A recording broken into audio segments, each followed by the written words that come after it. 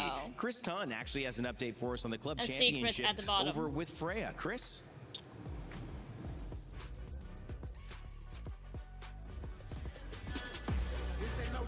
Holy.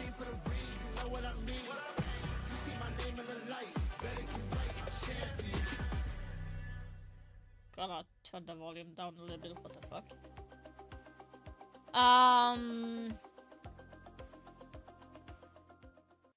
Yeah, be it last phase? No, I'm looking at the EML. Arena next week, of course, but there's a big implication Phase 2 on EML has not even started yet, so it's not that. Yes, 100%. I mean, yesterday we saw Falcon securing a spot through to the playoffs, so they're guaranteed to be in the top 16. I think that's kind of breathing a sigh of relief for that club, because I know it's looking a little bit hairy at the moment, but obviously coming off the back of the IEM. I'm hoping that it's just... They've begun this season kind of where they left off in Cologne. Okay, so it was not from my end. Okay, that's great. It's not often that we see them lose. Regional kickoff, if we look at that. Regional kickoff, they ended up on 9th place, so that did not butterfly. It was Heretics. But then in phase 1... Yeah, absolutely. I think Vitality and the teams that really need to start finding some wins as well. I think I was looking at, we have a little graph back in our documents, and it's like a 3% chance that they could still win it. In the phase 1, they ended up on the 3rd place, and stage 2 is not coming until September 7th. So... through your G2, that kind of thing. Any other teams? Yeah, they have not been a team for too long either, so that is crazy good. Unfortunately, saying goodbye to them, they made it through their LCQ. Good improvement. They have earned. More top teams. I guess I want to turn the attention to the players who. Let's see here. They got. Just won the first map in that best of 3 versus the Mongols. They looked pretty solid there. I would put them as maybe one of the dark horses to be potentially taking the title here. Oh, excellent. Well, let's see how we do. Thank you very much. We'll check it in with you next week, guys. Back to you. 21,000 euro. So that is kind of a year. You're done. They got a year's worth of. Like 19,000 is not a lot actually. I'm inspired. In the EML, that is not a lot. 19,000 euros? For us, that is the kind of where you get for working full time in a year, like minimum full time year. We were there. That is not a lot. For every click, every clutch, every respawn. We were there for the years of grind, and we're here. Now. That is sad. But for this game here, shoulder to shoulder with the world. The one that takes first place will get 250,000 euros. Reach your impossible. And that is a lot. That's like in Sweden, that's 2 million crowns. You can literally live off that for like 5 years. Well, Dark Zero lost their. Depending on how you're doing, so like that is a lot of money. So I can understand why a lot of teams would go to this type of event. You don't have to worry about the money in the same way. The benefit of this, guys, is that you get to see one and when it comes to majors, I wonder, like, let's look at Salt Lake Major. How much do 600,000 is the prize pool? That is not a lot. And then adapt and come back from it. So I'm not too worried about Dark Zero. They're gonna go onto their map pick now, especially I think the fact they're gonna start attack is a blessing in disguise. I know this map is usually defender-sided, but this gives them the opportunity to not have to deal with that a little bit of worrying of the lurking playstyle of Geeky that so 200,000, so that's 2 million. million. Remove Asami, that will make obviously the piano side much first easier place. to attack. And now as we look at this, obviously Geeky does not want to face a shield on the side of Dark Zero. Yeah. You know, they were talking about second best shield player in the world, so some of those bans coming through. Yeah, that is crazy. Getting rid of the Grim. Grim's going to be a great displacement operator, just be able to shoot the bees and get information for your team. That is not a lot. So you're just going to hurt the extension. A lot of times you see the C1 being a pivotal position here with the Aruni gates or the Jaeger. So it's going to hurt that extension right now. And you should see a lot more Rooney / Jaeger coming out on the top 4 sites. All right, gentlemen. Well, the round is set. The map, we already know where we're going. Should be Cafe. And this one could be a big one. North America trying to bounce back, or will it be Europe that reigns supreme in this matchup? Let's send it back over to your casters, Dev and Pengu, to kick us off map 2. Thank you very much, Rain Day. Welcome to Cafe, Pengu. Can I take your order? I was thinking about it for a second. Yeah, I'm not that hungry. Really? Well, but how about this morning? Do you remember what you ordered this morning at the cafe? An omelette. And you remember the coffee you ordered? I got a crème coffee. Café crème. Café crème. Café crème. Un café crème, s'il vous Got plaît. some bread with butter and Pain. Pain avec confiture? yeah, something like that. It's like something Framboise? I don't know. It's pretty good. Sorry to the French. We have a little cafe near the hotel we've been going most mornings. It's good. I mean, I was going to order a banger of a series, but that's just me. Oh, that would have been a good answer. That would have been. I led you. I wasn't lead a horse to water, but you can't make it. Yeah, I wasn't ready for it. I'm not gonna lie. I was in my own head. I was thinking about like making a point about the Monty, the Sami the Ward, but how much influences, or how much influence it has on like the piano aspect of the map. And then we're starting downstairs in kitchen. I'm like, this doesn't matter. Hey, piano is still relevant. J9O has just made his way upstairs already. There's no enemies. This is Tim on his lonesome, on his handsome, walking down the red staircase, fighting for that map control. Nice little way though to use the ram. Obviously, you want to use that to get vert, but you can also use it to hop breach, as we saw from J9O. So nice little way to start the roam clear. Once you finish the roam clear, you can start getting to the main job, which is the vert for ram. Shout out Kino, by the way. Bro's playing Fuse Shield. I'm a huge fan. Dedicated. Yeah, and this is one of the few bomb sites, I think, in the whole game where it actually does have significant value up against others like your Maestro, your Cedera. Great value there from J9O. Finds it very close to U4. That's the Warden and the C4 move from action. But the thing about the Fuse here is that you can pop it down on the soft floor, break apart the Vulcan canisters from the Goyo, any sort of setup with the barbed wires, the deployment. First view, first comment.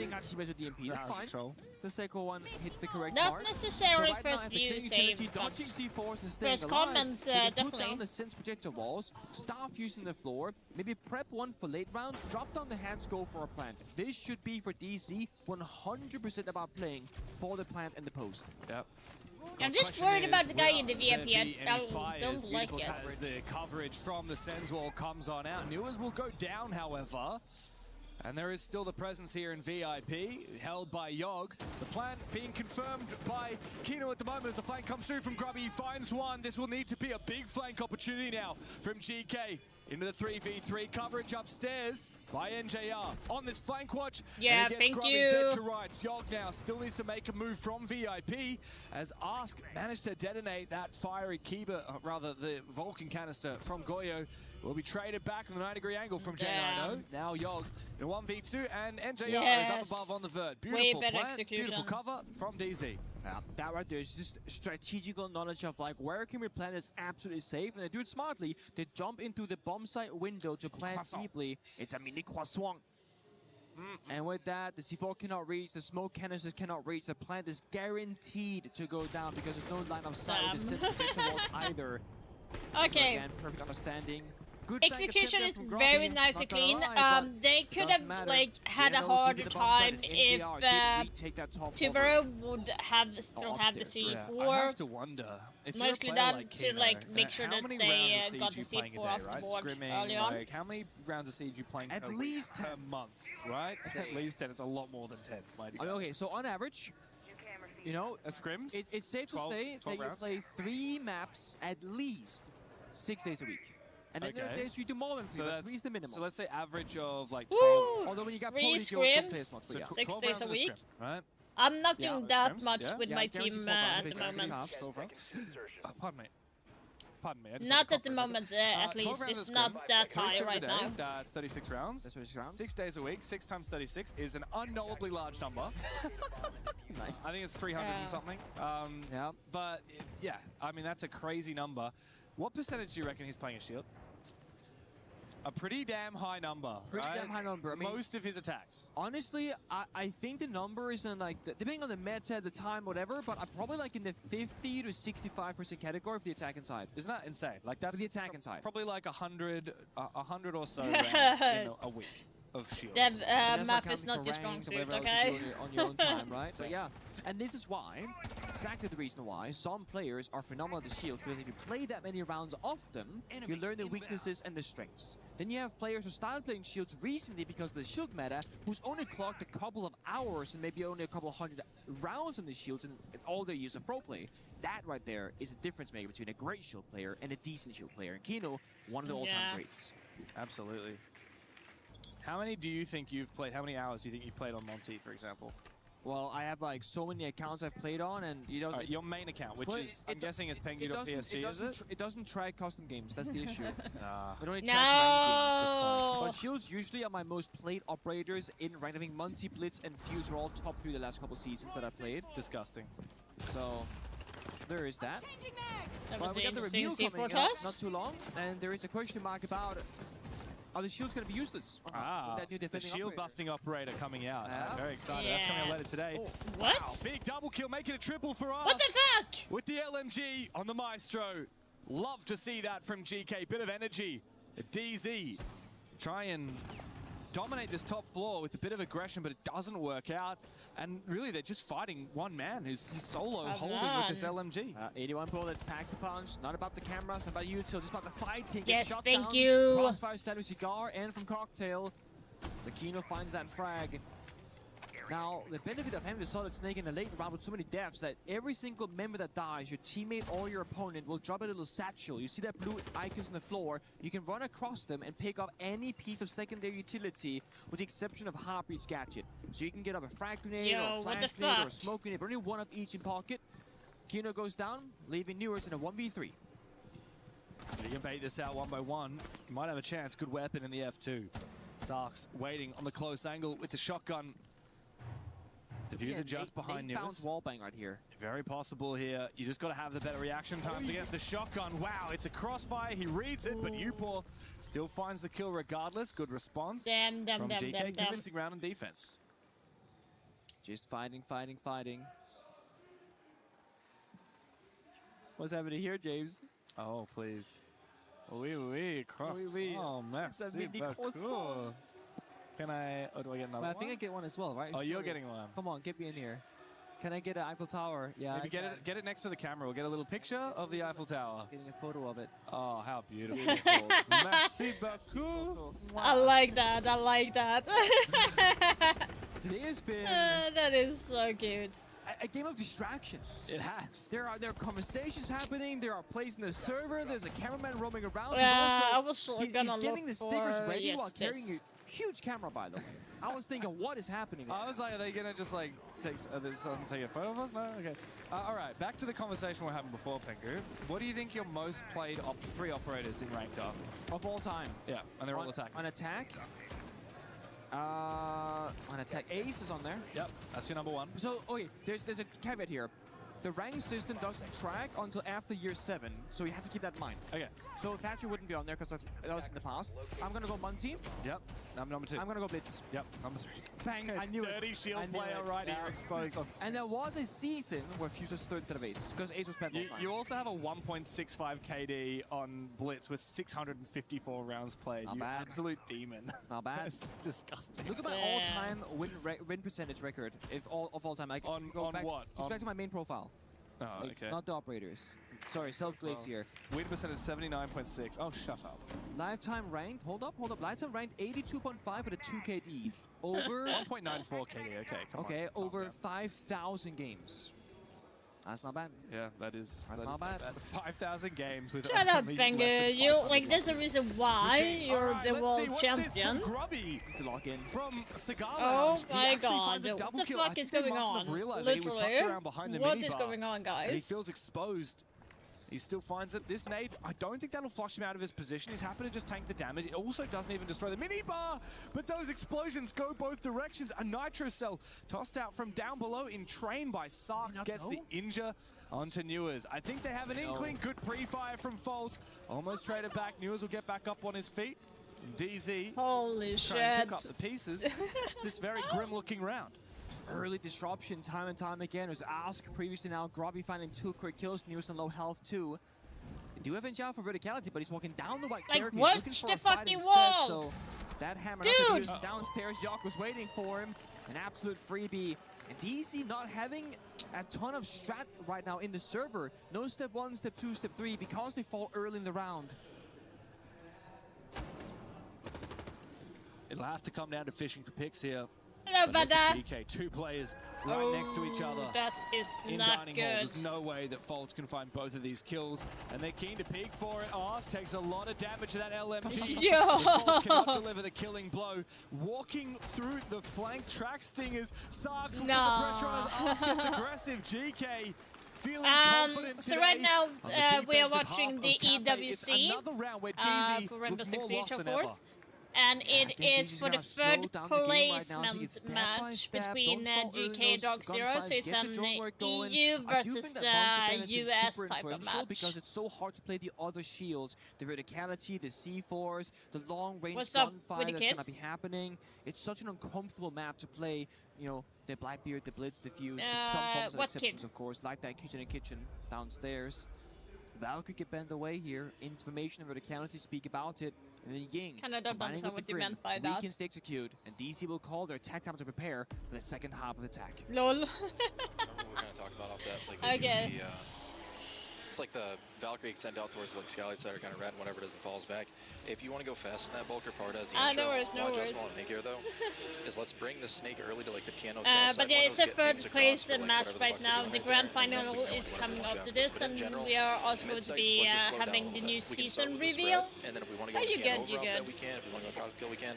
So the season reveal is going to be starting at 5 p.m.-ish, depending on how fast this game is. And on this, anticipate the 90%. If we see it again, so the new season is called Splitfire. We have the new Defend operator, and it's going to be a shield counter type of thing.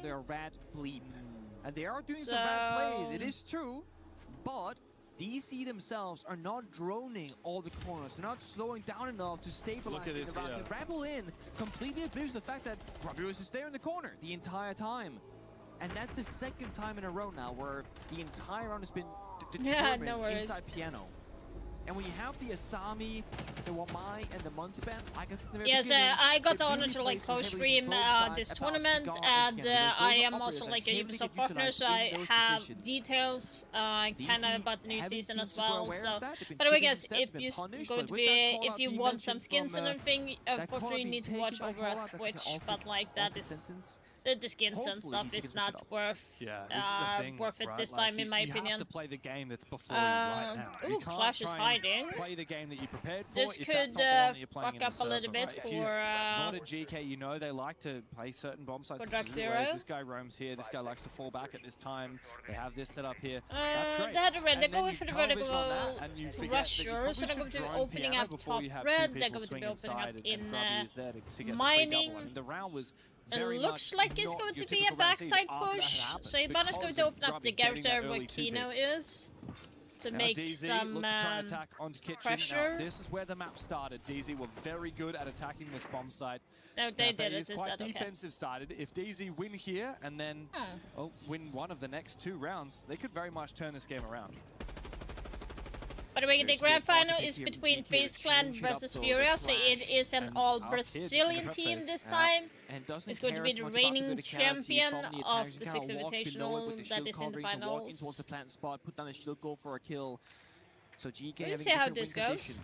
They're also playing a ton of different time denial operators. You know, the fire, the smoke, even the 2 brow they could use for a hatch if they really want to commit They're to not it. roaming heavily But DC, GK, so... they are great at executing in a 5v5 fashion when they can get all the right pieces together. We FaZe saw Clan, it the yeah. last time when they found their first round victory. For those who are wondering why they're putting on the breachers on the wall So like this that, is GK is the doing a explosion handshake is deal with so DC saying, "We will take like the 5v5 broad, later." where it actually believe will that we open can up win a it. part of the floorboard as well, so you can do like hold I like vertically like From that. DZ. The adaptation to use the Hibana Versus, and then like, you've got opening extrovert, up, no more sledge, directly but on it's the much floorboard. safer to breach that hatch. Also gives you more options in the late round for additional hard breach should you desire to do so. The question is, with no fuse, how will DZ look to try and clear the Vulcan canisters on the bomb site? Yeah. No grenades either. I No love Twitch, so fuse. no real util to try and counter. I love think fuse, they I might have don't to swap. understand. Yeah, go for a bake take. I see Kino upstairs on the roof. I see 2 players outside. First they baited, Gone 6 goes out, and force the first fire. Stall for 20 seconds. Captain responds. The crash will count as the Kino shield. That's the issue. Nitro! It's big! Big in a second one from Uport to follow up. He's using this Not clash droning. perfectly as Ars protects him. Uport could fall back right now, but I think he wants to continue holding on to Bakery for as long as physically possible, with no shield left for DZ. Yeah, this and with is so the Hibana stupid. taken down, there are such few options now for the North American squad. Perfect Stupid. arrival there from Ask. All about putting the Just Clash in saying, the execute unfortunately. position for counterplay. With 35 seconds to go here, DC Oh, outside the sorry, building. I'm just no letting real my cat openings, out. and as long as G can overcommit to a bad swing solo, like, this should be a lockout for a 3-1. Yeah. Good barbed wire here as well. Forces News to clear it with the grenade. He will be walking into a three-way crossfire. If he swings here, it's easy for Sarks to take that 1v1, knowing that he's got a teammate holding this crossfire. And Yogg quickly swings onto Faults. J9O, 1v5, make it a flawless.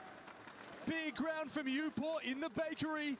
And it looks like on Kitchen, GK have finally figured out how to cook.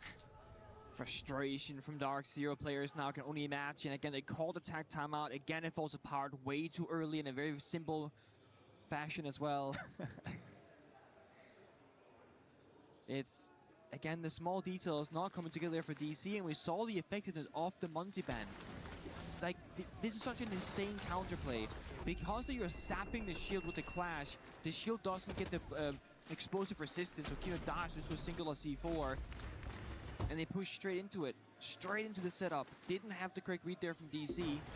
I'm not sure if they even knew that Clash was on the board until it arrived at Bakery or not. I honestly have no idea. It didn't seem like they had that figured out. Right. I mean, you look at the lineup there from DZ that last round. You've got Gridlock, Hibana, Blitz, Capitao, and Ram. The only thing to try and deal with that clash was the Capitao. And fire arrows were not placed in the right positions to try and deal with it or suppress it at all.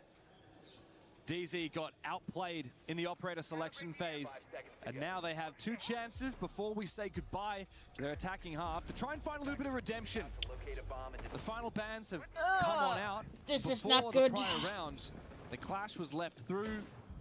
DZ decided to get rid of the Valkyrie, but that's fine here. I mean, GK have shown that they're happy to play the Mozzie, which has a double effect. You can use those cameras, the Hax drones, like Valkyrie cameras, but also it's just more drone denial. And with the recent buffs that have come through to Mozzie's gadget, it's such powerful drone denial, especially on maps that are so centered around windows. Yeah, and singled always. I mean, Cafe's probably the number 1 Mozzie map right now. C4, secondary shotgun, and the gadget as you mentioned. So, good bit of value there from Sarks. And again, what can DC do? They can slow down the game, drone more, get more intel. Well, Mute/Mozzie completely plays into that again. They got the mirror windows as well, which gets protected by the Mute Jammers and by the Mozzie Pest. DC, they are desperate for an opening pick. They are desperate to make this round easier. Yeah, I kind of don't like this more at all. consistent. Because it comes down to high-risk gameplay, GK, they thrive in that area. Oh wow, electing not to shoot the Gridlock tracks from Yogg. He's actually going to tank damage from them as well. He's standing still in it, so he's kind of just vibing. It's very strange. He could be knifing them even. But he's going to have the debuff while he's in the track stingers. Yeah, I feel like he should have just shot them, but he's got the debuff now. He can't sprint for a few seconds as he falls on back. Oh, he goes in. Yeah, JR needs to find this kill as well. Being contested, I think he jumped in too early. As Grubby gets the injure. Solo push. Are you kidding me? Faults is running Twitch shotgun? Is this deliberate? I've never seen this before. This can't be deliberate. He has attachments on it, so that's a good sign, I guess. I mean, it's a good shotgun, but he doesn't have an automatic weapon now, and the pistol for Twitch is not particularly powerful. He looks to go deep. Finds a kill with the Twitch shotgun. Eat your words, Dev. Before, hungry for more, looking for a second in close range. Now this is where Behind the shotgun you. really comes to play. Never underestimate that French shotty. Upor, though, he's got a shotgun of his own. This one fires slugs, takes J9O's head clean off, 3v3. He's trapped here in Laundry. Oh, he's going to take so much damage. He's going to die. Grubby now on the vert, might find an angle onto Keynote. The plant will start. Grubby can deny this, though. This is very risky. A lot of damage now onto Faults as Ask finally takes him on down. It's up to Keynote to find a safe haven to plant, but he has no util left. Yeah, this is not a good spot. Must do the majority of the work here for DZ. Holding into the post plant. Keynote's taken down very low. The retake is well and truly on for Ask and Grubby. As I say that, the Brazilian will fall. Come on, just hold it now. Hold it. Players watching his position. I just don't think he's got it in him to make this one work. Into the crossfire he goes. DZ, they had a drought of rounds, but finally, after a very unorthodox attack, they look to finally get themselves back into it. Kino yes, to close thank a you. second round on the attacking side for DZ. Nice try there, but with no intel for the defense, Scobby couldn't Thank figure out you, where to do the verticality to we find got that. plan there. And Kino, very good job there. Not going for an ordinary default plan spot, knowing the Scobby was chasing on the verticality, just into like a random corner in the bomber side. Much more unorthodox, works off very well. But the way the DC start the round, NGR solo flying in the building with no trade game whatsoever. Either he was playing a calculated game of distraction, or Grubby actually did find that spot. Wow. Either he was playing a random game of distraction, hoping that the other teammates are going to push forward successfully, which they did do, thankfully. But I don't like the fact that they are doing these solo plays from DC because they've been falling apart so early for so many of these rounds. Yeah, they have another strange round. Surely Fultz isn't going to be running the shotgun again here on the Twitch. Hey, it was good for one. It was almost good good for one. for two. Honestly, if he had gone, he absolutely could have killed, I think it was Upor, the one playing inside of Laundry. Absolutely could have taken the fight on him with that shotgun. But no, yeah, strange round from DZ. I don't really know how to read that. Kaid comes out here for GK. It's going to make that hatch a lot more difficult to breach. It's also going to protect this mirror window. The Twitch is picked off of, as is the Ash. So fewer counters here for those mirror windows, and I mean, no EMP. Fewer, but there's not. Yeah, well, no EMPs either. The only, arguably, only counter that mirror window is the smoke question. from Capital. Yeah. But no EMPs here to open up those electricals. And, I have to question get that mirror. DC's choice, actually. That is not the best operator selection they could have gone with, to be honest. Tertiary bomb site mining is on This paper might be a gonna very be hard. Higher chance of win here for the attack, but there's going to be a mirror window in play, supported by the Kai Cross and the hatch. No, I think it's again. They're yeah, sure, Might but struggle like with you still time to have go for free a full C4 clear. on the board, Again, they want and to they be have the cautious. They mirror, don't want to so die early, like and that means play a bit slow, be a bit safer. And if you do that, plus a full map control clear, again, we're talking about the timer working against them. NG on the same window as the previous round. This time is a castle barricade protecting his arrival inside the building. We'll break it open. Oh. But now stay on the exterior. He's a perfect operator to deal with this, though. He's got flashes to burn, and now the nade comes in. Yeah, first Upor, nade. though, meanwhile, has found not only one, but Yoga jumps outside from the White Stairs window. And with that, TCSG claims a kill. He's actually looking to try and contest. This is so dirty, as if Yoga continues fighting. Genino wants to take this gunfight. He's got essentially wall hacks onto this player while he's detected outside. But Yog knows the angle here for Genino is not easy. And as he tries to swing around, Yog will take him down from outside. Yeah, what the fuck? Insult added to injury Told by you. GK as they look to swim through so cleanly on this defense. It's going to be a 4-2 split. Newers tries to 1v5, but I think I kind of don't understand why they didn't go and help him. Tug is still outside the building as well, waiting for a second fight. Newers gonna take it on the corner, just like his teammate. Can he come out victorious? Another one. Oh, gets the injure finally. Oh, come on. Are you kidding me? He can't get the kill. Eventually goes around the corner, but now worried about the player above him. Worried that he's going to get baited, trying to go for the finish off. Yeah, and he takes some damage all the way from the balcony on the other side. Get your kill, fine. Get your one. Pad that stat. Get that KD. It doesn't matter. Ask is coming for you. GK are running DZ down. I'm kind of very disappointed in DC right now. I didn't think they would be having this much of an issue, actually. From Shepard. And it's time for the halftime timeout.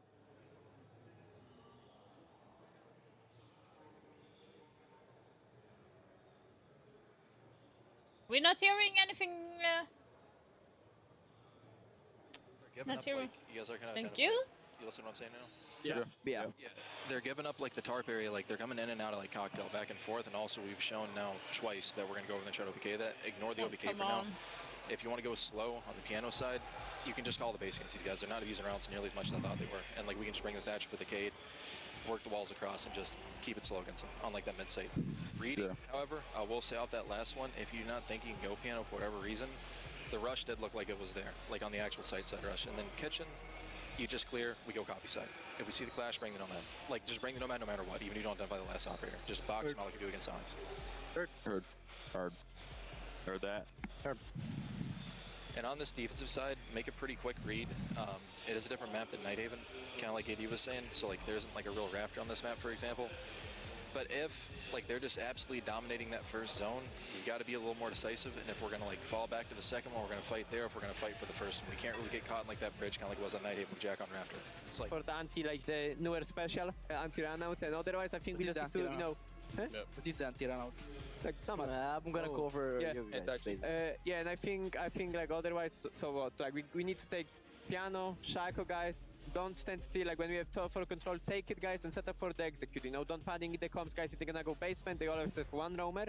So we can do the first for split, and the guy will always walk down brown. He's always gonna walk down brown or gonna walk down white. So if the guy wants to walk down brown, I'm gonna always take the code check road. Do you still wanna force the first split in case they're playing to Parao long bar to the 90 cents? Yeah? If they're playing, like I can choose. Like I can either walk on the guy long bar and kill him for you. No, I think you always. The Shepherd. Interesting. Not hurting the crowd there. It is Grubby taking control, saying they're very specific about Piano, Shaiko, don't stand still on the soft floor. I love the way that he said, look, if you need, in this specific situation, if you need to kill this guy, I can walk by long bar and kill him for you. Like, it's one thing to think, oh, I can get a kill here, I can do this thing for myself. It's another thing, if I do this, I will enable you to do that. Yeah. I like that teamwork there between Grubby and Sarks. It's very specific, which I like. I think it's easier to say, guys, very simply, fight with Piano, fight with Shago, mindful, do not stand still on soft floor. It's very simple, but it goes a long way, and so much of this comes down to the first step of the round of Cafe. You often find yourself on the window repels, fighting for Cigar, fighting for Piano, and if you get a foothold in the building and you get that first step accomplished, the round is looking super solid. On the flip side, like we saw how DC lost the majority of their attacking rounds, they never got that foothold. The second they tried to enter, they were dead. When they were repels, they were getting C4'd, and you could never I don't like the how rounds. Doctor is playing. So It's very been European playstyle of GK to go for those focus points and talk so much about it, and they've banned both the Mira and the Wamai as well, which supports the same story of the Piano and that initial foothold. True, but it does leave the Kaid It's on the board interesting. here, picked up by Kino, which It's very interesting brings to another see how Nitro it's cells to going an to already be deadly working. lineup. 3 Nitros here, aided by the Pulse to get those vertical kills for DZ.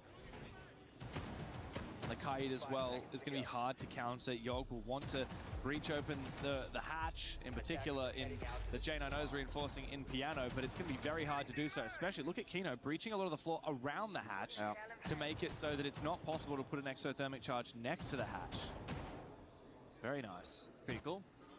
I don't really know how you get that Electroclaw off without Upor sneaking a Twitch drone into sight, though, which would be very hard. You could possibly get a grenade in between the layers of the floor, but depending on the signal of the cores, it might not reach. It's a bit tricky. Right now, it's actually on the soft floor next to the hatch, at least for one of them. So. Well, in which case, that is winnable. Yeah, that but is you gotta pick the right side. That's the other issue. I mean, you can also just use Hibana pellets and destroy that part of the floor if you, you get the and guess you can try right. and fish in the soft floor. Again, that's why they broke it. So we'll see how they play it out. Oh, and the second Electroclaw is actually downstairs, protecting the mirror window upstairs. Yeah. That is smart. Very nice. Yopor has so much to scout for though. Razor Blooms, Goyo Canisters, general information, default cams, and the Kite Claw. So yeah, I really pick your targets right now, and obviously big priority is going to be the Kite Claw if you can find it. Actually, I take it back. The big priority there was deliberately the Vulcan Canisters. We got 3 of them though. Yeah, and you saw the 4th as well. Yeah, good value. So now Nade will take down the 4th for sure. Yeah. Grubby, I expect. Ooh. Wow, a lot of damage. Unusual to see a player expose themselves to the skylight so early on, but Grubby will go down. The player that said he wanted to go for a kill. Take down a guy long bar. She's the first Good one kill. to fall. And NS Nice from shot. false to himself. Pat your own back there. I will say the DC off that pick, they give up top floor control entirely, letting GK get closer and closer to It'd be execute. funny to see them So now it's all about the talking. verticality. 3 C4s, ton of intel. Xkairos here on the corners, looking for the Kaid. This should destroy the And this should get it. One of those manic Xkairos. Very nice. Just pop it over. Oh, they're pending. They're skipping a step. They're just gonna go for it. Yeah, straight into They it. have no idea. Yeah, there's no info here from DZ. They really should be. Nitro cells are not used in time. There's only one left. Yog finds his. NJR looking for the retake. The post plant here is winnable for DZ. GK have lost a lot of manpower. And now Kino is looking to try and get on that counter defuse. Is there anybody there from GK? There is no answer. It's a retake from Cheeky. Dark Zero. That GK is completely cheeky. pants. North Americans steal the They first They tried to do the same as DC did So the way earlier. they get That is into the plan tricky. is going off pace, pop the hatch, straight planting. But then, likewise, DC also push forward very quickly, take down the guy who got the diffuser down, and go for an instant counter defuse. GK then caught by surprise themselves, thinking that was really quickly. Didn't have the vert, didn't have a guy outside on the bomb site window, and didn't have a player inside a pillar either for the line of sight. The sad thing there is probably a world where you could see that diffuser from pillar window rappel, from red staircase with the soft wall open Definitely up. There red are so stairs. many good positions there, but none utilized by GK. They had Uper, I think, top white watching the flank when they were 10 seconds into a post. That's a lack of drone that should have been replacing that position. DC are very quick, they're good at retakes. We've seen a lot of retakes in the last, all week, really. I think DC have the most retakes at this event. I'm very sure of that. That would be a very interesting stat to have. That we don't have. That we don't have. One thing I'm seeing a lot of here from DZ is the pulse, actually, funnily enough. We saw a lot out of them as well on labs.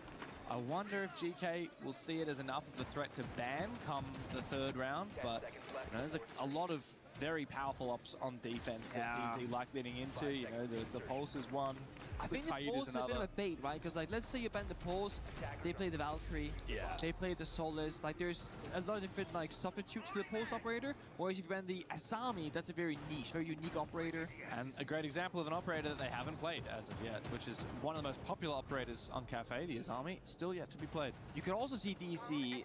This would probably not happen from their side, but if they want to do a curveball, ban Brava, start playing Maestro. Cafe is one of the few Maestro maps that we see, especially in APL. From Kinotrope. I They love like that. to bring it here. My homie Carwow. Yeah. They have had pretty good success with it. There is the counter argument that against GK's playstyle, their explosivity on the attack, I think Maestro's been too slow paced in the server, unlike the Pulse Valkyrie, etc. So maybe a bit risky. For now, though, all about the layers. We got Jaeger on the board with triple ADS stack and Shaiko and Piano. This goes back to what Grubby spoke about. Fight for Piano, fight for Shaiko spot, fight for Pixel as well. Step 1, do not stand stone soft 4. That's what all this will cover. Good drone work here from GK. Yogg getting a lot of info on this setup. Spotted out the power position, spots the 3 mute jammers that are meant to try and stall out drones. Haven't successfully done so. No, Sark's get him. looking for a bit of a lurk from DC, down get all the way him. below in pillars. Get Now it's Sarks. his time to He's move. an annoying. Bomb side is actually reading, and he's almost inside of it, especially with faults going down. Actually, had the diffuser here. Imagine. GK have a gap. They could send Ask in there and try and go for a pen, but he's so far away on the roof. It does. Uport's in there. Oh my god. Shotty comes out, traded back by J90. Upor, though, has done a lot of damage. And you're right, GK still have a plant opportunity. I mean, Sarks has gotten so deep into the objective still with no diffuser. Yeah. As Ask is all the way up on the This cigar is not balcony. He good. could try and enter the bomb site. Oh, I think Sarks might have been spotted. Indeed he has. Well done from that bulletproof camera in the bomb site. However, GK have enough kills here that they are still in favor. NJR tries to make his way forward, but what the the fuck? M76 True wins True for Yogg. It's Genano in a 1v3, and yeah, it just ain't happening. Fuck. Not happening today, not happening any day of the week. This It's is another not round on the board good. for GK. 5-3 on their map pick, and DZ starting to feel a bit of pressure. 2 rounds away from losing this match.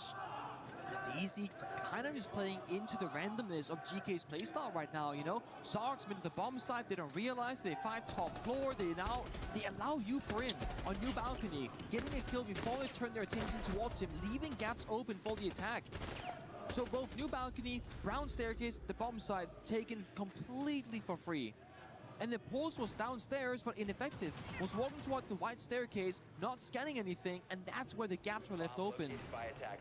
So DC, it feels like a bit of a communication problem right now in the server. They also don't contest GK in piano like we spoke about, in Shaiko below the skylight, or inside a cigar. So they're giving up so much for free, falling back step by step, falling back step by step. And GK do not care. You give them ground, they happily take it. They do not care about your setups. They will win their gunfights.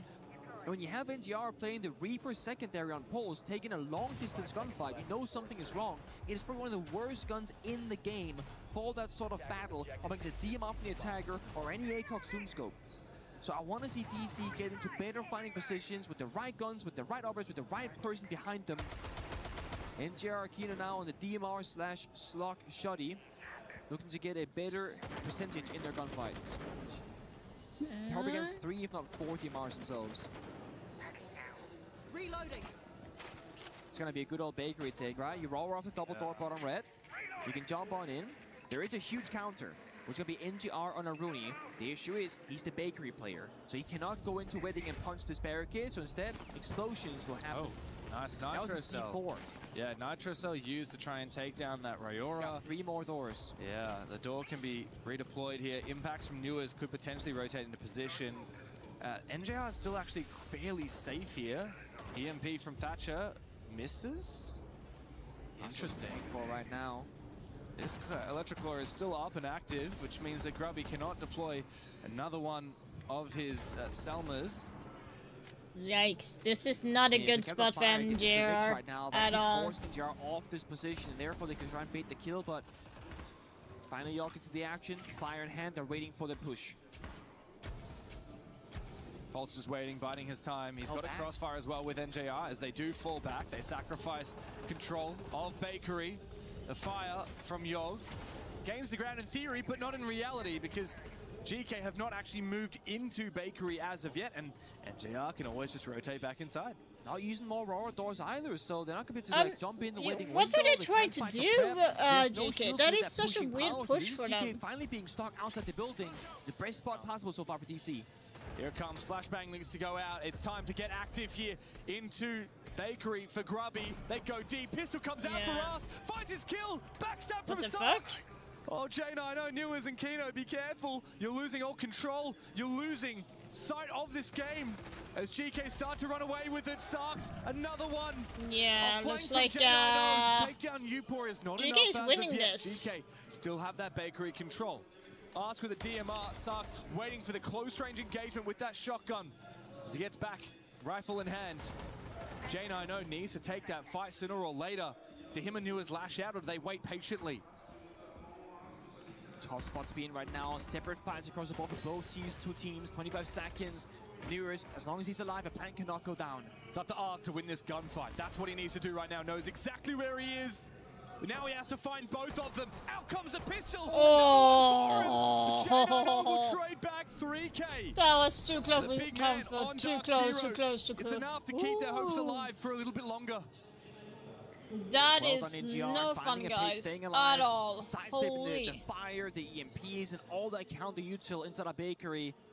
That puts DC in a winning position. It's gotta no be, one overstepped. The top 2 fights relatively together for the first time here on Cafe's defense side. Maybe Kaid, maybe Capitao. Briefly earlier, Asami worked for every single bomb site. Okay, That was like one of the logical ones. That or a specific niche counter I that can pulls the probably Valkyrie gone for with information. Capitao, actually. And on the other side, Grim being targeted away, which I don't think GK will be too bothered by, but with the Solid Snake band paired with the Grim, it can be tricky to get information from outside the building to the inside, with the exception of drones. Yeah, we agree on that. They're playing way better, but I still hope for This close for I still DC. hope for DC to win. So a little bit scared for them. GK got in so quickly. Can I just say, Ask Man, going with the pistol for 2 fights? The mechanical confidence to sacrifice an automatic weapon and go with the pistol. I mean, you're realistically only winning those fights if they're headshots, which they both were, by the way, but he chooses the pistol because he can sprint faster while it's equipped. Also no zoom scope for the first close quarter engagement, fast ADS speed, a lot of upsides there for the pistol. We saw Grubby do the same thing as well earlier. 10 seconds remaining. Just looking here, tertiary bombs out again, attempted by DC. Newers getting on the solids again. They always want something in the information department, whether it's going to be the Pulse, the Valkyrie, the Maestro, the solids, and it's about finding where the plan is going down and when the plan is going down. Also, it gives Newers more roaming freedom. He'll figure out where the drones are, if he's being watched, is it an air jab or a claymore for a jump out to play that disruptive playstyle. So this could just be DC getting a bit more active in the server, which I think they need to do, to fight for map control and not give up the space and just keep falling back.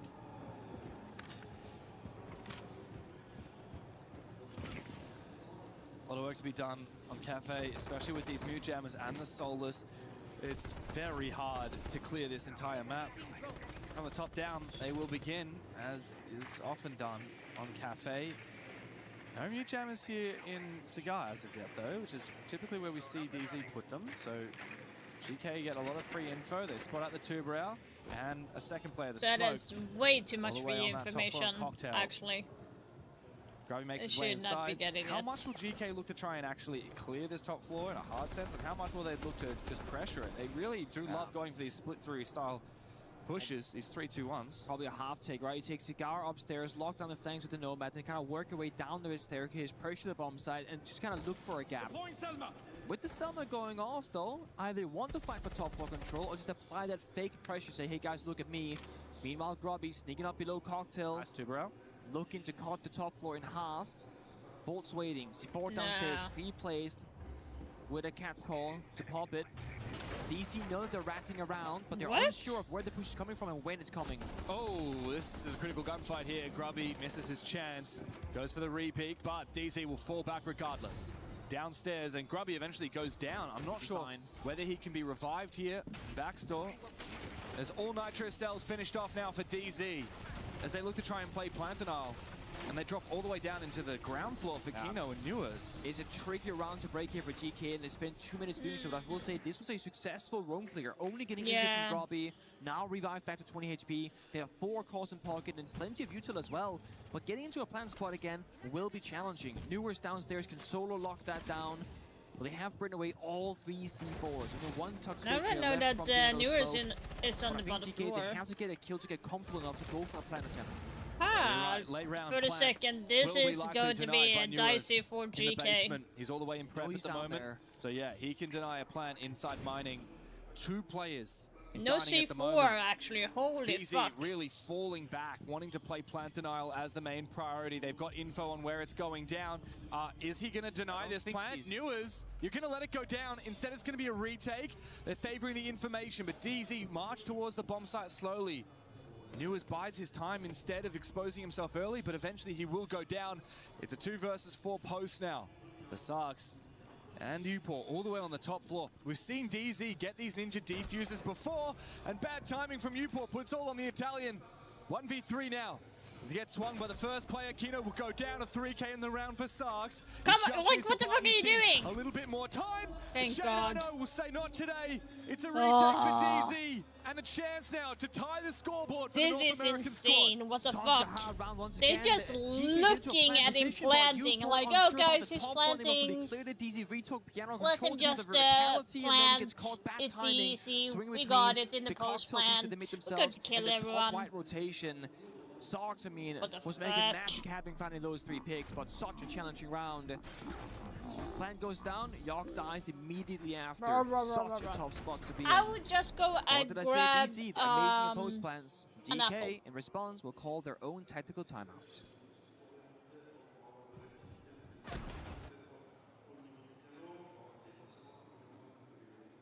Okay. Now open, you have every open to actually make it faster. So it's going to be reading right now, right? Yeah. I think you can bring heavy utility because they're not like taking the top floor heavy. They're always leaving, even playing the shields, but watch out for the C4s and do the simple execute. I think it's going to work out. And always remember the win. Flanking pillar, flanking brown, flanking white and red. That's it. Yeah. Okay, let's go, guys. Listen to each other, guys, and it is fucking set. So a switch up, get on the shields, stabilize the rounds, recognize a DC. They keep falling back and surrendering map control. The thing is, it's a lot easier said than done on Cafe. You're in a very small box. We call it hell in a cell. Once you drop down the red hatch, and we saw it there from GK and Grubby, they spent so much time slowly inching forward, duking C4s, trying to stay alive, and there just wasn't enough time at the end of the round to get down a solid game plan for that plant. Yeah, and DZ really love giving up that ground and then going for retakes, which is what we've seen 2 successful retakes now on that exact same bomb site play out very similarly. So GK, just because you can see a plant doesn't necessarily mean it's going to work for you. Even the fact that Newers didn't rush to try and deny it just tells you, speaks volumes about how confident DZ are on those retakes. I have to admit though, these rounds have been close, and there've been a few there that DZ have won where I really feel like GK had the upper hand, particularly that kitchen bomb site defense earlier, which is where DZ will have to go next round. Win or lose this bomb site, they could likely go back to kitchen. GK, a chance now to win on the other middle floor bomb site, which in this case is reading, And again, they got baited into entering the bomb site very quickly last time on this side. But then DZ made a retake work. Again. Seems to be the playstyle here for DZ. I wonder what they talked about in their tactical timeout. And we'll never know. So prompted here. Probably Newers wants to jump out the window and go for a play, but you're 5-5. You're playing the Solace. Like, your value goes up the longer you're alive for, because late round is where you get to shine. I saw a Razor Bloom there below the red hat, so if GK aren't careful, dropping down could lead to a death or a lot of damage happening. There is no Twitch drone to simplify that situation. DC, though, in much more front four positions, falls beneath the skylight in Cigar Box. Looking to stop the initial drones from entry and to shot Grubby Storm as well. Sox on outside rappel looking for an angle. And GK didn't get in that shield either. So someone has to enter the building and make that initial play, and right now they're all just going fishing. Yeah, I do wonder for GK, what is their linchpin? Oh, a run out here from Newers. I think that the player has... Oh, no, the player is still on the rappel. Upor goes down. Good read there. Well played from Newers. That is a worthwhile risk to take at the start of the round. GK have already struggled on these last two attacks in 5v5s. Now they're fighting from one player down. Not sure about this attack, though. Doesn't feel like there's any, like, fangs, no tooth. Nope, there down goes Grubby, just injuring Cigar because General just retook it from Piano, just walked on in because no one's on the window repels. Things are falling apart very quickly here for GK. Next kill needs to come out now from J90. 10 kills to his name so far. Going up against Sarks. I'm back. The R4C What did will I win miss? the battle. Dodges the Thorn Trap as well. Sarks looking good now, and Ask finding one. Low HP on two players here from GK. They've even upped the numbers. What did I Solo on miss, health, though. guys? Ask, What one did I bullet, miss? Come on. Sarks, maybe two will get the Give it job to done. me. Yaga might have to step up as the Ibana player. Onyx Kairos in pocket. The irony is that I don't even think Heartbreaching will matter this round, because all of DC, once again, they fall downstairs, use the C4s for verticality. C4 toss them up. Because they got the scanner, they can wait for the right call, the right timing. But leaves just one extra C4 now in the pocket of Injar himself. Yeah, low HP on both Ask and Sarks means they're extra vulnerable to those C4s. However, both go out without dealing any damage to them. Surely a plan here, slow and steady, is not possible for GK. 24 seconds. Yogless to try and make it happen. DZ, we've seen they're so good at retakes. It's going to be a White Stairs flank here for NJR with a shotgun in hand. He will take down Sarks, and Yoga, his plant will be denied. It's Ask in a 1 versus 3. Yay! He has been red. He has been taken down, and DZ have run 3 straight to find map point of their own. Running the gauntlet. Down but not out. DC finally fighting back and finding the momentum on the defensive side. We like that. Come on now. So Rob starting the attack. But there's one thing these guys can do from North America. It is setting up obstacles and playing the game of adaptation. And that early disruption there, getting Newers on the solo has been such an instrumental play. Then they got the layers, the C4s, the verticality, the plant denial, and the final round in the 3v3 is a good synchronized push. NJR pushing above, taking down the cover, enabling Kino to push downstairs, take down the planter. That is exactly how you want to leverage it in an even numbers situation as a defending team. The third member was flanking Pillar. So if one of the flanks are open, that's a freebie. And even if they're watching all the angles, you're giving yourself the best shot possible at coming out victorious. And it's all down to communication and timing, which DC, they're looking sharper and sharper at. Yeah, they've gotten a lot more on the same page in these last couple of rounds here. Really just the pacing, right? Like knowing, okay, all at the same time, we fall back, we don't contest. All together, we get aggressive. And that's what's really impressed me with DZ in these last couple of rounds. And now they've got the confidence to lash out. Newers has a teammate on that default cam. He almost lands shots into the body of that player coming from the Christmas market. But no, doesn't land in the end. So the wall opened up from Garage. Again, just applying that phantom pressing. Hey, maybe a backstab, maybe not. Grubby on the Brava. Again, for the Aruni gates, much more effective than a Twitch drone. Yeah, the problem is, I mean, that Aruni gate can actually still be reactivated by the defense. So, you know, you're still going to have to...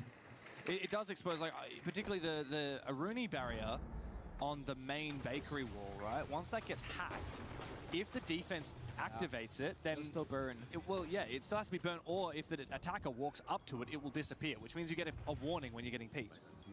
So it kind of acts like when you sometimes see a player's shadow, you get a warning that they're about to peek. Sheer warning indeed. Yeah, like this orange one right here, like that's a GK one. As soon as a GK player comes up to it, and it's going to open, and DZ will know that there's a player there. Oh, this is an aggressive peek from Grubby. Has to be careful. He's in a crossfire right now, but I don't think they realize it. DZ have actually fallen back. Surely not. Surely he's not able to sneak all the way through here. They're passing each other like ships in the night. Newers needs to win this fight, but he goes what down. What the fuck? Big one from Grubber to try and send his team to overtime here. Kino also under a lot of pressure, but Janono wins his fight. Are you kidding me right now? But the Grishmon will not save him. As Grubby goes down, after finding his kill, Nitro Cell misses. NJR all of a sudden is the last hero for Dark Zero. What is going on? 1v3. Seriously, this is dog shit. And the OG of this DZ roster must take matters lose into his own hands. It's a full flip now from GK as they flip over to the other side of the map. Sarks with that defuse in pocket. Open up the freezer wall to get a safe way into the bomb side, knowing that Tiamat's against it. They cut the cross in half. Yake finds the final frag. And all thanks to Grubby, who just finds himself in the middle of the building, middle of the bomb site, opened up the round for GK. That was the exact pick that they needed. Overtime on the docket for DZ and GK. I don't get it how you missed that. The North Americans are not given their chance to send it to our third map, not just yet. Chalet is calling, but GK want to get it done in 2. At this point, I really don't know what to expect. I really wanted to see the shield come to life here for GK on the attack because it changes the possibilities of a push. I mean, the way that Grubby finds his opening and a second shortly after, that gives GK a realistic shot at this. But that's thanks to him timing it correctly, finding the gap and saying, guys, just wait a second, I'm gonna get this kill, then we push together. Full commitment, it was beautiful. But right now, DC are used to it. This is insane. And they just didn't have an Illimine in that location to shut down Grubby. So I'm thinking a little bit, what if they start playing the shields on the attacking side? That gives you a different win condition, a different way of playing the game, a different way of taking gunfights and gaining information, especially with that Solid Snake banned away. Shepard mentioned it too. Ask right now is hovering the fuse. It could be a shield. It could also just be a gun. I think the fuse is a huge pick here. Not going to commit to it though. Ask instead goes for the flank watch. Look, fair enough. Double flank watch with the way that DZ have been playing retakes. I'm not surprised at all to see GK wanting to lean into that. Into overtime. And DZ remain on this defensive side, and we've seen 6 rounds of it in a row, a lot of which they've looked very strong. It was a 4-2 defensive split, remember, for both of these halves so far. DZ, in theory, favored here. But you never know. GK, they have such an aggressive split way of attacking. It can be very hard to predict. New is still on this Solus. Wants to go for a run out, knows there's an air jab there, but wonders if he can impact it and then go for it regardless. So they're reading into Newer's playmaking, the game of disruption, worry about the garage door, worry about the bakery door. And if the air jab is mispositioned, it can get shot quite easily. And I think Ask is just kind of checking for it. He knows that something is up. Well, the drone it himself, actually. So it's Newer's on the bottom floor looking for disruption. It's going to be NG on the middle floor looking for a C4 kill. And GK is still all outside the building. No way in yet. Tunnel visioning, I wonder, from Ask on that flank watch as the electrical gets EMP'd on out by the Thatcher. GK can focus up on that hard breach from Yogg. Only two C4 sure if it has left. actually opened up the wall that they were intending to do so. No, and it looks like a juggle here from Kino as well. EMP hasn't come out yet from Newport. Yogg up preparing. Here's the EMP. And Yogg does toss out that. Oh, perfect. He tosses it out and immediately goes for the peak, while Newers will eventually I don't understand Ask, that. who perhaps focus a little bit too much on that flank, contesting Bakery itself. It does leave things even, but GK have made good progress. It's all about, you know, getting further and further into the map, going 1-for-1. I would say Ask getting kill is leaning better towards Dark Zero versus the GK getting the kill on J90. Both of the players are 11 kill each, but killing the Jaeger he's done, utility is still placed and everything, so the better kill would go for Dark Zero here, but now could always fall they're back getting towards low Bakery. here. Look for that planted out again, but he's out of impact grenades. Doesn't have a primary shotgun, so he's limited in exactly how he can find those angles. There's only two C4s left remaining, the one being on a pulse shotgun. Yeah. That said, we've seen NJR very deadly with both the Reaper and the Shoddy. All the way down in the basement, it's Faults. Oh, that's an angle. Yeah, falling back again, like you said, those C4s in pocket. Late round is going to be a headache here for GK. Whether it comes down to a plant win condition or the post plant, DZ are so good at denying both. I'm more curious to see Flashbang where comes out, in for the drop, Pulse is. close to the bomb site now. Yoga is actually on safe floor, but a C4 toss on out could still kill him. He looks to try and fake it out. Kino gets baited. He goes down. 2 C4s still up and alive. NJR might just save the round. Yoga goes down. GK are so close, but they need to get that defuse back up again. Sark's looking for the plant, the re-attempt. Grubby finds one. Can he find the second?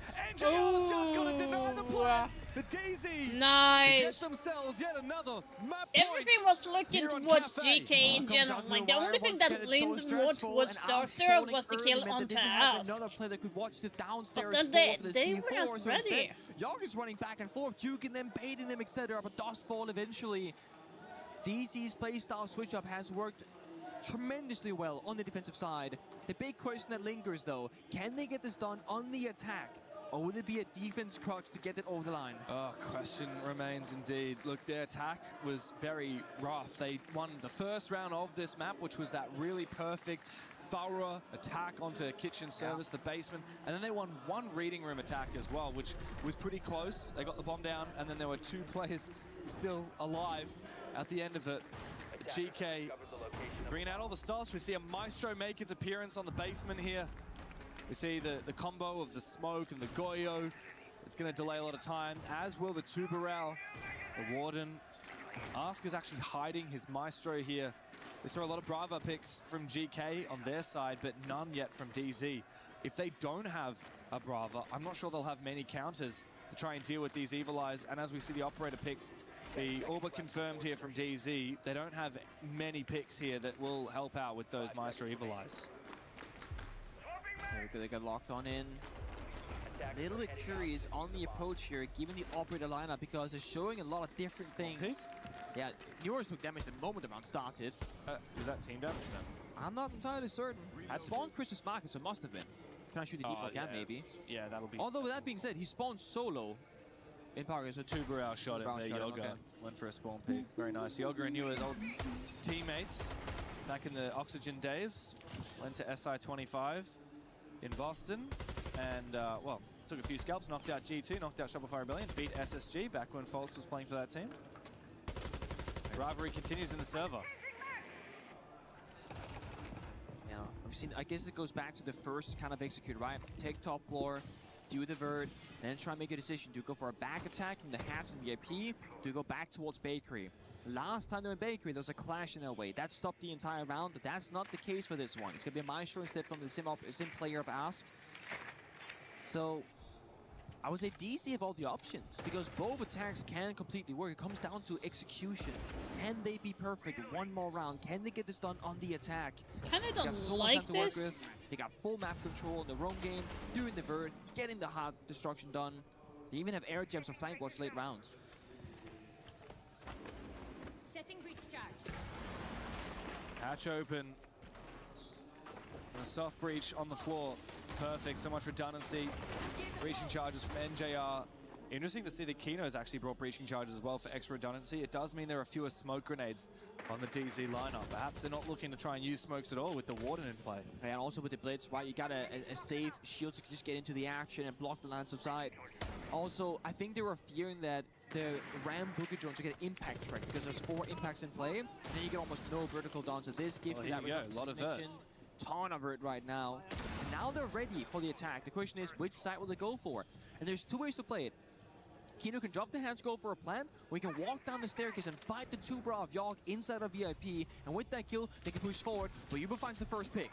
The Tubarão, though, will slow That is down not this good. push here with those Zoto canisters. He also has an Nitro cell he could use. Pulse and is here it not comes. heavy. Tosses on out, gets frozen by the Tubarão freeze.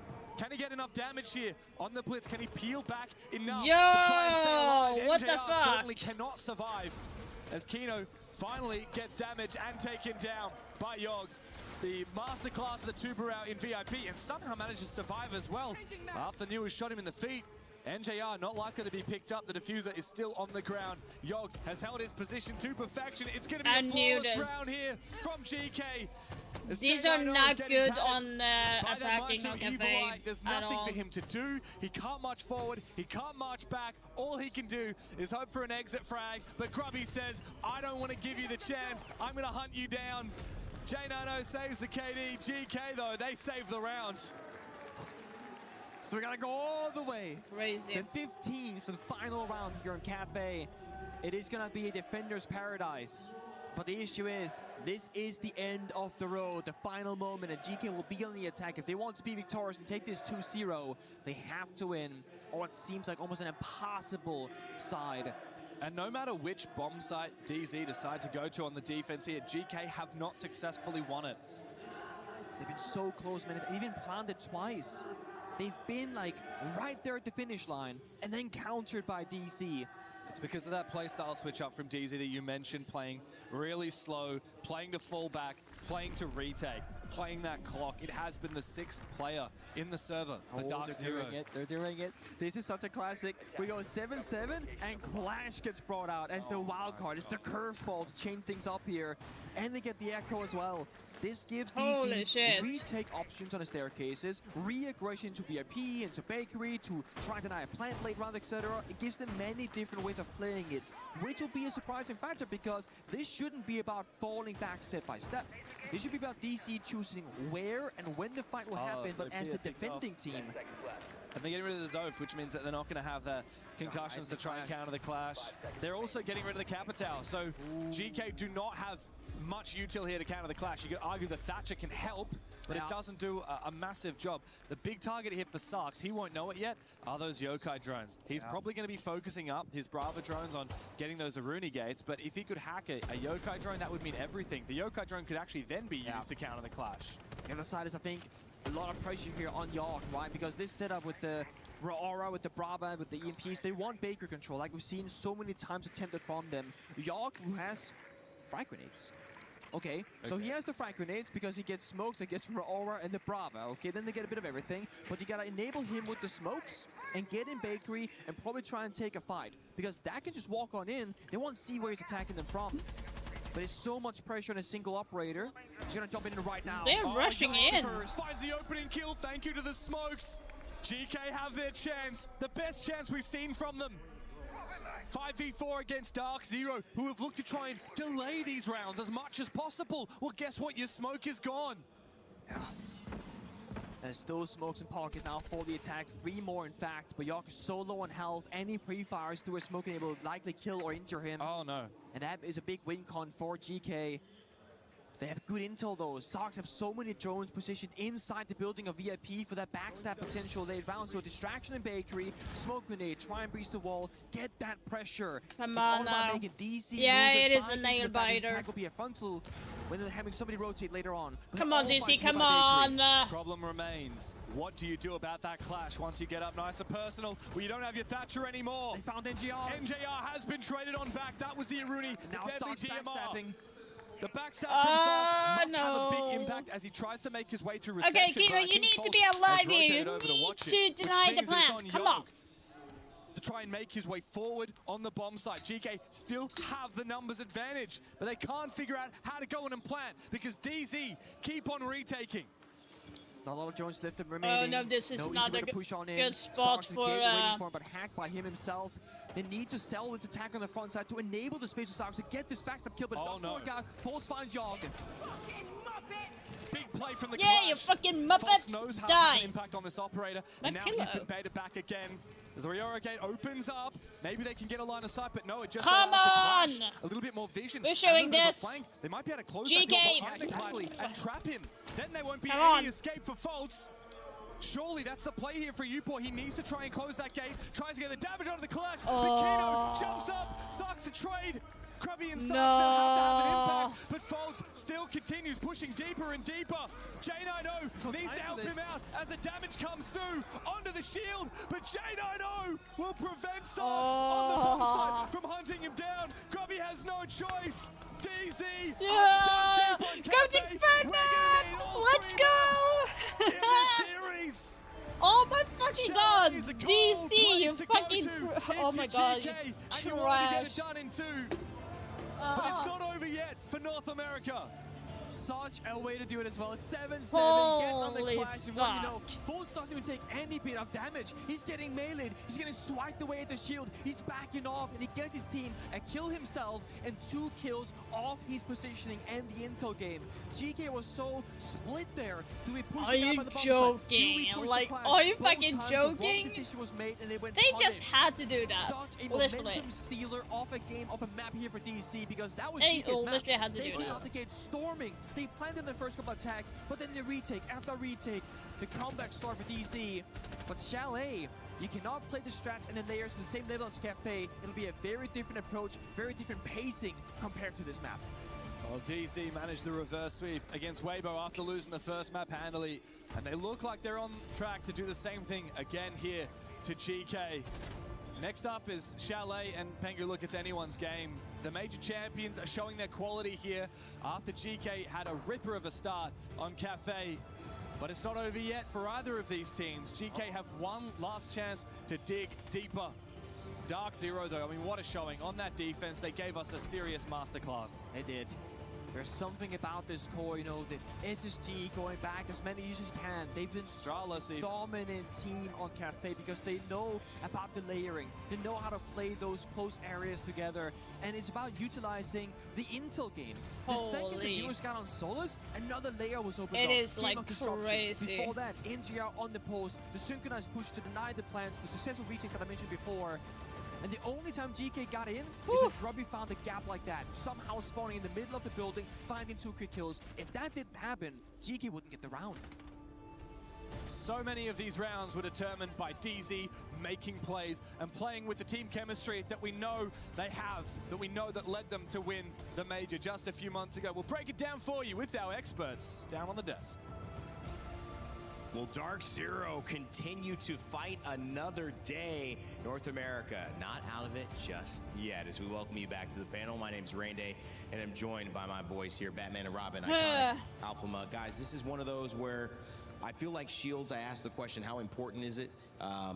We may see meta changes soon. We may see different tactics here as we go to Chalet for a third map. But that Shield, that clash in that final round, that was a game changer. Instrumental, and you feel like I was listening to the comms too, made the call, I'm gonna switch to the clash, stop the push, and I'm glad to see that found so much success for them in that last round. I mean, it's incredible the way that Dark Zero rebounded, because GK were in many ways very successful on this map also. It was quite a tight contest. Yeah, I absolutely believe it's got to do with the map. I think if you think of Night Heaven Labs, most of the bomb sites are not strong enough that you can just hold on to them. Yeah. And even the top floor bomb site that they try to play turtle, most of the time GK was winning it, right? So they needed to extend. The problem is whenever you extend, you leave a lot of gaps. And for a team like GK that loves to exploit gaps, that really favors them. When they reach Cafe, that defense is perfect from Dark Zero, because what they do is they play much closer to each other. No. Anytime that you have a lurk Dark coming Zero's to you, coming it's a back. 2v1. Dark And the Zero's few coming times back. that they extended and gave away the bomb site, their retakes were absolutely crazy good. You said GK was a team that needed to find that space. They needed to find those picks, and it was difficult on that second map as well. But this is a roster that's kind of done things that we thought they couldn't do before. Even making it into this 3rd and 4th place, we found them find success to be here in this moment. So, you know, I don't know if it's right to look at Chalet and say, you know, do they avoid something that they've been doing? Because everything they've done has got them here. I mean, they've been very successful. Yes, and it feels just like a battle of these two teams adapting to each other. And I feel like in the last round, you saw DZ on the front foot too, especially when Shepard called that timeout. Shepard called it not playing too much extensions, they're playing for the fallback. But in DZ's reaction to that, in their timeout, they're talking about playing more aggressive. So you see that they're trying to counteract what they've saw, but DZ's changing that up, and that threw GK for a loop. So just constantly trying to just read your opponent and see what's going to happen before it happens is the key. And I can clearly see the difference in playstyle and the difference, like the takeaway from Dark Zero from the first map into the second map. A couple of examples was on that defense side when we start looking at some of their retakes. I think that's really when we see the late run composure. This is a 2v4 on the side of GK, but Diffuser is planted. Pay attention to how many players on the side of Dark Zero are going to challenge this player. A first one dies here upstairs. There were 2 to play this player. And then look, 3 players are coming towards rest stairs onto Stocks. As soon as he gets 1 kill, they're going to make sure one guy is below him, one guy is above him. So he's going to be stuck in a 2v1. When One kid comes from above, another one swings from below, and they go straight for the diffuser. That is clean, iconic, and that happens again in a 3v3.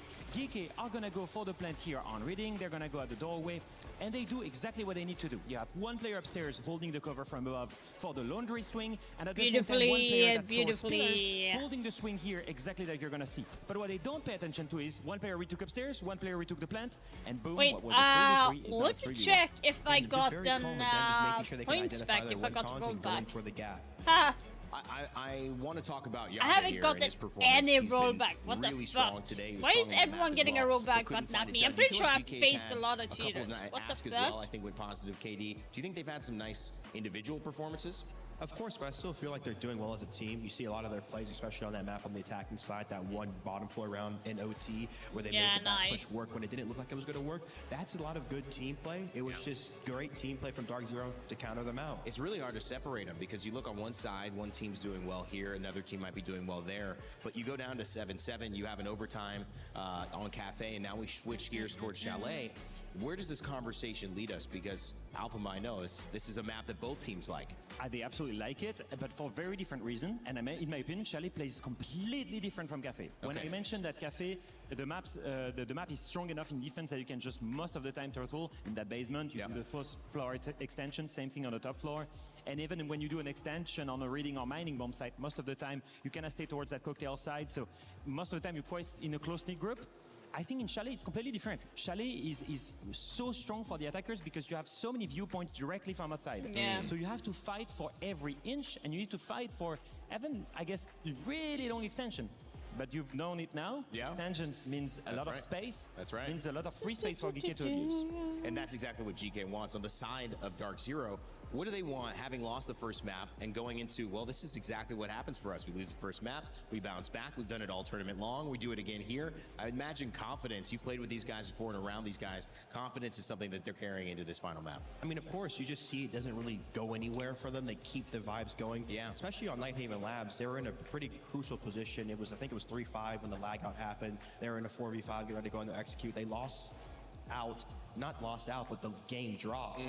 And you see them instantly be like, hey, good. There's more reps, more opportunity. They end up losing, but they end up bouncing back. And that's the mentality of not always putting yourself on the back foot, but just staying even grounded and ready to keep going. In this game where you're switching sides so much and you have first halves, you have second halves, you have timeouts and tactical pauses, what do you think is the most defining moment in this game coming up on Chalet? Since it is that knockout game, is it going to be the first half? Is it going to be the first 3 rounds? What are you paying most attention to, Alphama? Because these games have sometimes gone late, and in this last one, it would have been the final 3. I feel like at that point, you have 2 teams that are quite experienced with being on that stage. We've seen that Dark Zero doesn't care. You can get to 7-7, they will close off that round, especially with the nerves on that clash, just playing it perfectly fine. So I think it really, there isn't like one big half more than the other one, because you know, if it was an experienced team, I would have told you that gaining a strong lead in the first half pretty much guarantees that you're going to win the map.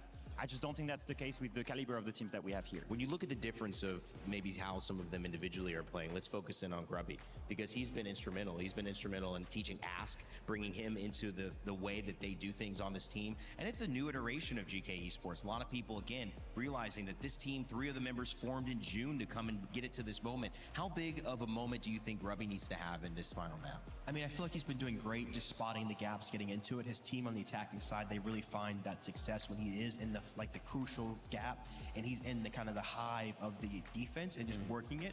So I feel like that's really the crucial point of just him getting in it and active. But I feel like for Dark Zero on the defensive side, they really need to make sure if they're playing these deep extensions that they're isolating these solo players like they were on Cafe, getting these opening kills to help fall back on their layer and play for those deep round win cons that they were finding success on here. Yeah. And I'll be honest with you, to me, like the first and biggest question mark is on Dark Zero. How do you change your playstyle? I mean, if your game plan was playing Turtle or playing towards the retake on Cafe, you've got to change it completely here. You mentioned being more aggressive in those gunfights, taking them and winning them. They're going to have to do so on Chalet when they start defense. And that's going to be a hard one because, you know, most of the time, those gunfights, they're in the favor of the attackers. So I'm really curious if they can completely change the playstyle that they brought on the previous map from one to the other. That's a really good point because it was defense that was successful for both teams in that map too on Cafe, but it just happened to be that that Dark Zero got to pick defense and rotate back into it and win that map again. I questioned shields, I questioned meta. I wanted to know what was showing up. Clash did play a big role. Is there any other operator that we go into that you're looking Come on, to either DC, get we rid got of this. right now, or do you think might have a big impact here?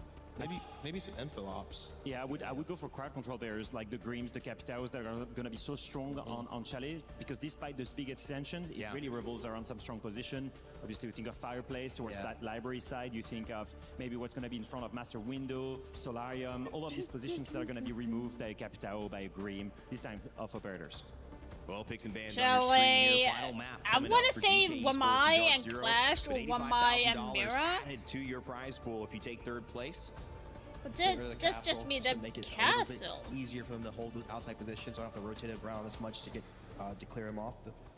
Yeah, Geeky have abused the castle crazy on EML. They have all these castles set up stores library. So it's not a surprise to see it banned. And as we mentioned before, Iconic, the Grim is getting removed. So strong those bees to remove library, top solarium, towards master window, bathroom as well. So all of this, it's pretty much classic bans, but that castle ban, that is 100% a target ban on Geeky. The Zombie's going to come out here in full force. Expect to see that a lot on the side of Geeky. Kino already talking a little bit, getting ready for the strats. We know Callout's got the boys ready on Dark Zero, but GK Esports, it's not a mistake that they're here in this moment, fighting for third place at EWC. Let's send it back over to our casters for our final map. Thank you very much. Yeah, it's time to get into it. We already know that Brazil will take the crown here at the Esports World Cup. Know that? We do know that. Our two teams, our two teams in the grand final are Brazilian. But who of NA or EU will stand beside them on that podium? Will it be Dark Zero representing North America? Let's go, Dark Zero. Or GK representing mostly EU, a little bit of NA thanks to Yog, a little bit of Brazil thanks to Ask sneaking on in there. It settles it on Chalet. Of course, it's been a bit of a wild series so far. Each team taking the opposition's map pick. As we dig into the first round, bans have flown on by as the analysts picked apart already. Not common to see the castle ban. DZ throwing a few curveballs GK's way. I love it. Again, all about the structure and setting up the map. Honestly, I wouldn't be surprised if a Sami could be a third option later on as well to like triple down to that strategy. It would make Chalet just feel impossible to play in any strong positions on defense. Maybe forcing out a Clash or a Mirror to like kind of substitute it. But for now, only two operators. Mai and the castle. And again, the Monty and the Grim just going through every single time. So much lethality here though from DC. The Finger, the Capitao, the Solid Snake, they can get very explosive in the server very quickly. But first, the smoke grenade to go off. Selma, but getting impact trick denied by Grubby. Well played. How much? I heard being tossed down. What was that? Electroclaw. Mid-round Electroclaw, hey? Yeah. Interesting. No util here on the attacking side to try and counter that Electroclaw, but sometimes all it takes is an F2, and Ask will swing by. Nice kill. Also the Frost going down. I mean, that reveals to DZ, be careful of your window jump-ins, otherwise you may fall. Oop. I like this. Jane, I know, just like holding down the middle of the building here from Waste Main, just kind of snuck in, saying, I got so much map control, guys. We can now flip the attack towards that area, maybe. Because they got Trophy. Job finds Grubby as well towards Mezzanine, so the roam extension here is completely falling apart. And this means that GK will feel pressure from every angle. Well, Cafe was very defender-sided. Chalet is very much the opposite story. DZ starting out on what many would consider the favored side. And they are looking very good at picking apart these defenses, picking apart these players. It's a second kill with the LMG Finka as Upor finally gets the first one. Low HP on both Fultz and Kino now as DZ have to slow down for a brief moment. Upor though, hello. What the fuck? Right next to each other. He managed to find one before he's traded back. Okay, that was that was very interesting. Nice round there from Dark Zero. That was very interesting. Off me a bit of Finger. Not sure if the stream saw it, but emptied his whole magazine into a dead body afterwards. So, you know how it goes. Bit of BM in the server, doesn't hurt anybody. As we said, these teams know each other very well. Despite playing in different regions, we've got former pro players. We've also got a Brazilian on each squad, an American on each squad, 4 Americans on DZ, 1 American on GK. This was such a funny moment. To be fair, wouldn't you count Kino as an American, by the way? I think you should ask him. that's a fair. He's only played Siege in North America. Like, so let's say you were to like make a team and you had like very specific like region locks. Yeah. Would you not say that Alamar would count as a European player in EML? Yes. Because he's been there for. I think that does not make him not a Brazilian. No, he is still a Brazilian, but for the sake of like, I guess that's a different conversation. Well, when we've had conversations about having like region locks, because obviously we have some, like we have no import rules, right? No, but we do have, like, you know, for example, we used to have a all Brazilian team in the Asia League, and we still have an all Brazilian team in the APAC North League. Right, and so people have talked about, should we have a regional lock? If we did, would a player like Alamau or a player like Kino, would they count as Brazilian, or would they count as European and North American, because that's where they played? And I think it should be where you've played for the last 3 years, where you've spent the most of your time for the last 3 years. Definitely like a bit of a clock saying, after X amount of time, you're now a native player to this region. Yeah. Because you've earned that spot, so to speak. I think in other titles do the same in League of Legends. So if Alamau wanted to go and play in Brazil, he would count as one of the restricted imports. Also, if you go back, you would. Yeah. Oh. Yeah, because you just move. Oh. Like Virtue would no longer be an APAC player after he spent that long on G2. Interesting.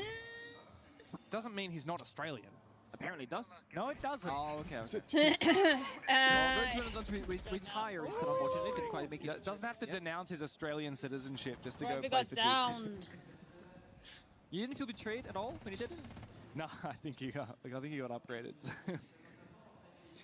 Grobby injured, meanwhile Mezzanine. Saw a lot of tweets about him against FaZe, I think it was, saying that he's one of the greatest Mezzanine players right now in the world, and 2 rounds in a row, struggling that spot, getting countered by DEC. And I love how much split pressure DEC are doing right now, right? They get an injure onto Mezzanine, but they don't attack it. They're joining the middle of the building, West Main, Trophy, joining Library, Neuros inside a bar, Gaming Room just holding down the middle of the building as well. They're just doing a bit of nothing, but it feels like, for GK's perspective, they're doing a bit of everything. They're doing a lot. Everywhere in the server, nothing feels free. Yeah, they're But doing. look at this, right nice by the camera. bomb site. Droning it, checking with the scanner as well, and because they got Neuros in bar, he can go for a backstab once they pressure bomb site. Yeah, NJR is using the SAM cams as well from the zero to try and get information. Yeah, Silver's not played enough, to be honest. What about timing? Is retake for GK. It's going to be the name of the game here once this plan starts to go down from DZ. 5v5. But GK are in some pretty unusual positions. If DZ overplay their hand, they could walk into it. Though. Like they know that Neuros is in bar, 100%.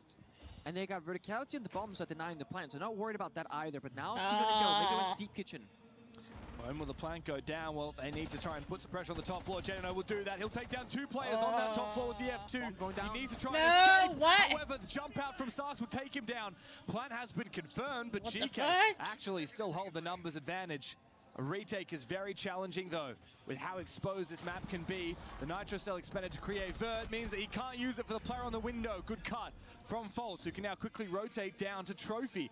Is this defuse possible to be counter-defused without exposing yourself to outside? I'm not entirely sure. Faults and NJR both in the building now. NJR just around the corner as Yogg and Ask need to find this kill, but they also need to get on that defuse. There is no time left. Faults finds the first one, looking for the second. Oh, the trigger discipline! NJR will claim both of their lives. That's what we are talking about. Now that's DC. That is DC. Didn't even move at all. Didn't make any sound in the server. Come on, they're waking up now. Solar repel, rotates down, goes into trophy window, says, guys, I'm over here, look at me. Megan NGR, the playmaker. He is now the win condition that you play around. GK, honestly, great attempt there, but they didn't find the plant denial thanks to the outside window pressure, finding 2 injuries, almost a 3rd kill. Azami there to cut off the windows would have made a huge difference. Would have been big. Would have been nice to have. But both teams, they were so stuck, just waiting for the other team to make the first move for a good, 90 seconds in that round. They knew Neuros was in bar, they knew about the people in Trophy, but they also knew they had the plant denial. And it came down to just one small mistake or one big play from DC side to force the difference. DZ are a lot better on the retakes on the defense than GK are, and I think a lot of that comes down to understanding that most of the time, the first priority when you're going for a retake is to find kills. Yeah. It's not to try and get control of the bomb site back again, right? The first target should be those people outside the building who are trying to deny you from counter defusing, like the players on repels. the players waiting, and then you really need to hunt a little bit before you go for that counter defuse. Unfortunately, GK were a bit too slow in doing so. They also lost both of their players upstairs to that window, as you said. That was the really titular moment for GK in the round. Now 2 rounds through, and they haven't even found a defense. I just saw Josh Mills walking by. I mean, he must be getting ready for what's to come. They're not too long. That means that the new season's being revealed very soon. You know, I actually forgot that was happening when I arrived here. How could you forget? Aren't you ready for the Shield Buster? No. Aren't you ready for your 2 of your 3 most played operators of all time? What's your KD in ranked? 1.94? Not happening anymore. It's gonna drop, man. No, I haven't played Mud Siege this season for the first time ever, so I felt like we're still in the beginning of the season, but we're at the end. Right, here we are at EWC for our finals. Final day today, yeah. Means it's time. I know the grand final's coming up soon because I just saw Handy's girlfriend and Cyber's family walk on past. Okay. Getting ready to cheer on FaZe through that grand final against Furia. So the drums arriving not too long either, I'm sure. Also, second round here for Finka on NGR. It's a bit of an unusual pick, but he's 5-0. He's feeling good. Got frag grenades, got the healing capability. You can actually tank the Renegade, just kind of finger boost yourself as well if you want to. Faster ADS speed as well is underrated. You get everything, man. It's all global gadgets, picking all 5 attackers. Fire, smoke goes out, Kino shotgun down steps. The fire is actually in his path right now. Yeah, Kino wants to try and push his way up from below, but he can't. And wow, it's gonna kill him. They're gonna go straight to the fire. Falls, kills himself with the fire. A very minor mistake, but a costly one. DZ though, still erupted onto that top floor successfully. Kino should be able to get that diffuser back, and with that kill onto Ask, that should be it. Cut off completely. Kino finds a second. It sucks. In a 1v4 as he finds the first. Kino finds all 3 with the Reaper. What the fuck was that? And it's a grim sight now for GK. 3 rounds in a row, they have failed. The final ban of the half will come through. And we need to see a reprisal here for GK. Sooner or later. Could be a trap operator ban for DC because they're playing the fast entries. Could be the Asami to weaken the map further. And onto the attack, maybe a solid snake. Let's see it. So, Kaid. Oh, interesting. Well, GK decide to ban the solid snake, and immediately after that, we'll take the tactical timeout. You already know like their play style. Okay, Chalet played only 7 times. So like remember, the most played map has been played 14 times, like Taven. The best side to defend in Chalet on defense is actually Bar Gaming with 71% win rate. Out of 17 rounds, 21 times it's been playing the in-bar. Teacher has only 32%. Top floor has 55% and the bottom floor has 0% win rate because it has only been played once. So it's not a good sign. They want to avoid that at all costs. I can't help but feel like for Sarks and Upo on their main stage debut, this team, we're starting to see a little bit of nerves creep on in. Things are getting desperate. Sarks saying, please, that is kind somebody of play funny Azami, please. All right, like that's the sound of a team that is panicking. They won the first map very handily. They were pushed deep on Cafe. Now on map 3, they are completely lost on defense, and you can see the GK jerseys in the arena are feeling the same way. Well, it's exactly what we were talking about, Pengu. Like, if you're not playing with the castle, you're not playing with the Wamai. Like, you need the Azami, you need the mirror, you need to create power positions, you need to give yourself some safety. And like GK know it, but they're just not doing it. And I will say this. This is the great thing about being cast, right? Hindsight, we have that. We have top-down perspective. On Cafe, not trying a single attack around to play the shield for GK. Here in Chalet, like refusing to play the Mira, the Clash, not playing the Asami every single round as you probably should. I'm not sure if that's because you're uncomfortable having a player take that responsibility or take that role, or disrespect, not thinking that they need it up against Dark Zero. But Shepard said the same thing that we've been saying. They're just fishing. They're putting out their feelers, they're taking what's free, and GK stop panicking, the round falls apart. DC gets into their setup location, 3-2-1 fight together, and the round is over. GK have to either disrupt them early on by finding a kill and aggress themselves by choice, or they're gonna have tools to hide behind and protect themselves with, like I keep saying, the Mira, the Asami, the Clash. For this round, they got both the solos that can disrupt and the Asami that can protect them. Oh, good Nitro on Akino though. Hard breach done. No secondary Tincano NJR wins these. For DZ. NJR probably should win this one. up against Yogg. Oh, looks away. If Yogg swung now, that's a free kill. Oh, man. If only he knew. He can surely hear it. He thinks that NJR is looking his way. Oh, the timing is Out comes the tuber out. Yeah, the timing is very unfortunate there for, well, both players, I guess. Foltz, though, managed to hunt down Ask down below. That's the Solus critical operator in the late round as NJR finally takes a little bit of damage. Gets the read. One tap. Good night to Yogg. 3v4, GK again. We start to see the cracks forming. DZ looking for their 4th attack in a row. GK solo swinging, looking desperate in the server. NTI is better right now, 6-0. Finger boost popped as well. Healing back Newers to life while he's tracking a player up above. Bolts from the vert. Oh, he's I'm surprised that they're using the buff for underneath. This yellow ping should enable the vert, but no, the timing is a little bit off. NJR not able to peek at the same time. I remember Mint saying that buck is not a good option for underneath. Grubby, though, does shut Newers out of it. Almost find a chance for the second one. That should have been his free kill. On defaults. The bar's not doing him any favors. And a free kill. Sark's exposed, just not realizing that J9O is taking control of the mezzanine. DZ, just when GK thought they had an advantage, DZ rip it back again. So much floor broken, office wall opened up as well, exterior windows, so much pressure, and GK liking information. They have no clue where the attack is coming from or where the case might be. It's downstairs in Trophy, which means DC are forced to play for kills right now. They got 2 players working together on Ivy, now inside a piano on office door, with Foltz backstepping to divert downstairs from Trophy/Solarium. Entry time for NJR, but Uport finds one. NJR now chasing him down slowly. The LMG. You're split. Foltz is also coming from the other direction. No more vertical pressure now, but a good pre-fire on the back of the yellow ping. Puts it all on Uport. 1v2. Foltz is low, but he can't isolate the fights easily. And NJR will swing to win. God. It is 4 rounds in a row for Dark Zero. They are taking no prisoners. Chalet is their playground. No parachute, no tag time out left here from GK. The players themselves in this server have to figure out their issues and their struggles. And right now, why are we swinging this if we're Yogg? I know that they gotta play the game with the dropship, but like Shepard said, you gotta peek that fight together. Have a guy contest that office window from the balcony, then have a guy go off his door, do a 2v1 play, something like that. The solo hero plays, they're great when they're working, but they have not been working so far here in Chalet. Maybe GK overconfident because they had a victory over FaZe on this map, but mind you, Chalet is not a map that FaZe, generally speaking, is like world beaters on. And that could give them some false hope for this map up. I sure expected more, at least. It's a 0-4, heavily favoring DC, and I don't think that's going to change anytime soon. No. We do see the mirror finally, but I think the mentals are a bit shattered on the side of GK. It looks shattered. I mean, you look at the players in the server, you listen to that tactical timeout from 2 rounds ago.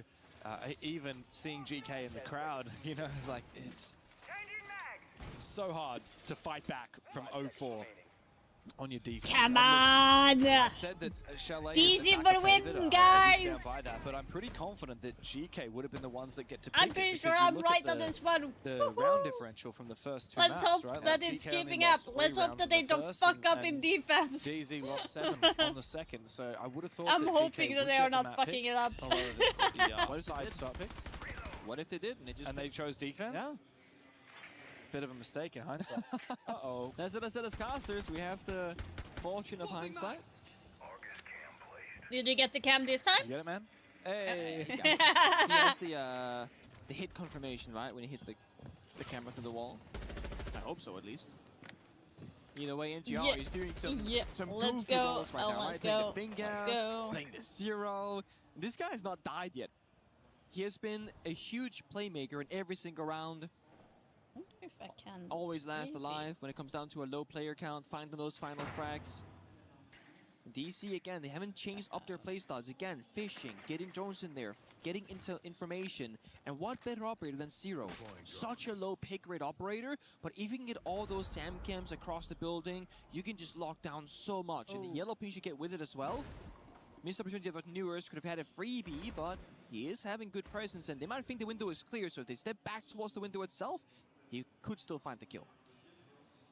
As Azami is perfectly placed from Grubby. I'm so excited to be able to play soon, guys! I have so many ideas! Good to be watching. Oh no! Shotgun up against Kino. 1 HP, but he survives nonetheless. Nitro Cell prepared so now, many waiting ideas. for the push and waiting for the call from someone.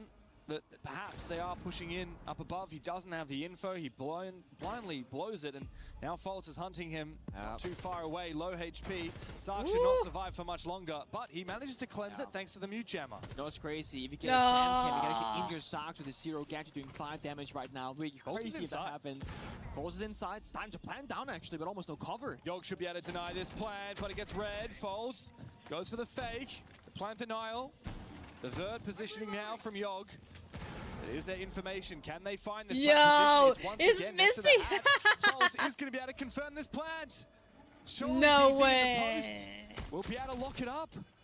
GK are once again left scrambling. No, False managed to get out and survive, and Newers is taking down Sark. It's an absolute disaster for GK. As Ask is then discovered, False will go down.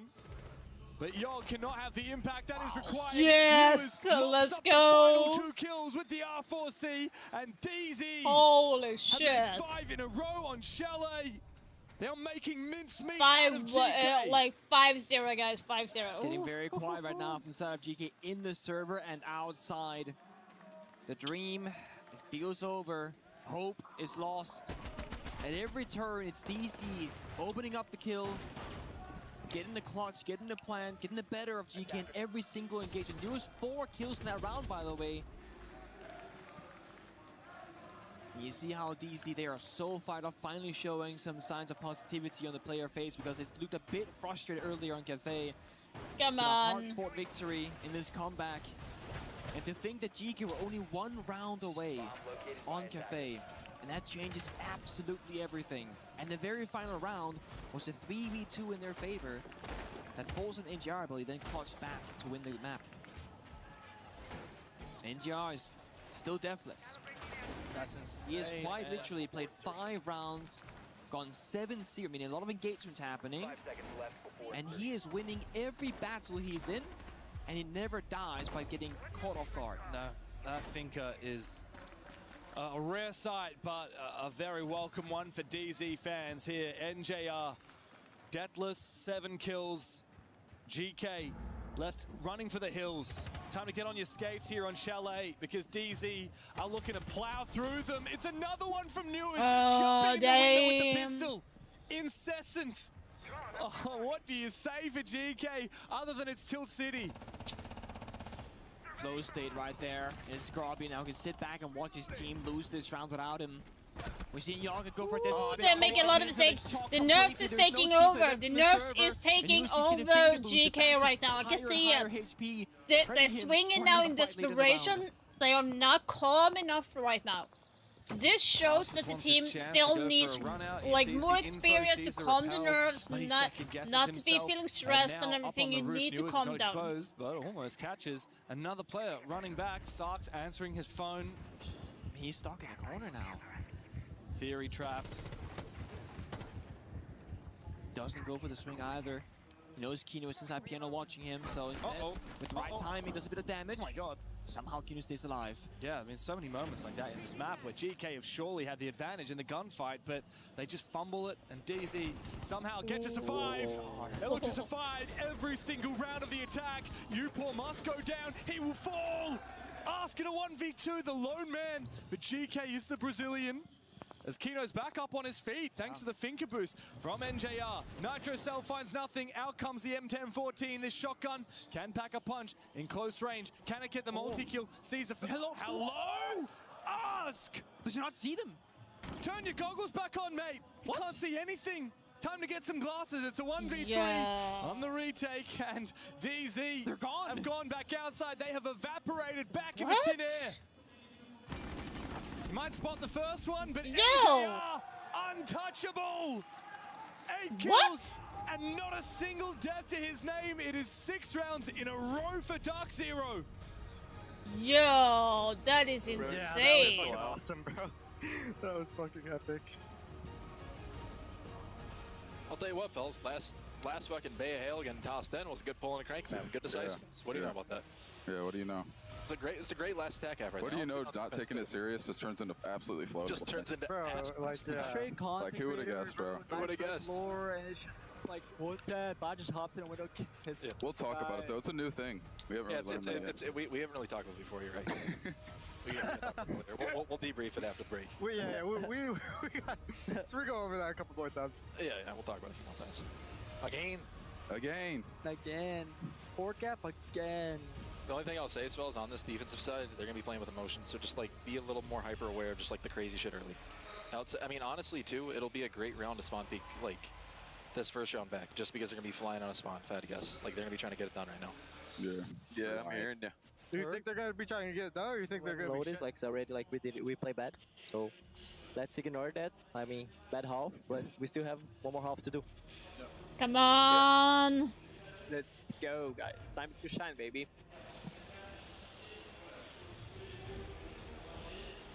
Yeah, I think the best we can do is like treat like treat as a screen. Yep. Shit, we got 6 more rounds. Don't forget to communicate with each other, and let it. Yeah. Let's get this overtime. Bro, forget this. They are not playing like this threat. I just want to check it, you know. I mean, you're gonna check the ghost threat. They are not doing that. They are, of course, they prepare stuff. So just treat like a screen. Get your info with your drone. Communicate with your teammate. Treat it like a scrim, is what Ask says. The most experienced player on the team. That's all GK. It was the most blinded as well. This could be the last round of the Esports World Cup for this team. It could be the end of the road. It's hard to be motivated right now. And the stark contrast between these two rosters. Dark Zero, on the other hand, having a laugh and said, hey, how about that? Turns out all it took was for us to not take things very seriously, and then everything would come easy. The GK, it's much weaker spirits, but you do just have to treat it like a scrim. Yeah, I mean, this is it's a very tough spot to be in, and you know the silence on the GK side, it was deafening. They're sitting there in their own heads, and someone's got to break that silence and just ask, like you said, say, guys, treat like a scrim, do these things. They're not going to do this strat that we prepped for. They're going to do whatever. On the other side, DC laughing. Hey guys, go for a spawn peek. They're going to fly up the spawn. Yeah, exactly. Coach says. And also, I love to say they're going to be playing man. with a bit more emotion. So expect the unexpected, right? It's such a good point because it's not going to be coming down to a regular round of siege anymore. No, that was gone a long time ago. Yeah, for sure, and especially 6-0 up on a DZ attack, right? Like now on defense, they can afford to take every risk. They can afford to meme a little bit. You know, you got 6 match and series points. A lot of money on the line and a spot on the podium here at the Esports World Cup. And GK in the crowd looking fairly dejected. The club championship points up for grabs, of course, means something, but the difference between 3rd and 4th place is almost $100,000 US. Yeah. Also, there is a world here where India will finish this game deathless. Oh, that would be a flex. 9 deaths. Sorry, 9 deaths. 9 kills, 0 deaths, and 5 assists. The assist game is crazy. Yeah, I mean, he did play 0, so maybe he got a little sippity-sappity. There's no way. There's no way. A little sippity-sappity. I don't know how he's getting 5 assists. That's actually almost more impressive. He's obviously missing a shot. But he still has 9 kills. Yeah, so he's also hitting them. That's pretty good. Tagging everybody up and not dying. So it's not like he gets, you know, sometimes you're getting a lot of assists because you're losing a gunfight and then someone else gets it. They did J9 goes for the spawn peak. And it's the Americans. Fold says G's in the chat. New is also, during that halftime swap, said in the chat, how you feeling right now? I give you a clue. GK not feeling too hot. And it's York, you know, once on the same side of the coin here for the Americans. He's 0-7 himself, yet to find his first kill, and this could be the final round. And he is, again, he's killless, first to die. Oh no! Flash goes down though. Grubby finds the gap once more. Great gap, and a great player to take down. Folds the leadership of DZ. No one was on that camera to support the clash. Oh, but Grubby gets completely swung. A very cheeky pick there from Newers. Time to go deep here for Sarks, but the smoke catches him on out. J9O spawn peek to kick things off. There we another one. Good shot from Uport, but he's now low HP himself. 2v2 with 2 minutes to play. Come on, come on, come on. Chaos in the server. Ask is going back to spawn because someone left a diffuser there. I guess the guy got spawn peeked. It was Yaga. So they gotta retrieve it. He went onto the rock. Oh, no. That is a mistake. Do not go onto that rock. Not in ranked, not in pro play. It is a death sentence. Winnable though from both sides. Mind you, and JR did suffer his first death, so that's also gone now. It's Kino and Newers playing together. Up against Ask and Upor. Got 1 Lion Scan, 2 frag grenades, and a flashbang. Just wait. Why does he have 2 Goyo canisters in the pocket? Let's what the see fuck? if GK can handle the pressure Yours? when it mounts. Hello? Good nade from Ask. As he tries to peek on through, isolate these angles, but Kino's got this ACOG from the other side. He's got the crossfire. It's a perfect shot with the TCSG. Give him the second. Why don't you? Upor low HP. Yes! And it's utter dominance from I told you DZ would win. I told you. 7-0. What the fuck? And for Europe, GK, we're the unlikely hero, but every fairy tale must come to an end eventually. Today, it was DZ's moment to finally get another win. Got 1 point of my prediction. Hell yeah, let's go. Wanted. Of course, that was last night. They wanted to go into the grand finals and play for a trophy, but still, Indy gonna win makes a hell of a difference. For GK, yes, unlikeliness of them to win, a dream that comes to an end, but they were the final team standing for Europe, which surprised everybody, and they should be proud of themselves for getting this far at the event. And for Dark Zero, what they're looking to build is longevity. They won the major in Salt Lake City a few months ago, but what matters is becoming one of the greats, forging their path and inciting them, enshrining them on the legendary stage of Rainbow Six history. We've named teams that have done that in the past. EG Continuum, Penta G2, W7M, and FaZe Clan. But very few others I got a can point. boast the same. Dark I Zero, knew that's it, I their knew goal. it, I knew To win, it. not just once, but again, I knew they would and win. again, and again.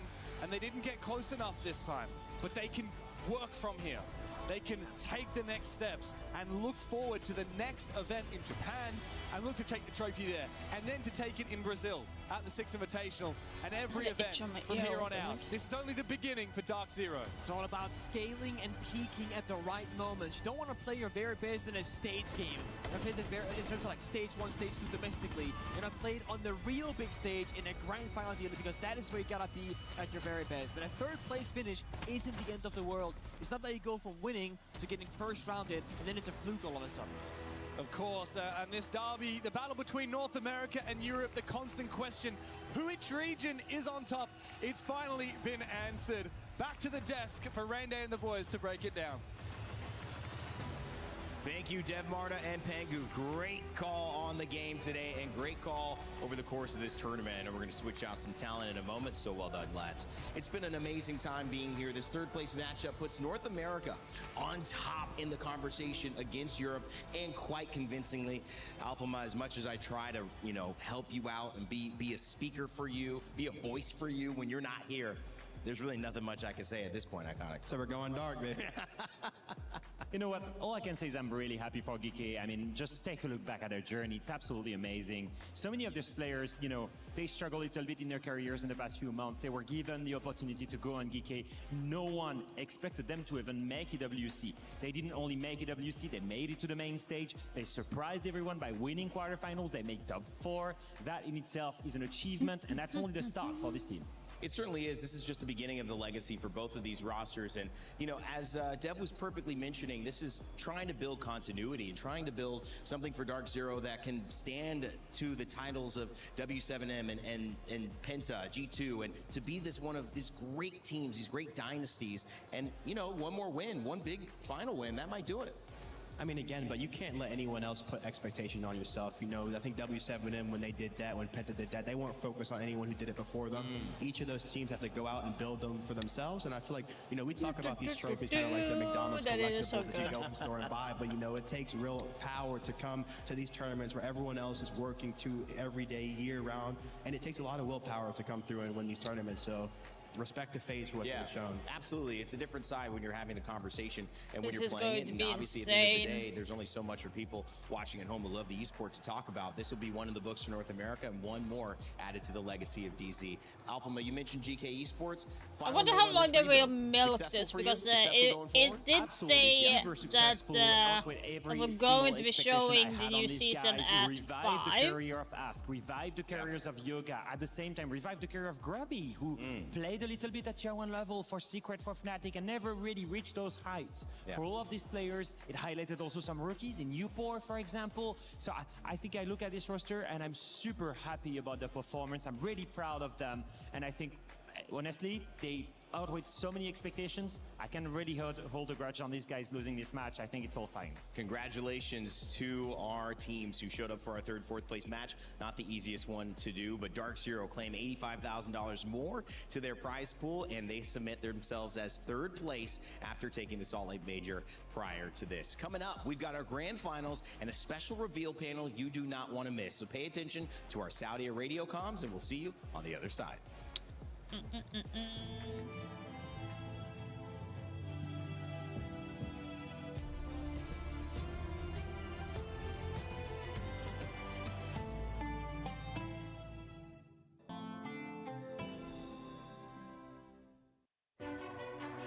This is how we fly.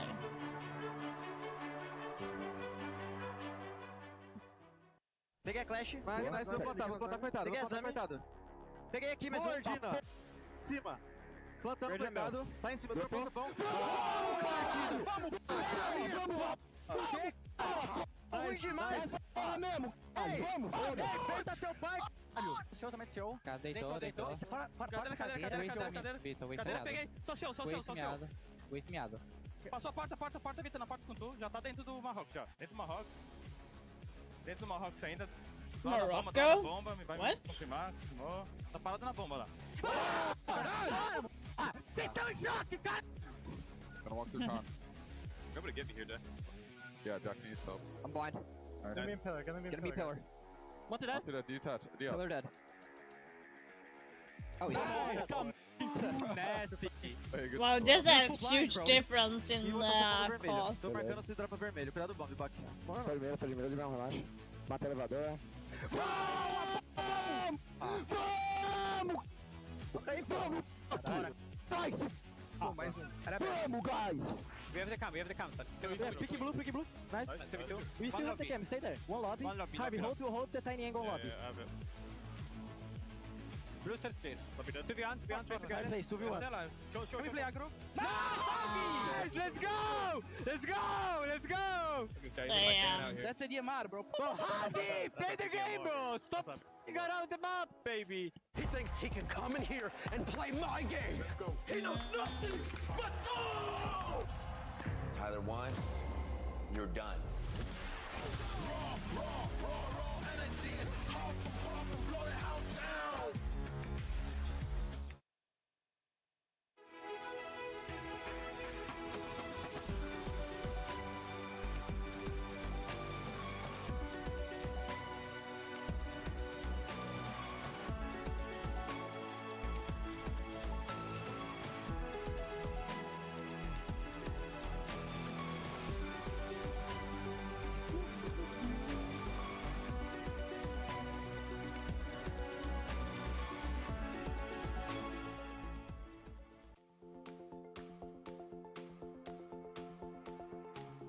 Come on.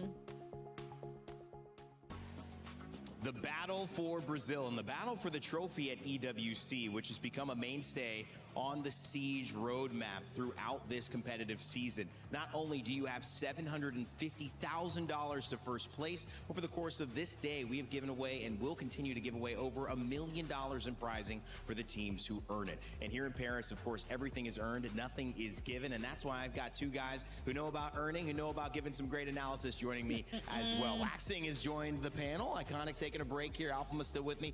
Lax, game set one went the way of Dark Zero. North America on top. As a North American, how do you feel about that? Listen, I absolutely can't complain. You heard me yesterday. Leo unfortunately wasn't here. You know, I'll take it that EML didn't advance into a grand final, and I'll definitely take it that we take third place now. You know, it's definitely a little bit of copium, a little bit of NA hopium there. Sure. But overall, I mean, that series was really good. In the end, it does come out to Dark Zero just winning that, what, 7-0? Yeah. Yeah, it just really showed they wanted it right in the very end. It felt like if they had won that first map, maybe we could have seen a very early set. But today, we expect in this best of 5 coming up, our grand finals, anything but. And that's what leads us to our PS5 story of the day, which is the Triple Crown contenders. Now, the Triple Crown, A lot of people know that from maybe some horse racing, but Triple in this tournament, round? Siege, what does it mean, Alpha? What are they fighting for? It is the 3 biggest tournament, the most prestigious ones you can get into this game in the modern era of Siege. You think of the 6 Invitational, you think of the Major, and you think of EWC. Now, the 3 men on your screen, what they've done before. The 2 on your right, they've won 2 Six Invitationals and 1 Major. Hertz, he's won 2 Majors, 1 Reload, 1 Six Invitational. All 3 of them have one common point. They have never won EWC. One of them will win it today and become, for the first time, enter the legend of R6, because they will be the first holders of that triple crown. I got the last All 3 pack. tournaments, I think, EWC, no, Major, yeah. and After How that does is the feel? skin. I mean, I love Iconic talking about, people act like these trophies are part of McDonald's collectibles, right? But there's so much more that goes into it. I mean, yeah, you're collecting every single big tournament trophy, and for both of the, or all 3 of those players, and even for these teams, to be able to collect an EWC trophy to seal out the day, to seal out these past 2 weeks, that will really cement their names even further into Siege's history. I talked about it before, I'll talk about it again. These are exactly what all these players are going for, and when you look on that side of Fury, again, this was a team that was put together 5 months ago. The fact that they are here at a grand final, we saw Herd's Twitter post online. He was talking about he just believed in the process, and he wasn't really sure what time was going to look like, but the fact he's right there in a grand final, ready to take this stage, it's a beautiful sight to see. Also, not wearing his jersey, I like it. Just setting this up, setting the tone, do a little contrast with the team, getting ready. That's kind of what I would do. Alpha, there's a bit of a history between who wins and who doesn't, and who goes on to do well in the tournament. Yeah, a couple of fun facts about this. When Hertz face phase, we know there's a big deal. Yeah, they're just wasting time now. That's what they are doing. Siege where Hertz face phase. They're just wasting time because at 5 the winner p.m. of that matchup ended up The winning reveal, the event. the reveal is going to happen. 2024, they met obviously in the grand final, and here Hertz won, became SI champion. They met again in Boston at SI, and this time FaZe won the matchup, and they went on to win the event. And finally at Widows 1 year ago, Furia beat FaZe initially in the playoffs and ended up winning the event. That's just to tell you just how big Titans of Siege they are, because they know whenever they face each other, whoever wins, they end up winning the event. That's going to be really true today, because whoever wins is going to be winning the grand final. So it's going to continue. Yeah, absolutely. And it's always nice to see a Brazilian final. You always will expect the best out of them. They are the best region for a reason. So I'm really hoping once we get into this best of 5 that they really are trading blow for blow, taking each other's maps or taking their own maps, and we do see a full best of 5. I don't want to see a quick series. It doesn't feel like we are going to get one. We might have gotten our quickest series already, and many people think on the quick side it could not be FaZe. Many of you might think, oh yeah, FaZe 3-0. Some people have already been saying a Furia 3-0. We'll see how that ends up working. Either way, it'll be contested. But if you go back to how these teams have performed, specifically FaZe, they have surprised us a little. They've gotten here, which we expected. Yeah. But the way they did, losing dramatically on several maps, but also dominating on other ones, means that it's of course been they're looking very. to They haven't been their siege really heading into the consistent grand in final. their So there is no question performance. that they're going to get a victory. We had Ann sit down and talk with them heading into the big matchup today. We are chatting with Laura ahead of the grand finals. Laura, I feel like we had to get you the VIP treatment with the cool car because you're the back-to-back finalist for this game. Apart from being in a different team, how does this grand final feel different to you? I think it's completely different because, first of all, we are in another country, so it already feels different because of this. But speaking in Portuguese, like when we were playing, it's also very, very different. We have a different culture on the team also. So it's completely new experience, like playing for other guys also. So it's just another feeling. And this time I'm feeling way more confident. I think we're a way more solid team than I was last time I was in the final. So pretty confident this time. Hey, that's good stuff. You played against FaZe in the SAL finals. It was a close game, but you did lose. What did you learn from that game that you can use today? I think we learned a lot about like honing on, even when the game is on our side. Like we lost to them on the final map. It was 5-1 for us, I think, and we still lost the map. So I think we learned a lot from this, and we're not gonna slow down when we are at this point of the game again. That makes a lot of sense. I want to talk about your teammate Boxzera as well. When he started playing in the SAL last year, everybody said he was the player to watch. He's been enjoying playing on the stage from what it looks like with the trash talk and everything. What do you feel like he adds to the team? I think he's like a balance for our team, you know, like our team has so much ego, like we are like big names on the scene, so everyone has their own opinion and everything. So sometimes we're like discussing something. He's the more chill guy, so he balances our team a lot. And I think he's enjoying so much, like playing a playoffs, his first playoffs, playing with the crowd there, cheering for us. So he's just enjoying himself and hyping us all. I was going to say, because from what he shows on stage, it doesn't look like he's the calm one with how he's been behaving, but I love that. With a win here today, you would lock in SI. That's, of course, another tournament in your home country. Does that play in the back of your mind at all? Yeah, of course. We already talked about this. Like, even before we came to the tournament, we said, okay, guys, let's not just think about SI points, because we just have to win here, and we're there already. And then what are the expectations for today's game? I mean, we hope we're going to win. We just did our job like all the games, so we're just confident, and let's see. Everything can happen, but we're very, very confident. Sounds great. Thank you so much for your time, and of course, best of luck. Thank you. Why does Ann keep getting driven in a Rolls Royce to the venue? I mean, I'm in a bus. We're in a bus, guys. It's true.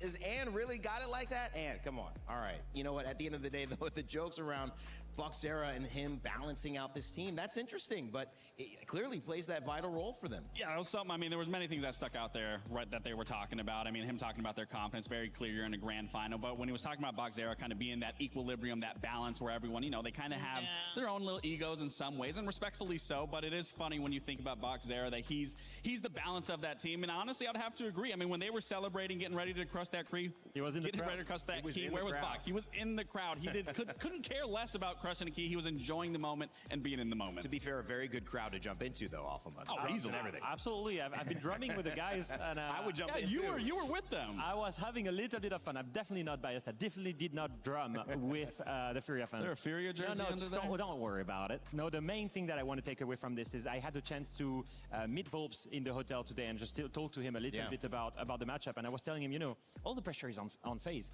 They are the two-time world champions. You guys are a young roster. You've got a rookie with you. And he told me, you know, in any other team that would face, I wouldn't care. Yeah. But the thing is, with FaZe, pressure never gets to them.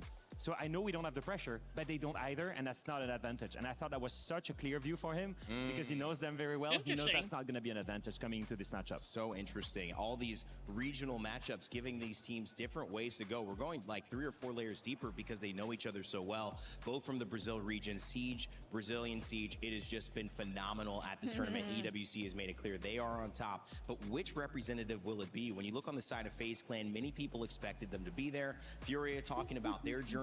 But Cyber has been maybe one of the most talked about individuals coming into this tournament and during it, not just for his support or having his family here behind him, but for his play. Ann had a chance to sit down and talk with him, and I hope it's not in another Rolls Royce. Ann? I'm so glad we get to chat with Cyber ahead of the grand final today. Cyber, good to speak to you. First off, let's talk about yesterday a little bit. You guys lose map 1 to GK, then a big comeback. What do you think caused the comeback? Ontem vocês começaram perdendo o primeiro mapa, mas conseguiram fazer um comeback. Como é que foi essa partida? Como é que você sentiu durante ela? Bom, a gente estava muito confiante. O Chalé é um mapa muito forte nosso, a gente sabia que era um mapa forte deles. A gente acabou bobeando alguns momentos ali que custaram alguns rounds e a gente deixou escapar a vitória no primeiro mapa, mas a gente estava muito confiante com a pool que a gente tinha, que era o Consulado e o Fortress, então a gente estava bem confiante para essa partida aí. So it was a tough map 1. It was a very good map for us, but a very good map for them as well.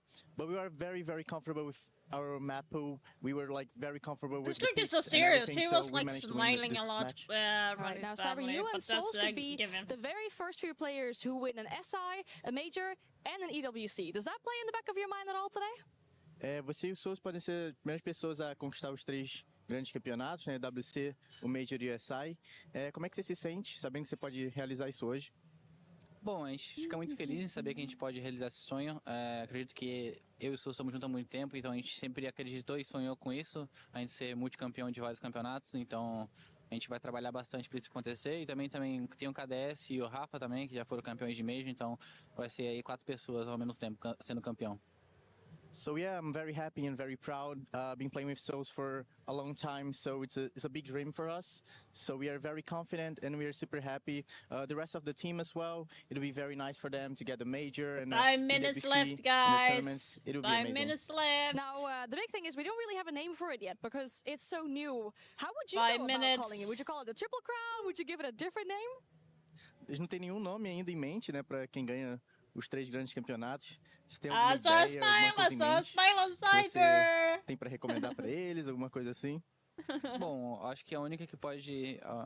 O nome que posso recomendar é a Tríplice Coroa, que não é como se fosse a parte do futebol ali, então.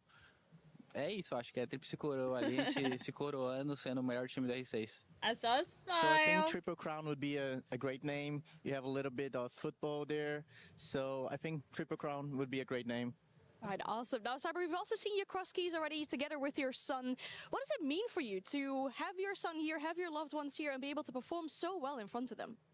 Vocês quebraram a chave, você estava com seu filho, foi um momento muito legal para a transmissão, para todo mundo. Como é que você sentiu nesse momento de estar com ele ali, podendo quebrar a chave? Bom, de ter meu filho no campeonato, fico muito feliz. Acredito que é o primeiro campeonato internacional dele que ele pode vir realmente, então a gente fez questão de trazer ele para ele viver esse momento junto comigo. É uma coisa que eu estava há muito tempo querendo fazer, mas por conta de alguns campeonatos eu não podia, por causa da idade. E graças à EWC ser em Paris, esse meio que um evento em si, eu consigo trazer ele para ele ver o jogo. E, cara, tô muito feliz em questão disso, de estar numa final e ele tá assistindo lá, ele torcendo, ver ele torcer, é uma coisa que motiva mais ainda eu querer ganhar. So yeah, I'm super, super happy because it's the first time that my son is going to watch me in an international stage, because some other tournaments you have some restrictions, some major restrictions, and as this is like a big event and big gaming event, I'm super, super happy that I managed to bring him here and he can watch like me play in the finals in his first time here. So yeah, I'm super happy and super proud. That's awesome. It's been super wholesome to see that. Now, with the victory today, you would lock in an SI appearance. That would be at another tournament in your home country. Is that another big motivation for today? Vocês ganhando hoje, vocês já garantem a vaga pro SI, né? Ano que vem, e no Brasil, na casa de vocês. Como é que você se sente? Você tá animado, já tá pensando? Bom, a gente não tá pensando muito no Invitation ainda, a gente tá mais focado nessa parte da WC, a gente quer realmente sair daqui campeão, a gente teve bastante luta para conseguir alcançar o nível que a gente estava no começo do ano, então a gente voltou com o nível que a gente estava e agora a gente quer se coroar novamente. So I'm not really thinking about SI that much, to be honest. I'm thinking about today and EWC and winning this title. And I'm super happy that we managed to get in our form that we were in the start of the year. And we battled a lot for it, and we're feeling super, super happy. That's awesome. Thank you so much for your time, Cyber, and good luck in the grand final. 2 6 invitationals in a row, looking to qualify for a third here today. Cyber has been phenomenal, and of course, FaZe hoping that he shows up big to help them get the win. Oh, and he absolutely will. And there's one thing, right? We always talk about the mental. We always talk about the physical aspect of having to play, but we never talk about the emotional side. And you obviously heard him talking about his son, his wife being here. Just being able to play in front of your family just adds so much more to the pot. The first time ever. The first time ever he gets to be here with his son. As you can see him here, he even went and crushed the keys of the semi-finalists there with his son in his arms. It's so beautiful. Even obviously handy with his girlfriend. I mean, it's just the close ones being here. It means so much to them. Being able to share that with his son, coming by. Life-changing memories, winning life-changing Cyber's prize son, at you have the same time. coach's so baby there. You have Handy's whether wife. his son or Cyber. You look back at this when they're older, when he's all grown up, when Cyber's getting older, they both can look at this moment and share that piece of history together, of being able to crush that key, being able to be on stage, being able to look up to his dad, look down on his son and be like, this is going to be you next. And also just family photos and videos. They've developed quite a lot over the years. 4K, 8K camera instead of a traditional selfie, or, you know, what were my childhood videos on? You know, something that I can't even digitize anymore. So that is an incredible performance that got them that moment, but they're looking to do it again. And as we head into a best of 5, gentlemen, this is one of those things that we haven't seen yet in this tournament, and also for a situation where you know the team really well. A best of 5 means even more because you're already 3 layers deep in terms of familiarity. Now you got to keep doing it again and again on more maps. Yeah, the mind games are absolutely crazy on this BO5, and very often it's really, you come down to a flow state and you reach a moment where you basically throw away the strat book, you're not thinking of your default, and you're adapting live every single round. And at that game, FaZe will have the advantage. They've played so many more BO5s than the 4 other players and Herds on that stage. They will have the advantage, they won't feel the pressure, they will have the experience, and whatever how good Furia has been playing right now, FaZe will definitely be the favorites in this matchup. I mean, you also got to think, how many times have FaZe been in a grand final where they've had to play a best of 5? They've had to endure that tenacity and that intensity of being in this match. And then you also just think of, on that side of Furia, there's really only been one player that's had to do that, and that's been the side of Herds. So it's also going to be important for Herds to rally in the troops and make sure that they're all mentally and physically ready for this. And yeah, we talk about this being a clash between the same region, and you do have that. And I think you made a very great point. It's really about throwing that strat book out the window, and you're going to have to be adapting at every single step of the way in order to get it done and get to be able to call yourself an esports World Cup champion. Feels like adaptation, that's a big theme, obviously going 5 maps deep, but also with FaZe having those swings against Liquid Alienware coming into this grand final, you feel like they are aware that they're going to be making decisions on the fly to get back into this. And a big loss might not mean as much, Alphama, because they know they can bounce back. Yeah, and that's the big thing to me, is if you look at a record at grand finals, you think of the 2 grand finals that they've lost in majors. You think of the Berlin major in 2022, that was Cyber and Souls ones that were already there. You think then of SI in Sao Paulo in 2024. They also lost that grand final on the last brink of the 5th map after a crazy comeback from Herds in front of them. And since then, they found the winning formula. They've been winning every single grand final. And they've done that formula when Furia maybe doesn't have that one. So, in my opinion, that experience, all of that wealth of experience, 2 years of winning everything, that's gotta help them here. Feels so difficult to do. Well, if everyone's here and you're watching online, yeah, now they'll open up. You know that there's something special about to happen. We have a reveal panel coming up, and in just a few minutes, we're going to go to the stage live and start talking about what you can expect in from 5 minutes. The new season. Now, the cool element, guys, is that we don't quite know yet. There's been some rumors, the excitement. Maybe the biggest topic to start off with is shields. Characters, shields. They've been very effective in Rainbow Six Siege for many, many years, and maybe we're going to see something that, I don't know, disrupts the balance. What are we thinking? I mean, I'm sure hoping so. I mean, the shield meta definitely has been very prevalent with every step of the way, and I tried to limit myself from the teasers. The last thing I saw, I think, online was on Twitter. It was the new operator sitting inside of the border lobby. I saw some shields on the newspaper, so it's definitely leaning in the direction that there might be some changes towards shields that I'm very excited to be getting into. So, fun fact about that asset, I wrote it. So I wrote what was on the newspaper.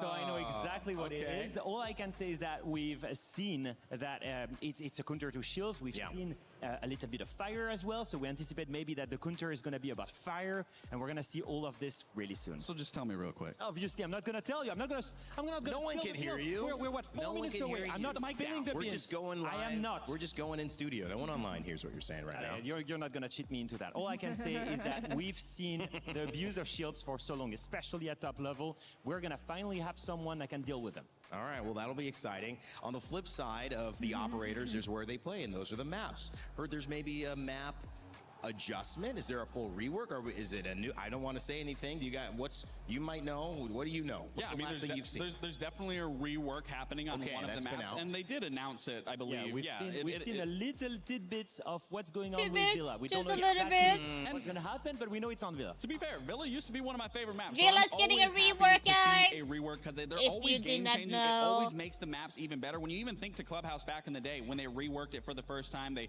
made the top floor be able to connect it. Even on that bottom basement, you couldn't play basement, but when they added just the layers on top of the boxes, basement was viable and easy to be played. So I'm super excited to see what we're gonna get out of Villa. Villa, Chalet. I mean, is there a map called Presidential Suite?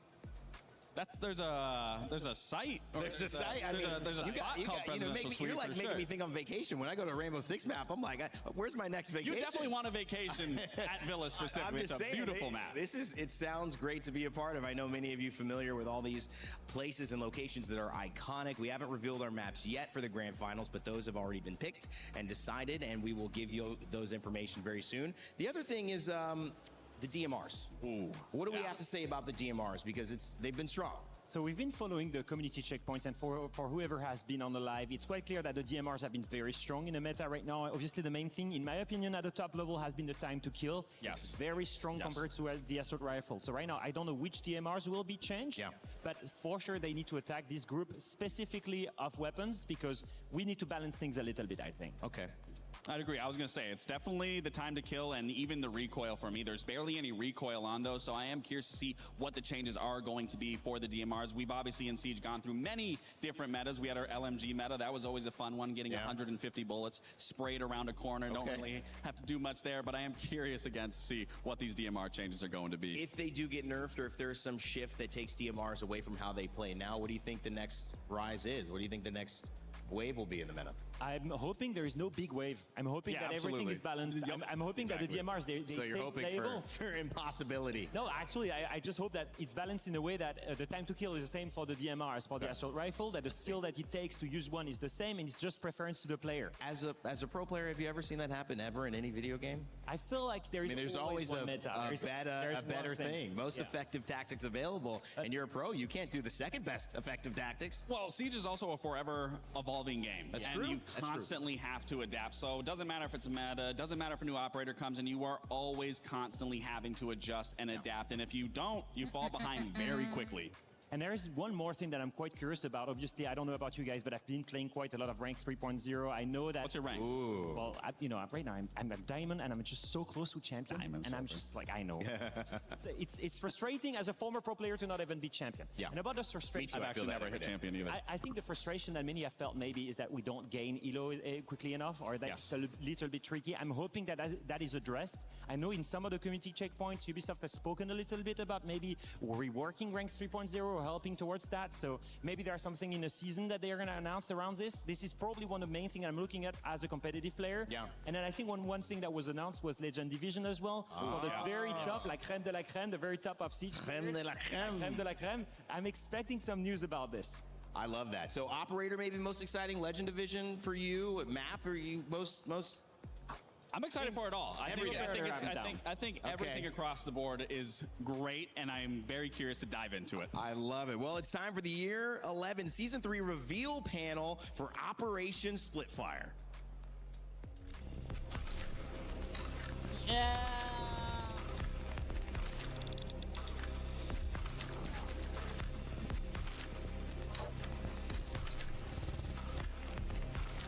Let's go.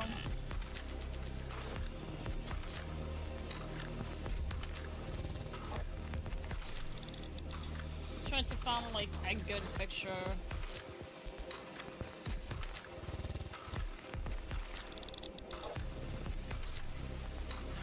Come on, guys.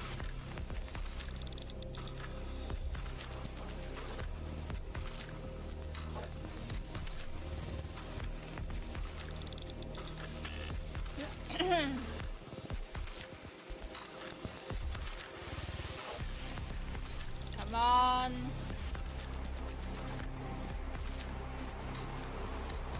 Two, one, let's go.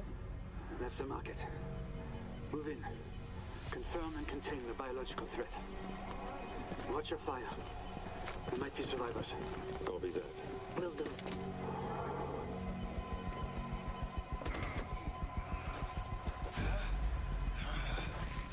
Civilian in distress on the east side. Leon, I need backup.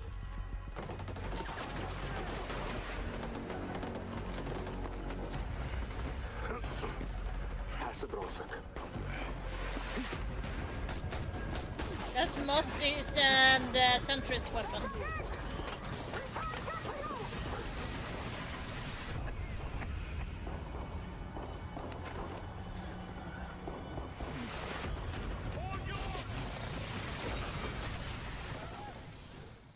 I knew it! It was kind of like the junket fucking thing, but it's like, oh my god, It's so seriously. good to be back here in Paris. Are you kidding me? We had our incredible 6 Invitational in February in this very city, and thanks to the EWC, we're back here with all of you. Now, this community shows up every season, and every season, you tell us exactly what you think. And that matters more than you know. So thank you. Now, it's already been a huge year for Siege, and with our second season closing soon, I think it's time to talk about Year 11 Season 3. We're bringing a lot with it. A brand new Defender built to break the shield meta wide open. An update to Villa's basement, and a brand new event where speed is everything. But before we get to all that, there's something I'd like to address directly. Since the launch of Rank 3.0, we've been listening closely through our seasonal surveys and the feedback you've been sharing across the community. And a few topics have risen to the top: progression, placements, and rank standings. Yeah. Let's walk through those changes right now. New placements. There's still 5, but with bigger rank point swings. Where you land is a better reflection of how you played. Okay. A soft reset at the season's launch, which we know can be disruptive, Yeah, but this is designed to be a cleaner and more accurate starting point, Okay, and to that make is sure your what placements they had. are better reflected. As an example, Yeah, our reset highest to ranked champion will be reset to Emerald 3 before placements begin. 30 points base per rank win points now. are also being Okay. adjusted from 25 points to 30 per win. You're better rewarded for your effort. Also, I like this one. Emeralds Oh my can god, no longer Emerald. bring platinum or gold players into champion Yes, I like this one. I like this one. and This for is a those who good wanna change. Go to the top level, the legend division is being added, and those are for you to compete at the highest I level. am actually happy about that. Now, You if you can't haven't filled play out that against seasonal champ. survey, I've please been do, struggling because with it's this one of shit the best so ways many times. to shape what we do next. Now, we put together a full look at everything coming. Let's get into it. Here's Season 3, Operation Splitfire. I actually like that. 3 versus 3 arcade. Oh no. I don't need more arcade. For the past 2 seasons, we've had a great reaction to the 1v1 arcade. Players have shown up and have been playing that playlist. And this season, it's time to try a new arcade. The 3v3 arcade is coming to Siege in Year 11 Season 3. It's still going to be fast-paced, it's an arcade after all, but each person on the team actually holds more weight. If you lose one of your teammates, now you're down to 2v3. It's you're kind of good already in the practice end mode of before their rank battle. that You you're don't have playing all the together. utility you have with a 5-stack. So you have to keep everyone together, coordinated, play off each other, and think about which ops you're bringing and what type of synergies that you want to use to expose the weaknesses of your enemy team.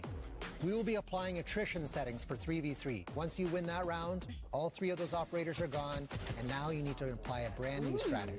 Okay, so I like think that. a little bit about when you bring your hard breachers, when to apply a shield. What about electricity? With 3v3, you only need to grab 2 friends, but you can still feel the thrill of a siege round and the energy that you're able to bring to just coordinate with your buddies and close out that round. It brings a lot of excitement. It's the perfect blend in between the 5v5 and the 1v1. It's a great time to jump in and play and let your voice be heard through our seasonal survey Not my favorite, to let but us know how you'd it's like worth to see trying. the mode It's improved in actually the worth future. trying. Balancing updates. This So season, we're making a number of balancing updates, focused on some of the most counter discussed for weapons Dokkaebi. and operator Snake in is the getting a game. nerf. Let's start with weapons. The AR-15.50, the MK-14 EBR, and the SMG-12 have been dominant for a while now, often overshadowing the operator's gadget. So we're making adjustment to the damage, recoil behavior, and ammunition capacity. We're also removing the muzzle brake on defense for Tuberals and Aruni's DMR. From there, a few more changes across the roster. Lion scan warning time is coming down slightly, more opportunities to catch defenders on the move. Capcan and tree denial devices gets a small damage increase, so a good trap placement pays off even more. Echo's Yokai drones recharge their sonic burst faster, so it can bring consistent value throughout the whole round. Now, Dokkaebi.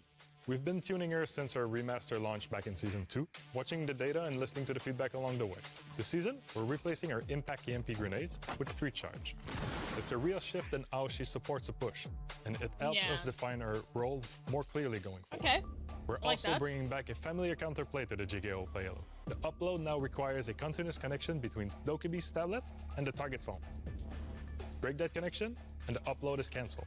Mute signal disruptor and can now sever that link, making him a direct counter to Dokkaebi once again. Initiate jam. While an Oh, I upload like is in that. progress, Dokebee's tablet stays active, allowing Solace to track her for the duration of the upload, not just when it starts. At the same time, IQ can detect the target's phone throughout the upload, making her a strong partner for coordinating pushes and following up on act defenders. Outside of an active upload, Dokebee's tablet remains hidden from electronic detection, just as I before. like that. Put I like together, that. this keeps what makes her remaster strong, while giving defenders an actual window to notice, disrupt, and stop the upload before it lands. Last but not least, Callie. She hasn't seen much play lately, so this season she's getting a that real is buff. kinda- One aim at making her stronger and more fun to play. Her sniper rifle gets more practical. The CSRX 300 moves from 5x and 12x magnification down to 3.5 and 8x, Oh, which gives okay. Callie players a lot more flexibility across different engagement ranges. We're also cutting the time between shots and increasing her total ammo, so she can stay in the fight instead of disengaging Yo, after they're every basically bringing on the her gadget back to side, where she was. activating or Oh my deactivating God. the LV explosive lands no longer interrupts your aim or your link. So you can manage your utility without losing your sightlines. Adding it all up, and Callie plays smoother, hits harder, Okay. and holds her at long-range angles with a lot more confidence than before. And with the new 3.5 scope, faster follow-up shots, and increased That's the ammo, reason why they she's kinda much better nerfed equipped her, to handle close-range fights Her when she has to sniper commit in the indoor. beginning when That's she came balancing out, for and season 2? now they Well, just at least for bringing now, it back. as we will have so another big update like this one during the mid-season. it's going to be interesting to see how that goes. Over the past few years, we've heard players asking for more frequent map updates. We heard that loud and clear, and our answer is to bring a twist to the maps you already know and love or hate. So this season, we're introducing something new: targeted map updates. The idea is simple: make smaller, meaningful gameplay changes that shake up a map. Open the door to new strategies and keep a map feeling fresh without touching its core identity. Every season that does not bring a brand new map will bring one of these, so there's always something new to learn. First up, we're going to Italy with Villa. I don't like that If you've at played all. Villa, you probably already know this. The first floor living room and library has always actually been don't like it. its least played bomb site, so we're moving it to the basement. We've reworked the whole layout to build a brand new defensive site there. New bomb locations, new rotations, new destructible walls, hatches, and updated cover. The biggest single change, though, is the garage. It's been completely redesigned, and it now plays as an interior space. I like instead that of an they exterior added approach. garage in That Butterfly alone Villa, but I changes don't how like they are attackers going can to move do that through the on whole every side of map, the map. Put changing. together, this bomb site is something completely fresh. New defensive setups, new attacking routes, strategies nobody's had to think about on this map. The basement objective is the headline, but it's not the only thing changing. You'll notice supporting layout updates throughout the surrounding area too, aimed at improving flow, droning lanes, and overall gameplay. That's what targeted map updates are all about. Focus changes that meaningfully shift how you play a map without losing what makes that map feel like itself. So every mid-season where we aren't shipping a map, we'll be testing a new micro update that will add new gameplay and new features that we can't wait for you guys to try out. And we'll be monitoring all of the feedback and reacting accordingly. Before we move on, Modernized Map continues this season. This time, it's Stadium Alpha, Stadium Bravo, and House. The tutorials and shooting range will also be receiving a graphic update. So as always, we can't wait to see what you guys do with these targeted map Nothing too updates surprising, this season. but like I said, I don't like this. In Season 3, we are introducing Legend Division, a fully visible leaderboard to the entire community about who are the top players within Siege. So Legend Division is a new solo queue playlist which opens Solo queue mid-season playlist. as part of our new content cadence.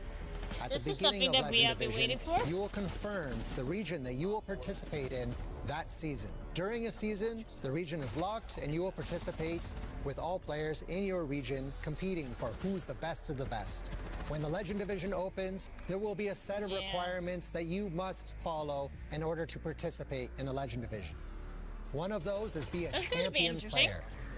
Another one is having a rank history, meaning that you had to have had platinum or above in Season 2. Additionally, you will be required to pass different security checks, such as our new R6 Shield Guard secure platform, and also have your account protected by 2FA by application. Okay, that's really This good that season they are forcing introduces people R6 Shield to Guard secure have platform those. exclusive for the Legend Division, which has secure boot, TPM 2.0, and many other PC security features.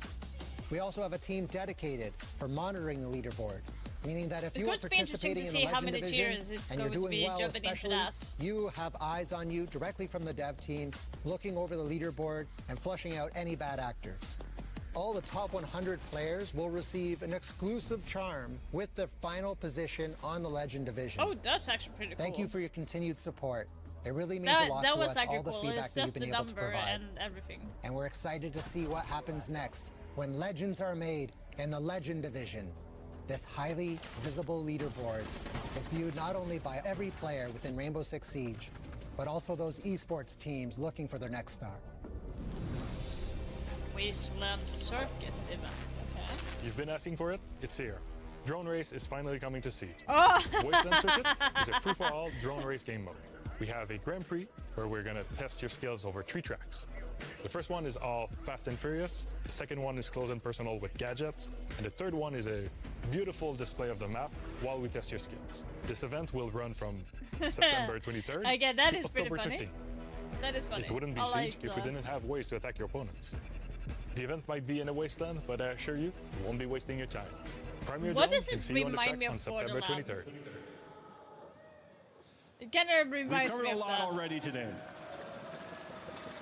But if there's one thing I see come up again and again, season after season, it's shields.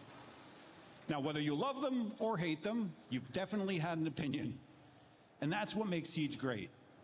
The meta keeps evolving, and it's our job to make sure every strategy has meaningful counterplay. This season, we're introducing a new defender built around exactly that philosophy.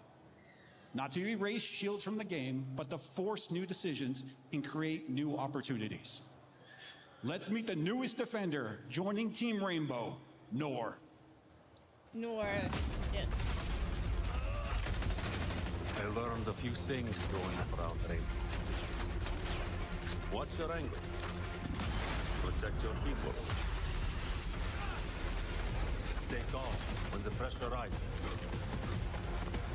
Mossy's gun. Vocal Lieutenant, no shield holds forever.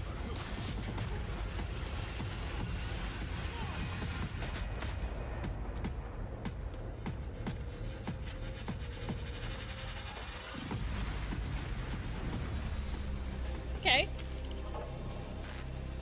Meet Noor. Born in Egypt, Ahmed Mourad followed his father's footsteps by enlisting in the Egyptian military before joining Team Rainbow. His experience shaped him into someone who looks for practical solutions under pressure, a mindset that defines both his role on the team and he's the gadget not he brings all on the about the battlefield. shield pressure. That mindset That is reflected kind of, in every part of his kit, and nowhere is that more evident than in how he deals with shield operators. Over the last few seasons, shields have become a big part of the Siege meta, and the feedback from defenders has been pretty consistent. Yo, Once a shield takes defending space a and starts Raptor to is really going to push onto be site, insane. your options start disappearing fast. Same goes during a 1v1 post-plant situation against a Monty. So, we wanted to give defenders a dedicated answer to shields. One that changes how shield players have to approach an attack. Noor comes equipped with the Horse Lance launcher, loaded with 5 Horse Lances. Fire one into a surface and it attaches, drills in, and after a short delay, releases flame on both sides. For shield users, that's a nightmare. Stick a lance into a shield and the countdown begins. Okay, you can remove it. The shield player has a brief window to react before the flame ignites. At that point, they don't have a choice. They'll have to stop to remove the Horse Lance, exposing themselves in the process, or they will Okay, I burn was fast. kind of scared that it Very would fast. be. As Noor, your job is be to able to capitalize on remove that it. hesitation. So keep the pressure on, maintain line of sight, and don't let them escape. Either way, the push they were leading just stalled Yeah, out, he has the giving the Maestro's rest of the LMG team as the well. opportunity Oh. to retake map control. That's the moment we wanted to create. Shields have been able to dictate the pace of a push with very little resistance. Noor flips that, and that's just against shields. The Horus Lance attaches to any surface and can pierce through soft surfaces as well as reinforcements. This includes castle barricades, Azami Kiba barriers, and deployed Osa shield. So picture an attacker planning behind an Osa shield. They're sitting behind cover, confident no one can touch them. Noor can break that confidence. Pair that with an intel operator like Pulse or Valkyrie, And the Horus Lance turns into one of the strongest plan denial tools we've ever given defenders.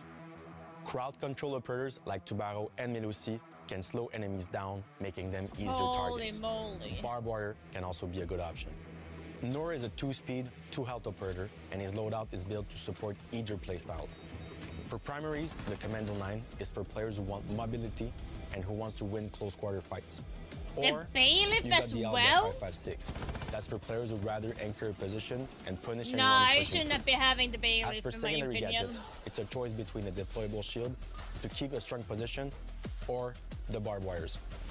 The secondaries are the TACOPS 1911 or the Bailiff 410. The Bailiff is especially useful to help with site setup and creating new lines of sight. Nur wants to make the shield player hesitate, make the position that felt safe feel unsafe. Nur joins the roster in year 11, season 3, in Operation Split Fire. We've had a lot of fun creating this operator, and now it's your turn to bring up the heat.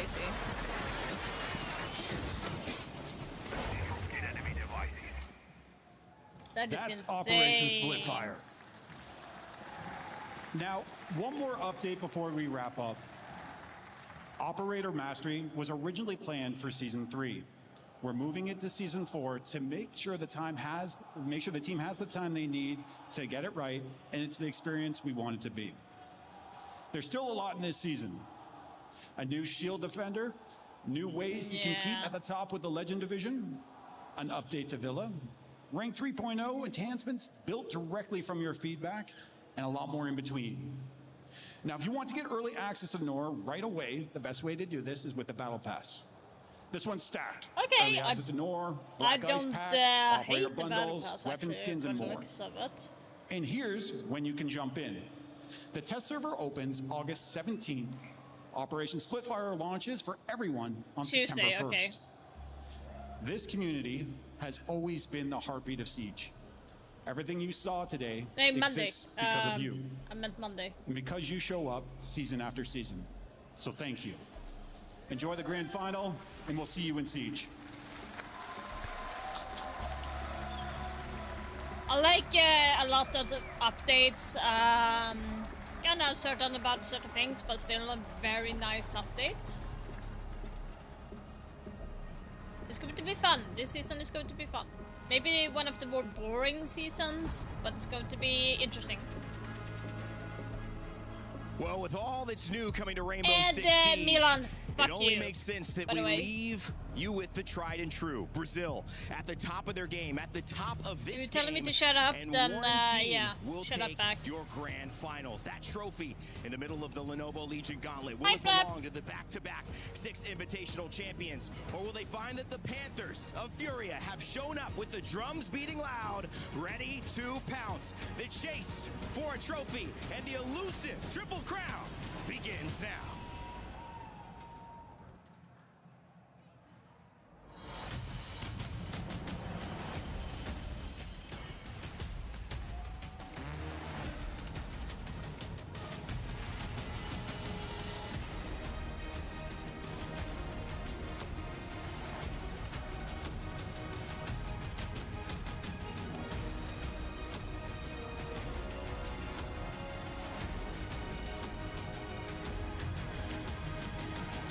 Ja, nu kan jag prata på bara...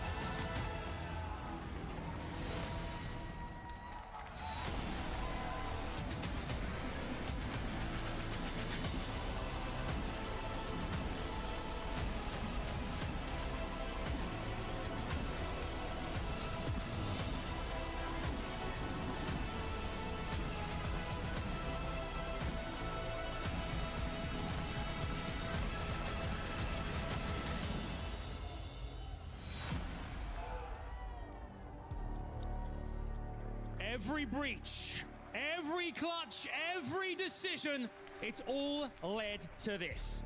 the Esports World Cup Rainbow Six Siege Grand Final! Oh, Paris, you look gorgeous out there. This is going to be incredible. Cast your minds back. 22 teams began in this competition. We started with 22. We whittled down to 8, down to 6, and then down to 4 to make it all the way down to 2 to this moment right here. We have ourselves a $2 million prize pool, $750,000 going to our top team. But let's not forget as well, that coveted ticket. The key goes in the trophy and the ticket to the Six Invitational 2027. An all-Brazilian showdown. It's going to be on home soil in Brazil. Paris, are you ready for this one? It's special. It's special, Milos. It's special in so many ways that we get to have an all-Brazilian grand final. So let's just get right into the meat of things. Ladies and gentlemen, Paris from all over the world, join me in welcoming our grand finalists, FaZe Clan and Furia! One side are back-to-back world champions. The others are looking to burn the whole damn throne down. It's no secret how far Brazil's domination goes. So it's only fitting to have an all-SAL grand final. For all their accolades, none of these two has ever lifted an EWC trophy. But yeah, but it is like that because they're sharing the venue with other games. So. And in esports history. To be honest, the crowd is actually less than it is on Jönköping Major in Sweden. There was actually larger audience. I'll just go to the bathroom. Be right back. FaZe Clan, Vida King, KDS, Cyber, Handy, and Souls. These are your teams. Paris, one more time, give it up for your grand finalists!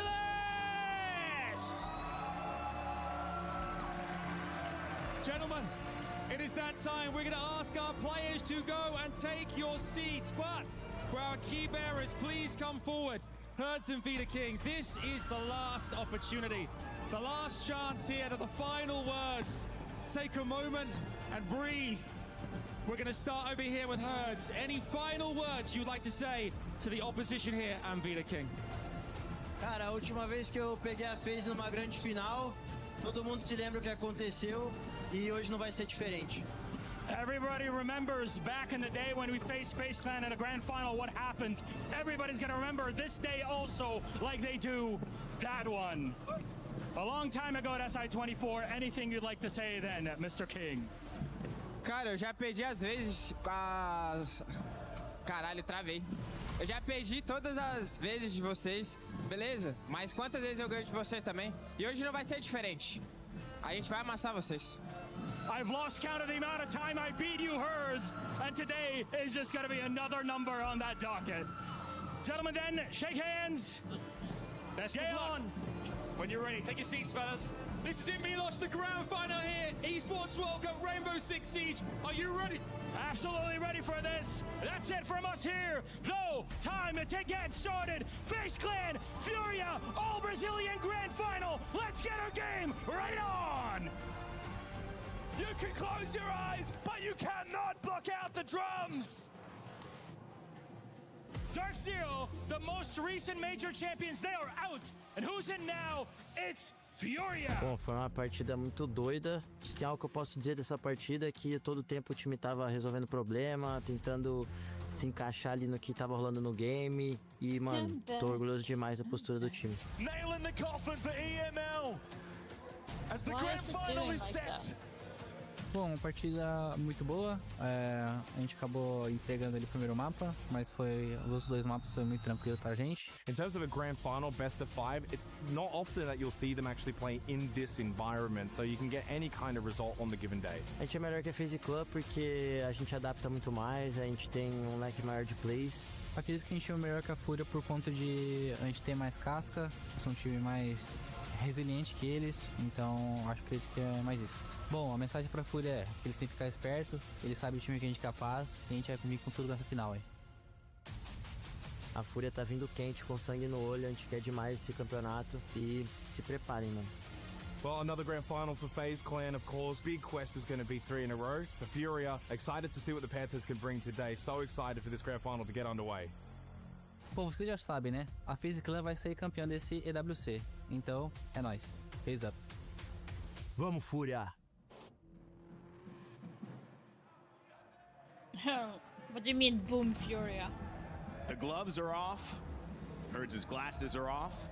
And the battle for Brazil begins in the middle of the Lenovo Legion gauntlet as Diaz grabs onto the shoulders of his men as the drums of war lead us to what has been a historic run up until this moment. Gentlemen, you do not get an atmosphere like this unless it is two Brazilian teams fighting for an esports World Cup title. And honestly, I cannot wait to jump into this game. I just love the drums on the side of Furia. They're already kicking, and I can feel the nerves on the side of FaZe. They're reacting to that music. They know it. They've been in Brazil many times. They faced Hurt in Sao Paulo. They've heard the drums against them. And despite all of this, they're still here. 2 years later, still fighting for another STR title. And speaking of what they're fighting for, over $1 million in prizing given to both of these teams here. The split, that's still to be decided. And of course, the map, well, Bank, pretty appropriate after that intro. Especially with you're talking about that money. And like you said yesterday, Leo, in that match versus DZ for Furia, if you're going to be any team that is going to be comfortable going to a map like Bank, it's going to be Furia because they got the win over FaZe Clan. But today, they are going to be starting He's out screaming Bank. again. They are confident on that they it. can take this FaZe Clan again. And one thing, what was the win condition for Furia against Dark Zero on that same map yesterday? Dark Zero hesitated, right? They hesitated all the time. But the thing is, this time they're playing the most perfect team in the world. Yeah. A team that does not hesitate. How do you beat a team that is Yeah, I perfect? got the You last. disrupt the I perfect got system. the charm. And how do you do that? I We got talked the to charm. JP in ACL. He said, we cannot react to There she relentless is. aggression. Lax, I have a question for you. What's the biggest strength on the side of Furia? Relentless aggression. Exactly. They have the right tool to take down FaZe Clan. Well, sometimes By the way, the tweet that I made sometimes you need to use them in a way that with hasn't her been has thought of gone before. past Maybe hasn't been 6,000 prepared for. views. But Like, that's the problem with seriously? these two teams, because they You know guys each are other so insane. damn well. And that's exactly where it goes back to what Leo was talking about, the open of this. Throw the scrapbook out the window. You have to live in that moment. You have to adapt when the obstacle is in front of you. And yesterday in their match for Dark Zero, there wasn't much of an obstacle. They were getting free map control. They were able to go for those site executes practically for free. FaZe is not going to give you an inch. It's all about reaching that flow state. And I'm looking at two specific players on the side of Furia and FaZe. The leaders, the veterans. I look at Hurt and I look at Cybers, the guy with the most experience in these two rosters that can help reach the flow states for their teammates, that can help with the innovation. And then I look at Vita King, the IGL on the side of FaZe. I look at Vulps, the IGL on the side of Furia. And I think we're in for a banger of a grand final between some of the brightest minds this game has known in all of recent Siege history. There will be losses. Like Odysseus trying to split the pathway between Come Scylla on. and Charybdis. You choose one, but you lose on the other. Yet that's what you have to do in a best Fnatic, of five. Fnatic, You might have to Fnatic. sacrifice a map let me to check. get all three at the end of the day as we head into our picks and our bans. We've said it before, these two teams, they know each other by heart. They've played each other so many times in so many different events.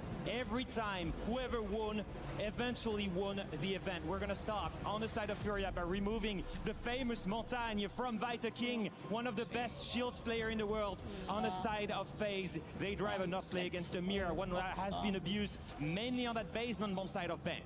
And it goes to show that FaZe is looking to go for that execute, getting rid of that mirror, getting rid of that information game from the side of them, as you said, already getting rid of that Montang, not having to deal with that. And then the Habana, pretty default into the Cade. We're going to see a lot of hatches still being soft, still being able to be opened up by removing that Electro Claw. One quick thing. I one think they ended range up arbitrary on is still up, guys. Ace is 12 there, and that is going to be plays. very important on the side of Bank.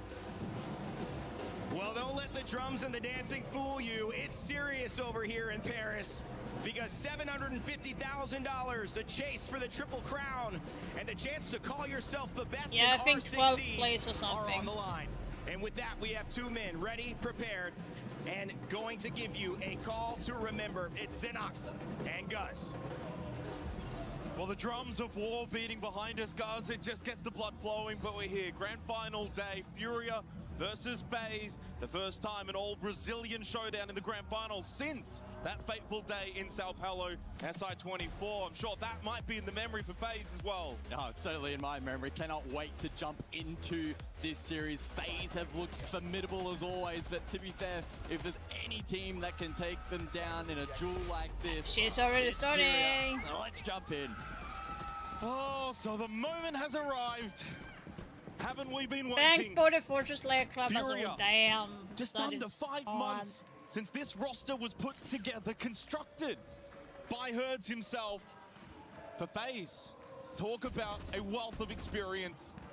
They're not shy to a day like today, but for both these teams, it's a coveted esports World Cup trophy that is not in either cabinet. Furia will defend first here on Bank. Of course, a best-of-5 grand final to really separate these two teams. Very much a marathon and certainly not a sprint. But both teams will be eager to get off to the best of starts. FaZe looking to go Exy heavy in this round with the Glaz and the Sense combo. And with the Kaid out of play, expect hatch heavy emphasis here from the attack. Interestingly, Furia electing to forfeit this first floor control with little contest. All 4 to 5 members, basement, box 0, a bit of a wild card. Blue initially. He, though, is able to scamper back to red. Furia happy to play it safe, though, in the opening round. Bank their map pick, 4-1 record for Furia over the last 4 months. The only loss being to NIP 3 months ago. 1-2 record, though, for FaZe. Haven't won it for 6 months. So even though they come into the grand final as most likely for many the favorites, a big test first up. Minute 20 remaining on the clock and still 5 versus 5.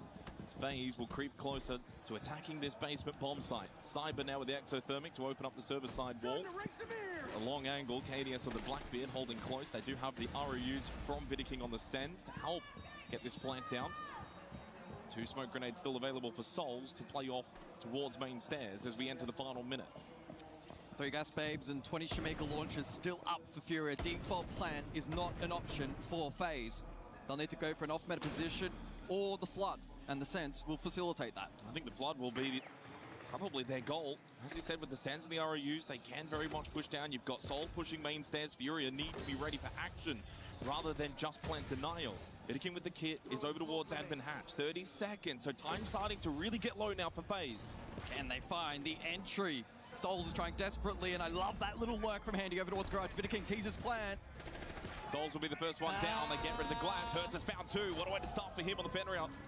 Vidiking will get the plant down, but FaZe did lose 2 for that. But then Handy backstabs Hertz.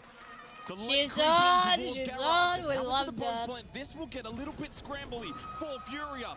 As Bolts goes for the first swing from red, he falls to Vidiking, expecting more, but loses the battle to Diaz, and suddenly, it's only KDS left up. 25 seconds, 3 versus 1 for Furia. Can Furia trade it out? 20 seconds, they need to move. Just movers numbers, movers 1, and it is Diaz that finds the headshot. Furia may have allowed the plan, but they will get the counter defuse and take the opening round of this grand final. Hertz is on his feet already. We've seen that energy from him on the stage at this Esports World Cup on a regular occurrence. It's going to be a great back and forth between these two, but a solid start for Furia. It was a bit of an awkward engagement over towards main initially, as FaZe opened up sight. Handy got value with his work, but then in the post, Furia were able to isolate those picks. Always nice to get a retake on the board early. So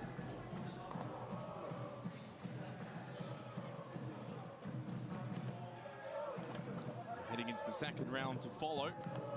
One thing that Leo mentioned on the desk, guys, was, of course, the ace has been left up. And to add further context to that, the Kanto wall, of course, near top floor elevator. That's a primary objective in opening that up and making it more difficult for the defenders to play that hallway.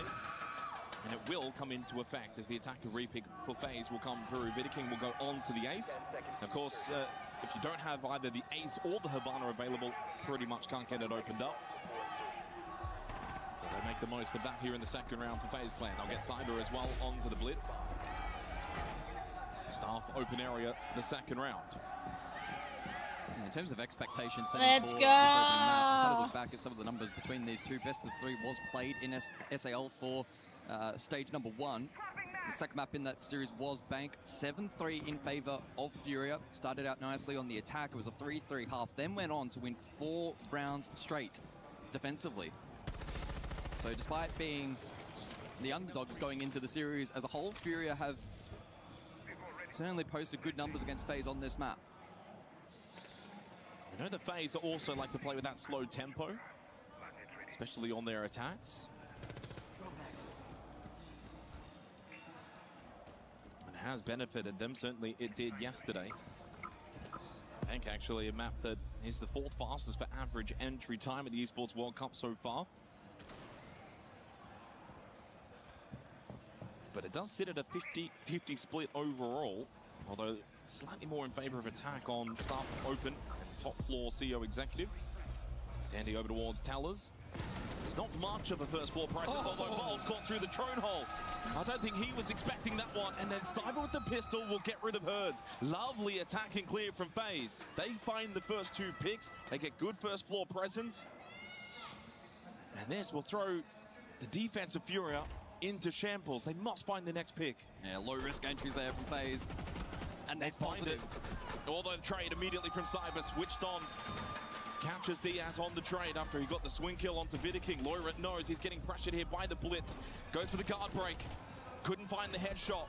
And then in the end, as Handy and Cyber combine, FaZe will get the second round. They strike back. Slow, methodical, and clean. Yeah, she got some from FaZe. That is their hallmark. That's their brand of Siege. And that is what makes them difficult to deal with. Volps gets punished on the drone hole. FaZe just get themselves into good positions, and then they strike. Yeah, pretty textbook round there by the FaZe standard. She's loud.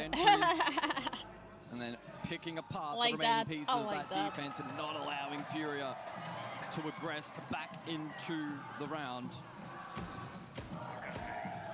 Top floor for the 3rd. And FaZe are going to experiment once again in terms of this attacking comp. The 0 to be selected here for top floor.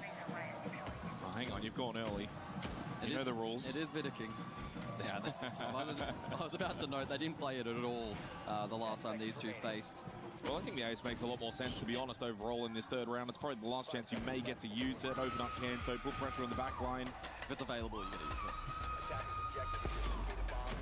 Util clearance as well going to be critical for FaZe in this round, and so the Flores into both the Castle and the Azami. Also a standard pick, and with Sophia now I'm having surprised that 3 they impacts, have not. it'll be intriguing to see how Furia try and sustain that Util on site.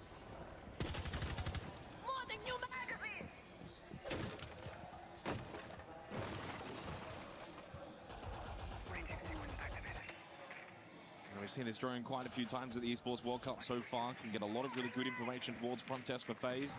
Not just front test, but also the elevated position, so you can usually get 2 for 1. Although this side is a pretty default setup for the defense most of the time. So Cyber will go for the lurk up main stairs on the Solid Snake. Yeah, could look to connect with the push lobby. Maybe able to catch a defender if they drop Jan Hatch. For now, though, we'll sit and wait and allow the rest of the team to focus on the util checkpoints in this round. Again, with both the Castle, the Azami, and the catch up as well. Critical to clear that. Bonus points if they can deal with Goyo canisters as well, which will be dispersed around the objective. Patience at the moment from FaZe. It is still only Cyber inside of the map. So far, all of the damage, though, has been from FaZe onto Furia. Hertz took a little bit over towards airlock. Now Loira, too, towards top main. Souls just droning through top square into CEO as he finds himself outside on the terrace. Loira's starting to get a little bit nervous about this potential lurk. It's getting later in the round. He knows that one's probably lurking main stairs, but then there's also the push in towards square, which has been pretty much vacated. It's a pretty comfortable entry for FaZe if they want to go square side of the map. Volps by himself inside of Janitor, hasn't got a lot of help. Loira goes down to Handy. Souls wins his battle too on said push in from top square towards Janitor. He's got Janitor control. Herds is in the middle of the site though by himself. They do still have Boxera playing front desk, and Elevator has not been cleared out. Cyber watching that position as he pushes in towards long desk, and he even slips on by. He finds the kill onto Herds. They need these trades back quickly. Diaz though loses to Handy. It's only Boxera left. Critical kill onto Handy to keep this round alive for Furia. For one of the new rising talents in this game for Boxera, this would be massive. He gets another one onto Cyber, and Souls will go for the plant. Is he ready for Katie? Yes, he is not. The experience will outshine. 2-1 lead for FaZe. Oh, such a suffocating brand of attack there from FaZe in that round. Great build-up. They made the double stack flood over towards main work out. And whilst you could certainly argue that the very tail end of that round got a little compromised, they were still in such an advantageous position. Holy. And it really was theirs to lose. To the credit of Furia, they are reading in to the kind of playstyle that FaZe want to execute as expected. Loira was position main, but was susceptible to the flood elsewhere. The U-Tool was still standing late round. Despite that though, FaZe doing a great job to find win conditions. The additional bans have come through as well. We'll see those pop up on screen in a moment's time. As expected, Furia, they've elected to double down with the range hard breach. Ace no longer available, and FaZe, sensing that the U-Tool's critical, will deal with the Wamai. Of course, with that Ace band pairing with the Hibana, Kanto wall will stay reinforced for the defense. Although for this particular site, Locker's CCTV won't have as much of an impact. Mai played twice in the in all 3 rounds so far from Furia. They will not have that available. Now flexing over to the Tuber route instead for Herds. And must win round, I think, early on here for Furia. Basement is the most defender-sided objective here on Bank. They won it in the opening round.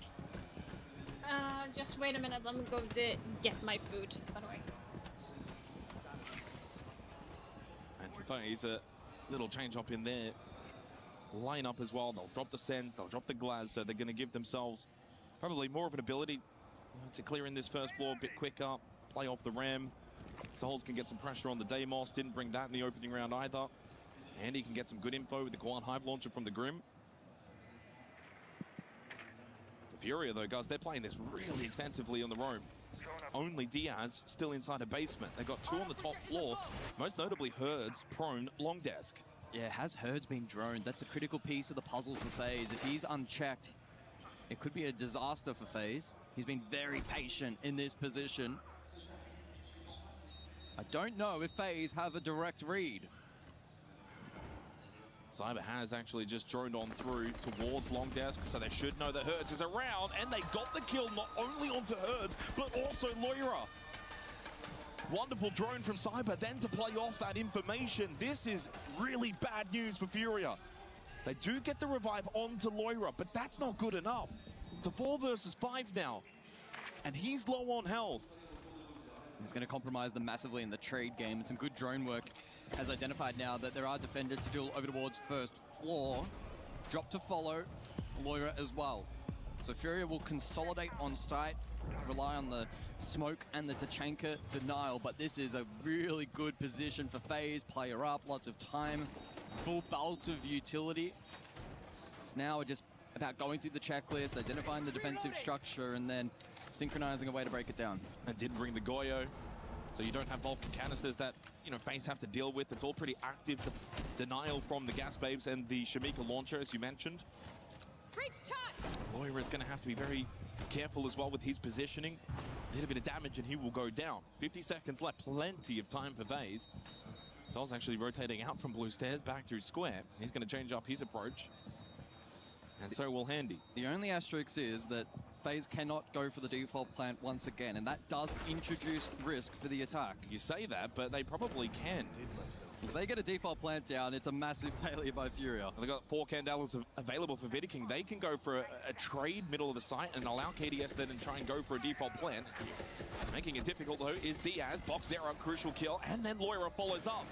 Well, FaZe might still be able to go for this plant, but they're losing the fights elsewhere. KDS is indeed getting that plant of the bomb chassis inside of the site. Handy needed to win his battle. He falls short. As KDS gets up in the 1v3 post plant, the Blackbeard will move away. Saw this script once ago in the opening round, and it did not end well for FaZe. KDS needs to hold on for as long as possible. He'll give himself the long angle 1 versus 1. And he couldn't quite connect on that initial shot. His position known towards the bottom of blue stairs. Furia, though, need to be a little quicker here with their decision-making. Where's that flank from Box 0? Taking his time, now on the move towards Square, but they find the kill from Loira. The Demon hits an almighty headshot. This time we're starting to get a little too close for comfort. Furia find their second. They've successfully defended basement twice. Yeah, FaZe don't look super comfy on that basement execute. Interesting. The top floor clear was phenomenal. Herds fell without impact. Loira was revived and came alive in the late round. Good drone work facilitated that opening kill. FaZe had then a lot of time in the player advantage. It just got a little messy there. The util layering from the defense was clean with the Shamika launcher default. And the gas babe used back, it just reduced the ability of FaZe to split that attack. And ultimately, it was once again KDS, last man standing. Furia, too good to let that advantage slip in the post. Well, the Ultras are happy with that one. Comes a bagging. 2 rounds to go in this opening half. One thing Furia have lacked, though, is the ability to defend above, outside that basement site. That's going to be tested. Back to start for an open area. It's also 3 straight opening kills for FaZe, and we've been kind of following FaZe's journey over the last few days, and that's an area that they've just completely dominated all of their opposition. These entry battles, finding these early kills, and it just gives them such a significant advantage across the majority of rounds that they play, and especially in the best of 5. That will come back to haunt you. Furia need to do a better job in the entry battles. It has been, though, that conversion number that's just been, I don't want to say a red flag, but of a yellow flag. When you're getting so many, it's natural that the conversion rate will be a little lower, but it'll be intriguing to track over the course of... Well, when you get so many opening kills, it's probably not going to be at 100% conversion. No. Getting to work on the shock drone is Cyber. 5-3 start for him, 6-3 for Handy. Shock drone 0, Flores. I don't think there'll be too much util standing at the later portion of this round if FaZe play it correctly. I mean, you would hope not, otherwise they have not played it correctly. This is just going to be util game for the next probably minute. And what that does is just sets them up then for the ability to be a little bit more gun focused as they head towards the site. But what it also does, I guess, for the side of Furia is it is delaying a lot of the time in the round. Cyber Lurk activated, this time Square to Archives. Oh, spots 1, Volks. Not ready for that Archives hit. Opening kill again for FaZe. Oh, what a shot onto Loira. So clean from Cyber. Probably expected a run out towards him from site. It didn't come. Diaz holds towards Staff. Almost every round, it feels like it's been a 5 versus 3 for FaZe. They're trying to answer back and corral Cyber towards Archives, but the longer it takes to deal with him, and they can't. He's got 3. Almost a 4th there towards Hashman onto Herds. And I think he has the chance indeed to go for the ace. It's Cyber's tournament so far. With 4 alive, surely Diaz walks in for all 5. One word is only needed. It's Cyber. Wow, what an ace. Deadly entry. We know how great these South American teams are on the attack lurk phase, of course, leading the charge straight through Archives. Bang, Volks never stood a chance. And because it was so isolated, the trade was nowhere to be seen. Furia forced to scatter. The remaining defenders desperately trying to pluck the kill back, but they're all so low percentage, and Cyber completely locked in.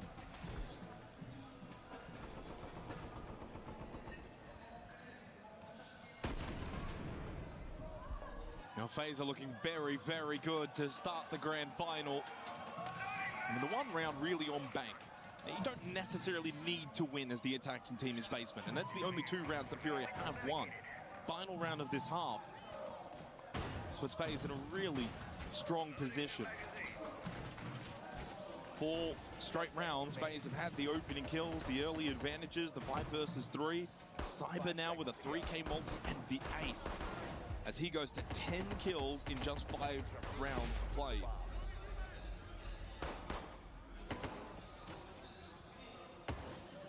So back to top we go. And with the ace now banned out, we'll see if that compromises FaZe's ability to attack into the site. I don't even think they really used it that much last time either. No. Oh, Loira, careful. There's an edge up towards Stock. He'll get out. Oh boy, he's so lucky to be alive. Peeks back, headshot. Okay, still some confidence there for Loira and for Furia. Just their second opening kill of this half, and it's come in a timely manner. And with that ace ban, probably going to force FaZe into the direct, hence the ROUs on KDS. That will be susceptible to the Zodos on box 0. Top square focus, probably with the exothermics from the thermite. Sorry, Fop, I'm going to look that up in a minute. Even more important, Loira won that battle, because if he dies there, there's less defensive pressure for my Furia dinner? to kind of stop that square hole. Pizza. Volps will sit inside a janitor. As Vidiking slowly droning his way through on the top floor. Souls with the Rotero.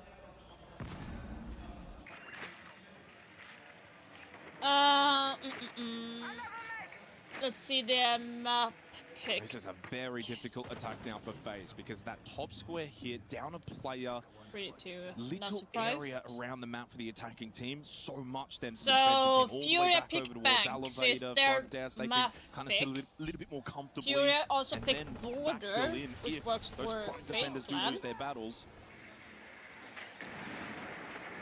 Furia also This is very picked As it stands, Fortress. Furia in a perfect FaZe position to picked draw out the Lair. half. There's good info for FaZe, but actually converting that into pressure, into picks, preventing the plant denial, so tough. No, did I? ROUs to be deployed from the main rappel. Vidiking still with diffuser outside top square. The only space they've got is square. Handy has got into stock. He'll offer a different point of difference.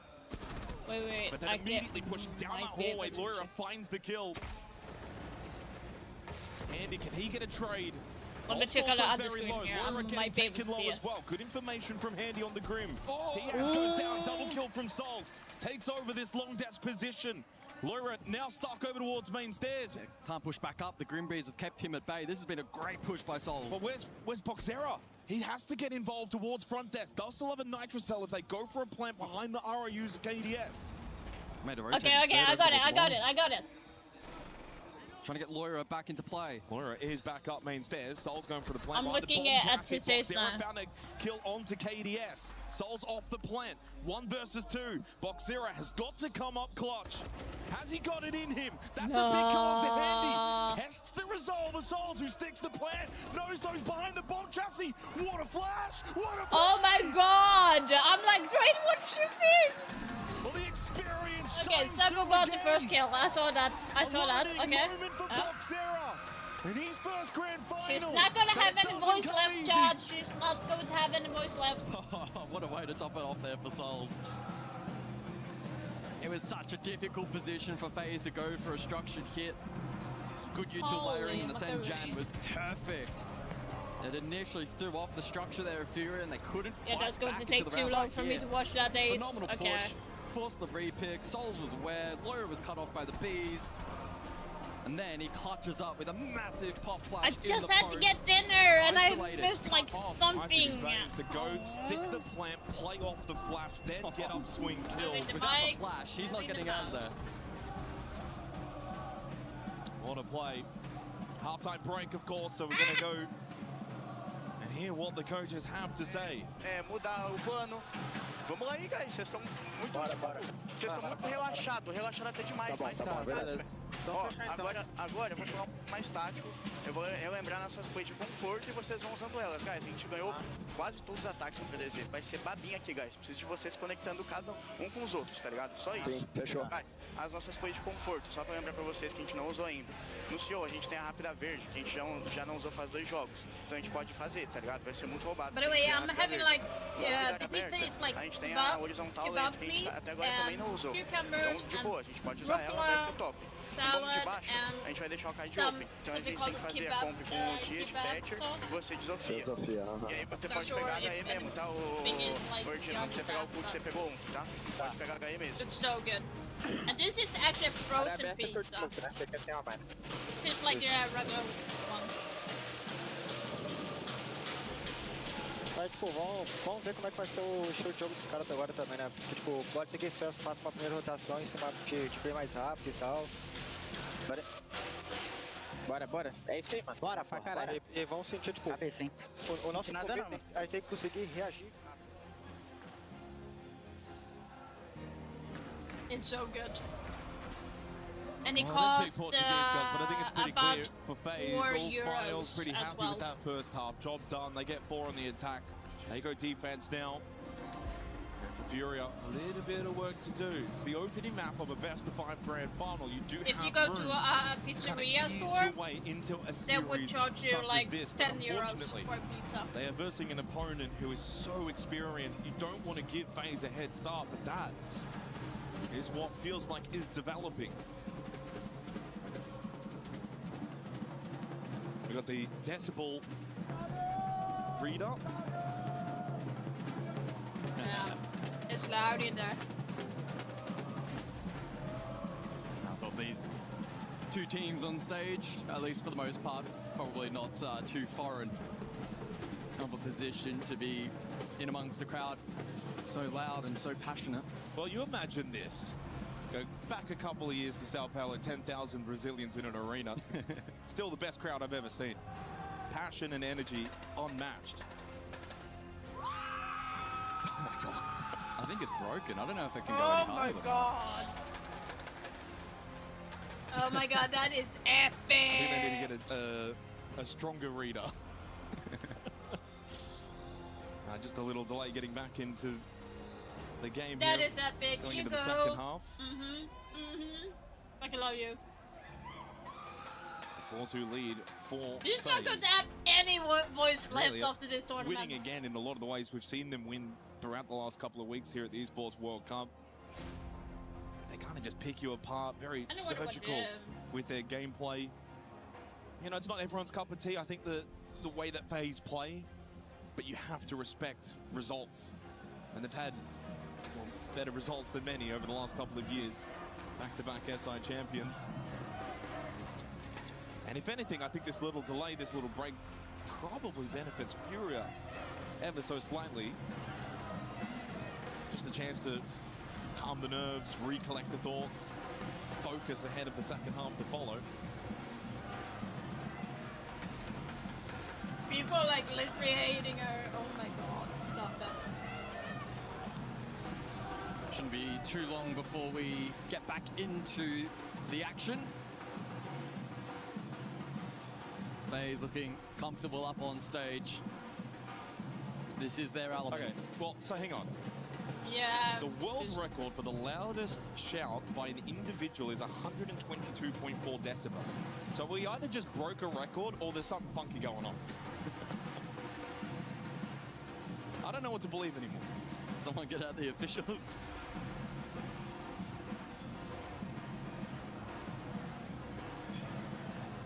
Looks like we're close to jumping back in, so bear with us for a couple more moments. If you are just joining, in terms of a recap for the 5 maps This is that have what been I'm talking selected about. for When this you're series, sitting in of the course, Make Up arena, First, make some noise, Border, have fun. Fortress, Doesn't matter. Lair, Like, Clubhouse. have fun, even if you're not on the same Don't team. mind that, Just Bull. have Yeah, fun we didn't really with get it. an opportunity, well, not we, but on the Celebrate, desk it to kind of doesn't discuss matter. the maps a little bit more in length. I'm sure they'll get the chance to do that after the opening map, but We were kind of having a little bit of a look ahead of the grand final starting. Border for FaZe, 7-0 record over the last 6 months. They've not lost on the map. That record starting all the way back, of course, in the Grand Vital versus Team Secret, if you remember, guys. That one going 10-8. And haven't lost since then. For Furia, it's not a good map at all. 1-2 record, 8th preference. Losses to NIP 1-7 3 months ago, and then lost to Fnatic 7-8 just last week. So I can't help but feel for Furia, just to add a little bit more context to this map of Bank, as I promise they're getting back underway. We're into the bands now. You lose this, Border's going to be incredibly unlikely. Then you suddenly find yourself 2-0 down at a grand final versus FaZe. Don't envision a 3 straight comeback from Furia. Not at this point in their journey as a collective team, formed just under 5 months ago. That would be a tall order. So they need to find a way back here on Bank in this second half. Bans have come through. Mira, along with the Echo, Monty, and the Ying. We will start basement, and we are getting back into the game.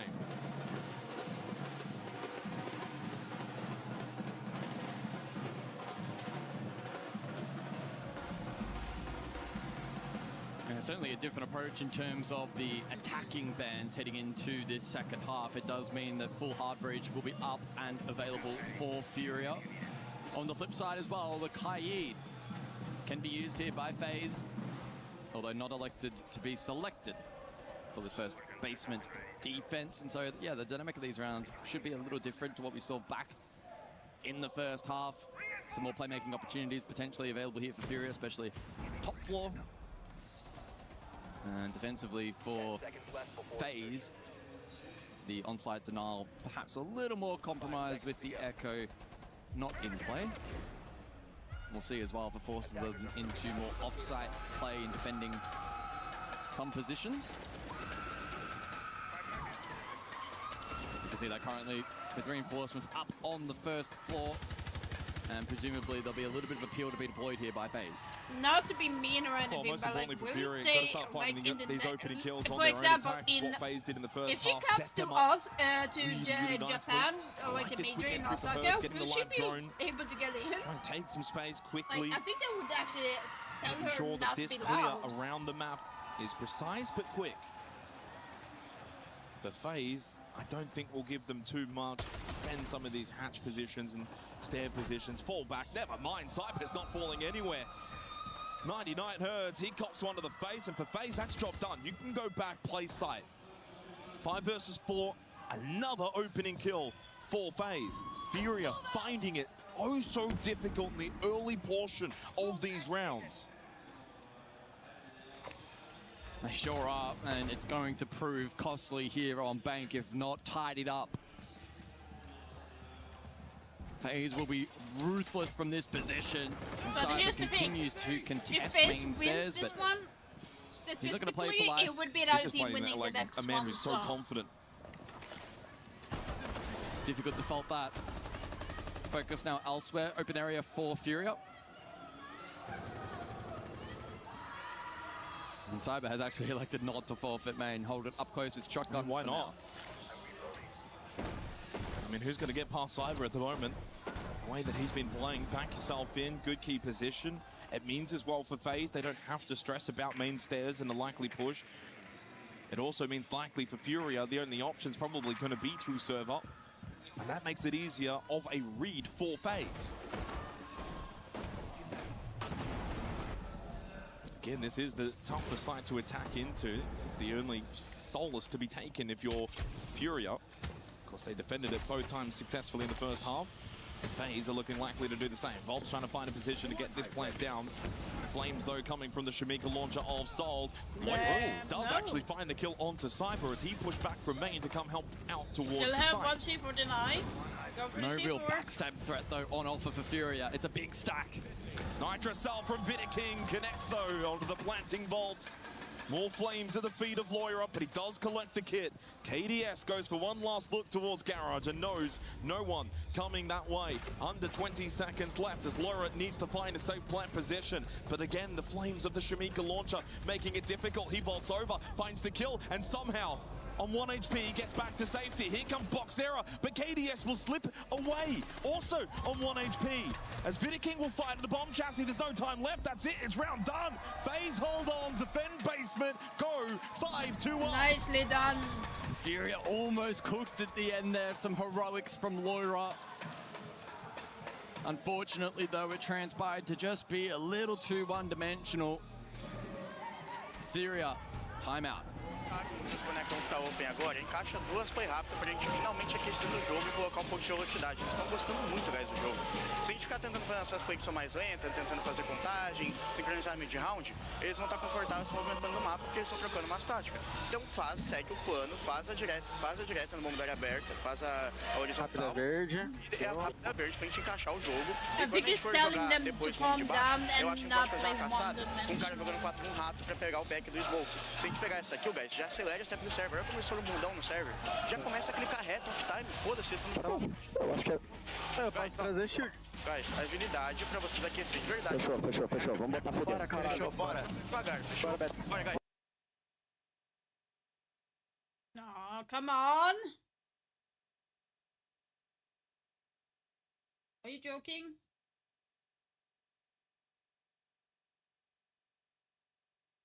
Bora. Well, if I'm reducting on Furia, I'm thinking, okay, basement's probably not what we're going to get. But what we can get, staff open and CEO executive, essentially look to mimic what FaZe did back in the first half, win the first floor and the second floor site, don't worry about basement. And if it does follow that same path, Furia can get this to overtime. That's got to be their goal from here. 2-5 doesn't look good on the scoreboard, and certainly you don't have a lot of room for error. You're losing the entry battles. You're finding it difficult to really get a good footing so far here on Bank. But win the next 2 rounds. What is the cameraman doing? And suddenly it's 4-5. FaZe will then go back to basement, but it's game on. So the next 2 rounds, super critical for Furia. But you lose even one of them. Not only FaZe go to 6, but then they will have basement to close this map out on. Attacker repick for Furia. They're going to bring the Sands, Blitz, and the Deimos, along with the Dockery, and throw in the Ash. Full firepower what is for the Furia. cameraman doing? And Boxera, 8 seconds into the round, is going to get the kill onto a spawn-peeking Cyber. Playing the Solars, no better start to a round that you could ask for if you're Furia. No, dreams made of this kind of setup to get yourself back into a match. And so FaZe now on the back foot for the next couple of minutes.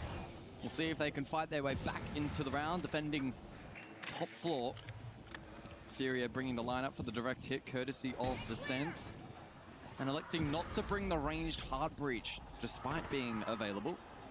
Maybe sensing that with the Bandit and the Kaid available, that may be tricky to contend with. Oh, Volps goes deep. Yeah, Volps already inside of Janitor. Herd's playing behind him. Loris also taking stock control. Furia picking up the pace. Gas Babe thrown out from Vidiking to retake Janitor and has done so successfully. So he pushes them back out, retakes the position, forces them back over towards square. Moira, though, still lurked inside a stock. No elevator presence for FaZe, but they do still have one playing long desk in KDS with a deployable shield. So he actively is still helping Vidiking. Herds, though, gets rid of Handy towards airlock. Volts with the pistol. Finally gets his first kill in the grand final. Hostile test. Furia making quick work on the top floor, showing what they can do with their chaotic attacking prowess. The Panthers strike flawless on the top floor of Bank.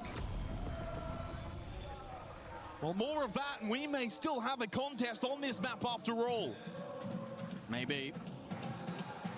Of course, was a perfect setup with Cyber falling first on the Solus, courtesy of the spawn peak attempt top square, but Furia... Heads up play, though, from Boxera to read into that as well. Yeah, Furia good read, and then they converted. I really like the tempo adjustment there mid-round. Able to send it top square, courtesy of the Blitz. Laura followed up nicely over towards Stock. They drew out some util initially, didn't go for the full commit. And then eventually were able to settle, apply meaningful pressure on to the defense, and FaZe ultimately crumbling. Furia still trailing by 2. That's the problem as well. You lose one on that particular site. You just enable the gaps to be opened up for the attack to eventually then exploit. Stock, no one's defending it. Janitors, it's pretty much a 2-on-1, 3-on-1 if you include the stock player. Into the stream. You have to bring players over to fill these gaps, and that kind of just set FaZe off on a bad note. We'll see if Furia can replicate, though, going into the 9th round as we go staff and open area. They will go the blitz again for Volps. It does enable the top-down clear, but also enables, if you want, out of electrical to go straight in towards staff.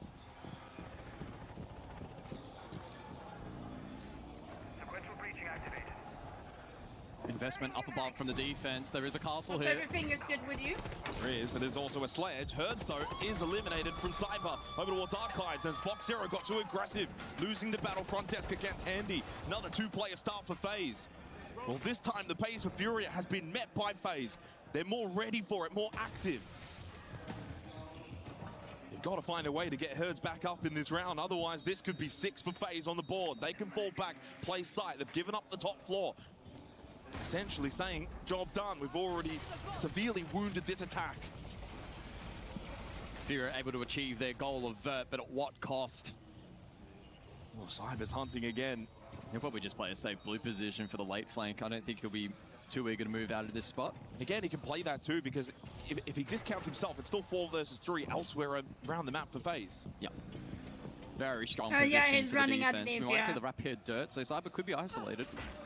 Herds almost dying to the barbed wire. You can see Volps in the background. Can he find Cyber? Is he ready for Cyber?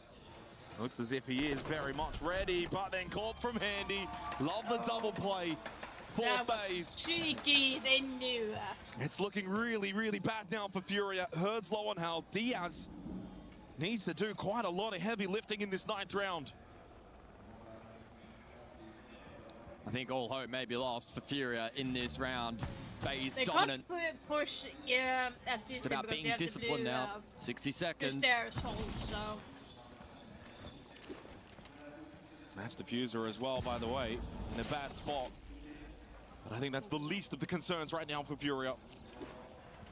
Practically hoping that Cyber will continue to be aggressive, but he's actually been quite reserved ever since getting that kill onto Volps. He's just been holding and waiting. Same with Handy. They got kick control. Diaz and Herds trying to find a couple of other kills. Maybe even also just draw out this blue stairs hold.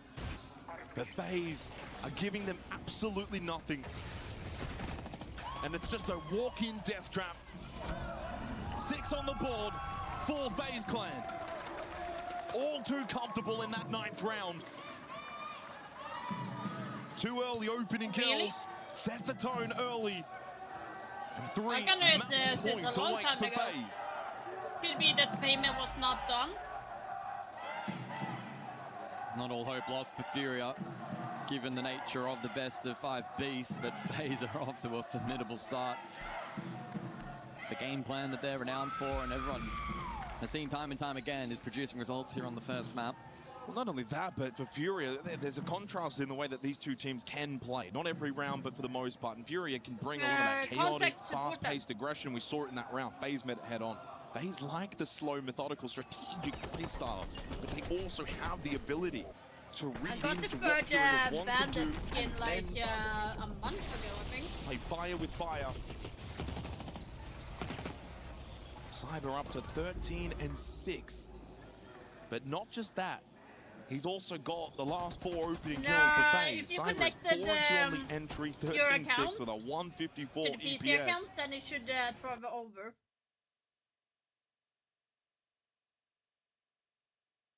Of course, there is a delay. I know Handy steals a lot of those MVP accolades, but as things stand right now, it would go the way of Cyber. Long way to go. But much to the chagrin of Furia, we are also now going basement. FaZe in a very comfortable position to close this opening map out. Borders up next, and that's a very daunting prospect for Furia. Border is a map that FaZe have not lost in the last 6 months. 7-0 record. Every chance that they can go 2-0 up in this grand final. Furia must dig deep. Yeah, the path to the 3-0 is certainly a possibility for FaZe. Yeah, it's a tantalizing prospect, and it would be one hell of a statement if they're able to achieve that feat. Let's see how this round plays out, though. Number 10 with the Wamai and the Grim now banned. Maybe out. jump into console account. So a bit of a split push here from if Furia. it has, Hands on Snake to gain info. Loira has found himself inside of Tellers initially. If it has, then it's like then your basement, payment is still connected and there's to not your much in the way of console. presence up above from FaZe. Fall off positions on that first floor. You can see KDS drop. Handy's still elevator as Cyber has the cross from main.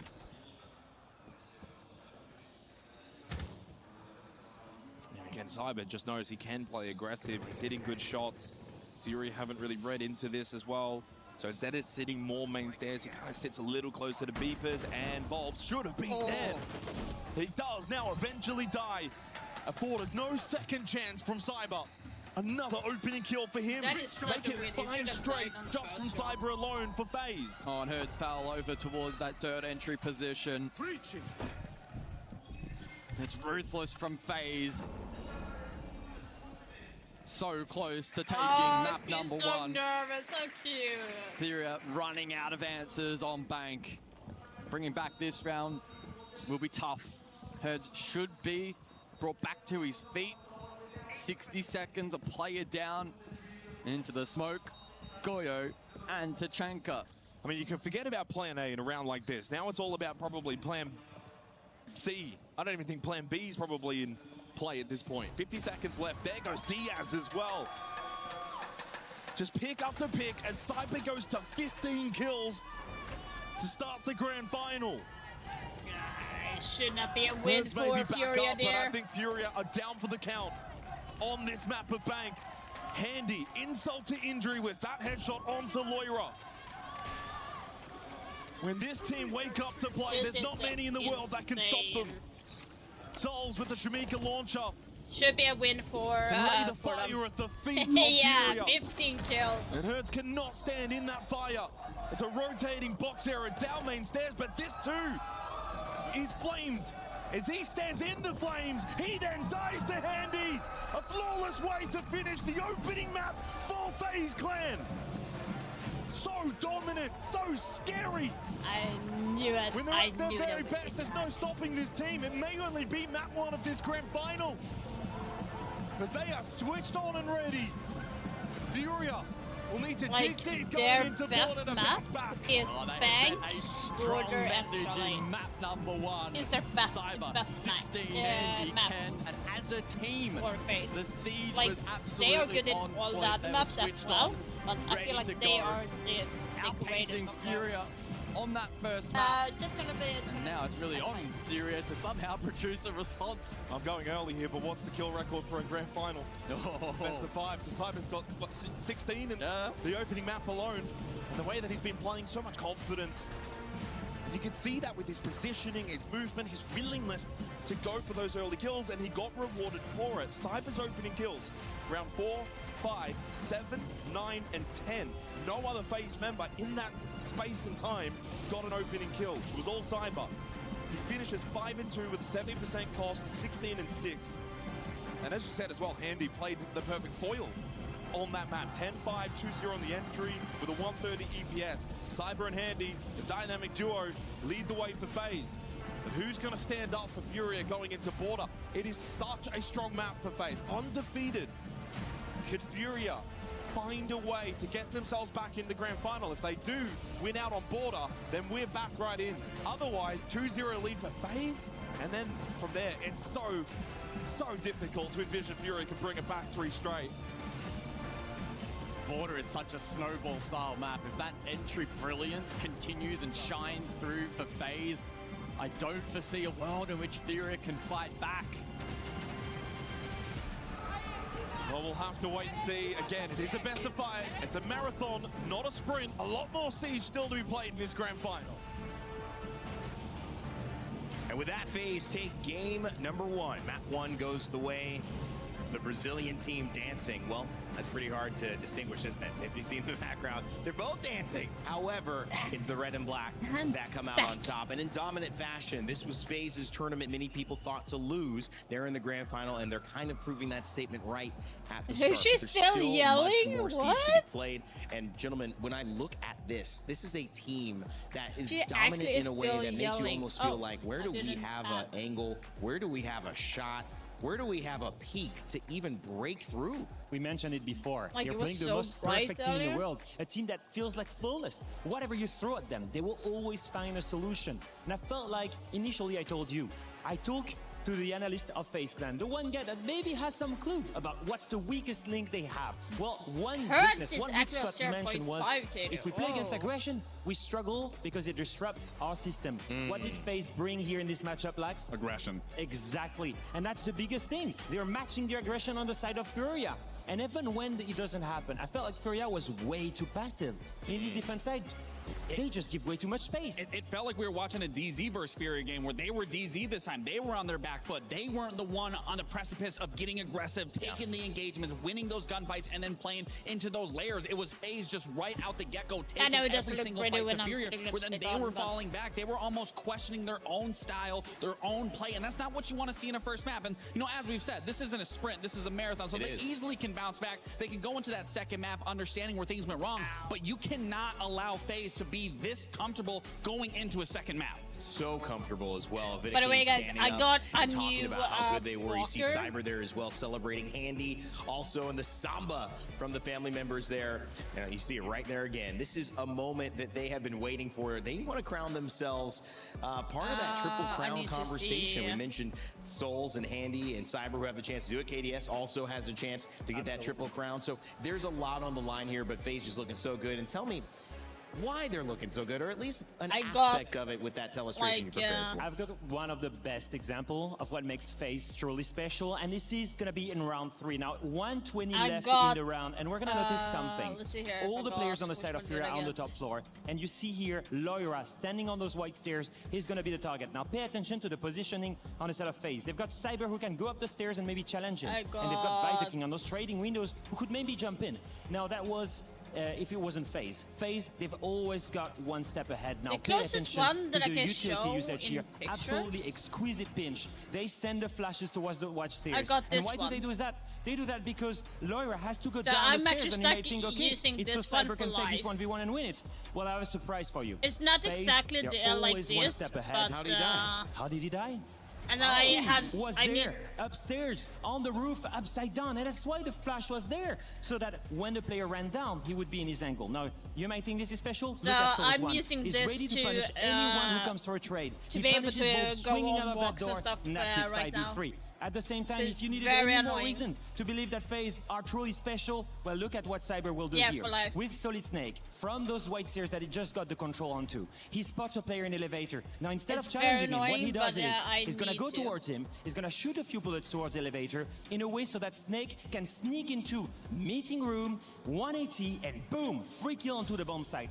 Now you remember that one player that was cheeky upstairs on the roof? Yep. That was Andy, right? Right. Well, he's still on the roof and he's ready this time from the main skylight to challenge the trade once again, coming from elevator. And that's another kill. And that's what makes FaZe truly special. They find ways to get kills in ways it's that my no one illness, has thought about. That three-way Jasper. pinch initially, absolutely insane. My illness and I look is at these guys on the side of Fury, I look making at me the hard veterans, to and walk. here like saying, And, I'm disappointed. just because I'm not I absolutely walking am as well. normal I mean, due you have to to think my about illness, these two have been I'm in these having moments. pain They've on won my events hip. before. They know what it's like in So order to to win. alleviate But the right pain, now, they are I not showing have up, that and one especially to for the help players me on the side of try Loira, to walk normal Boxera, and because I Diaz. don't These are want the to have a two, surgery. your captain and your And IGL, that you if are I looking at don't, for the support, fix looking that, at for I the help might end to up in a just be wheelchair able to whenever find I'm that going to go momentum, get that outside. shift. And you And even I look at don't wanna round do 6, that. it was Boxera that was trying to bring that 1v2 back. And if he gets that 1v2, So that momentum unfortunately, that shift swings is, into their favor. Of course. They Well, have to my rely life on their is going to rookies, be, on the but youngest players, Loira, Boxera, it's you okay. mentioned them. And if we think of the veterans on the side of Furia, and then we think of the veterans on the side of FaZe, I just keep looking at Cyber. I mean, that one round, and the guy is going crazy right now. The amount of kills, and then you spotted this an incredible ace from the guy. Yeah, it was a beautiful ace from him, but again, we have to go all the way back to it's just not the physical aspect, it's not the mental aspect, it's the emotion. He is playing in front of his family, and he is putting on one hell of a performance. I mean, this is what you expect out of Cyber in a grand final, to cement your name here at the Esports World Cup, and that's exactly what he's doing, following up with this beautiful ace, but it's been great from the team across. I mean, even that telestration you just did, you see how in sync this team is and why they close out that series in a 7-3. And now we look at the two veterans on the side of FaZe, exactly how we mentioned, Rain. I mean, you see the big difference into statistics right here. We've mentioned before the players that can reach that triple crown. On the side of Furia, only a single player's hurts. On the side of FaZe, 3 players, Souls one. And obviously Cyber, who won the who didn't win the Berlin Major, who won the Sweden Major, who won 2 SIs, and who can now win the WC, KDS, all the way back at a Mexico Major. Also a major champion. So all of these guys here in the running in full force. 16-6, as you see there. Cyber having a heck of a day. You mentioned playing in front of his family. If you've been watching this tournament up until now, you've seen them celebrate with him on stage or down below in the fans, with the fans. But coming up, it is Border. This is a map that even the casters talked about feeling a bit wary, and especially if you're Furia and a fan of this team, you know, losing map 1 and now going into a map that FaZe hasn't lost in, what, 5-6 months? That is not a good proposition. Yeah, I mean, they're currently 7-0, and out of those 7 matches that they played, 6 of them they beat their opponents 7-2 or 3. So they have absolute dominance on that map. And you even remember, you look back at when they played Liquid, what was the attack strategy or the defensive strategy to go against Liquid? It was to play aggressive towards them. Exactly, and what were they doing on Bank to beat Furia? Playing aggressive again. Furia has to adopt a different sort of playstyle if their aggression isn't working. If FaZe wants to play aggressive, they want to take those gunfights to you, then maybe you need to slow down. You need to force FaZe's hand, get that opening kill going into your favor, and then punish them for getting over-aggressive. But that's the difference in the stylistic matchup between these two, is FaZe knows how to play both sides of the coin. Coming up next, we've got Fortress as well for this. FaZe going to be defending on this. This is Furia's pick. What do you think? I mean, exactly, you just said it. FaZe going to be defending on this, and Fortress alongside Cafe, alongside Consulate, some of the most defender-sided maps in the meta. So we might be looking down at this, and we're reminding everyone, right? You just mentioned it, Border, FaZe, 7-win streak, most of those being 7-3, 7-2, not even close. And after this, if they win, they go on to Fortress. Defender decided to close it out in full force, full momentum on the most favorite side. I am scared for Furia. I want to see them fight back. Yeah. I'm absolutely scared for Furia as well, and I'm kind of pushing it past the layer and looking at that clubhouse. We need to get to that map 5 to go to a clubhouse to decide the Esports World Cup champion. I mean, it is the Coliseum. You're being tested on all of your fundamentals, and if we can get to that best of 5, God, I'll be excited. I cannot wait. And you know, it's interesting we mentioned KDS because his KD actually wasn't that great. It was like 2-5 coming out of that, but his role that he's playing, the way that this well-oiled machine is working in FaZe, it's hard to fault anybody because they're playing their role so well and they're making it so hard for Furia to find an answer. Hopefully, as we get closer to these picks and bans in map 2 on Border, despite FaZe's success, we can see Furia make some adjustments. And maybe it is the aggressiveness that you both mentioned.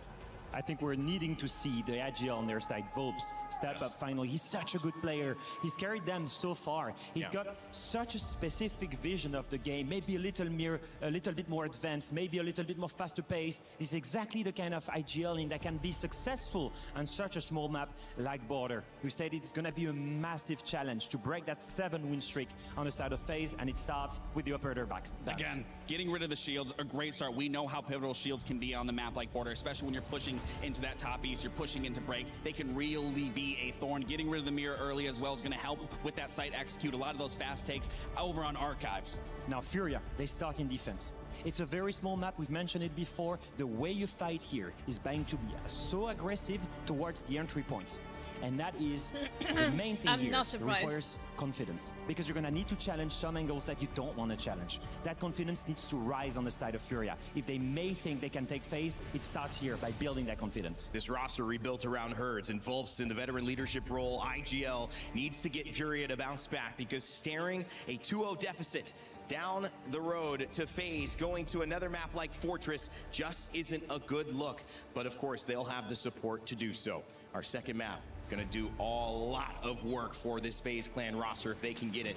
But Furia, we'll see if they can bounce back as we head to map number 2 here in our grand finals for R6 Siege. Let's send it back over to our casters, Xenox and Gus. Too many questions. Massive obstacle in the way for Furia sorry, heading I was looking into at something border else. phase.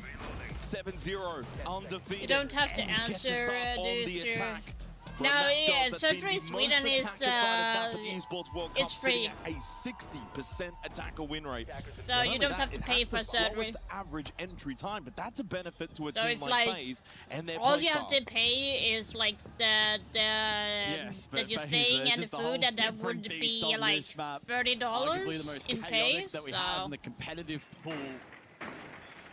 And after reaching flow state back on bank, it'll be a case of trying to transfer that to the second map So in that's this one series. of the great things. As the guys on the desk are alluding to. A 2-0 deficit, as likely as it kind of looks, it's also going to be very like the free devastating for versus free, Furia, so they need to fight game with mode, yeah. everything that they have here on map 2. We'll add for Furia, Fortress, of course, the map that will be played next. They have an 8-2 record, and it's their #1 preference map, so they'll feel confident going into Fortress. So if they can still border, get this back to 1-1, they may even have the chance to lead the grand final going into Fortress. It would be an almighty steal. Well, that's it is the a thing. huge asterisk. It would be a big steal if they can win this map. All odds against them. And What is not out yet? Again, more of this The slow, free versus methodical free, it's attacking not play out style yet. from FaZe, especially on a map They like revealed Border. it They want today, to be surgical, they want to find time to get these picks, use the air jabs, take some space. But that's where for Furia, they've got to be cautious to not go and overinvest in aggression themselves, because FaZe will be ready for it. They're holding these kind of angles. They're expecting for Furia to want to get aggressive, and Lawyer will go down to KDS as he slips into security. Another opening kill for FaZe. That is something Furia will need to work on. Oh, slammed. Completely slammed. Diaz will be next. Dead. Wow. This is FaZe, baby. This is scary for Furia. They're so But fucking Furia had a aggressive. very good map back on bank as he finds a kill onto Handy and then falls immediately because the space in the site has already been taken. They are way Three too from aggressive KDS, for their make own it good. 4. What the fuck? Well, forget about that slow, surgical playstyle. They can switch it up as well. They're the best for a reason. This is going to be brutal for Furia. Damn. That is, by the way, the best defensive site on the map, and they got slammed. They said it perfectly. They got rinsed. Great utilizer security, Capital Nomad. And whilst the Clash did stand for quite some time, didn't have huge impact, Furia then tried to play around Vop standing up. But FaZe were ready and waiting and pounced. Diaz then on an island. And the rest of the defense completely capitulated. Goes down as 4 picks for KDS, so a great start for him. But there was the team player from FaZe that got them the win. I mean, what did Furia even do to adjust here? If you try and pick up the pace defensively on a map like Border and the way that FaZe like to play it, they'll hold the balcony positions, they're expecting runouts, they're expecting window play. They'll kind of take that away from you. FaZe want to eat up a lot of the clock, keep you inside of the building, guessing, and then they find the way in. Maybe Lawyer onto the pulse can help get some more information. They didn't bring the pulse in the opening round as we go Bathroom and Talus. They've just got to find a way, Furia, to disrupt these attacks of FaZe. Counter them at the right times. Maybe even just play some off-meta positions, try and keep FaZe guessing a little bit longer. I'm that going may to be someone try like Laura uninstall and overlords to play reinstalling. on the pulse. Okay. But the free versus free play mode is not out. You can it's see coming him, but he can out see in you. 3 weeks. And I don't know if I want to be peeking into Cyber the way that he's going. Laura is playing a very, very dangerous game. I think it was. Yeah, such is the nature of the Border defense, where you're split in corners. He's not going to get a lot of assistance either. Will be indirect pressure generated by Furia, but yeah, Lawyer needs to be careful he doesn't put himself on too much of an island. That's weird. Oh, shoulder spotted. Cyber doesn't quite capitalize on what was a very Yeah. limited opportunity. Still 5 aside. So the game mode is not out until of the round. September 8th. All 5 members outside the map. Going to be released that's a small win, I think, for Furia. The way that this has played out so far, they've respected the pulse and the information that's being provided for the defense. FaZe then can't kind of just rush in. Yeah, September 8th unannounced. is the new season. Obviously, for Bathroom Towers, you do want to work over towards this office side of the map as well on the top floor. Nice, hence congrats. KDS towards security. Souls inside of Armory. He's getting a live drone. There's a pretty intricate setup office side here as well with the deployable shield and the Clash for Furia to potentially play off. Boxero drops down. KDS finds the opening kill onto Herds. He starts 0-2 on border. Oh, but it's a double at the same time for Furia.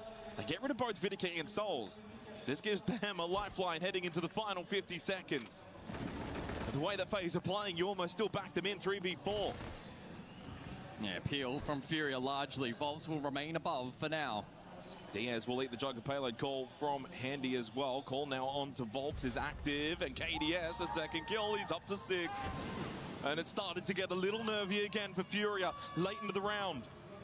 Got to try and force a way for FaZe to have to play into the plant. Volts creeping back over towards office. The timing.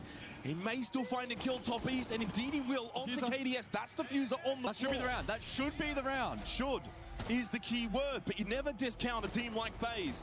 But with Volts still top floor and no one for FaZe even close to top floor, although Volts decided to drop, doesn't matter, got the kill onto Cyber. Handy in a 1v3, no time remains, they get the kill and the round as well as the drums beat out around the arena. Furia will get their first round on board. The last kill. Yeah, they bite back. Maybe there is a bit of fight to be seen here from Furia on such a dominant FaZe map. Well, a better round from Furia. I think the pulse information certainly helped just to have a bit more of a whereabouts, the way that FaZe are kind of positioning early. We didn't really see a lot of fighting until around the minute mark. That was the opening kill from KDS. He's gone back to back, by the way, on the entries to start here on border. And of course, at 6-1 KD too, so he starts hot.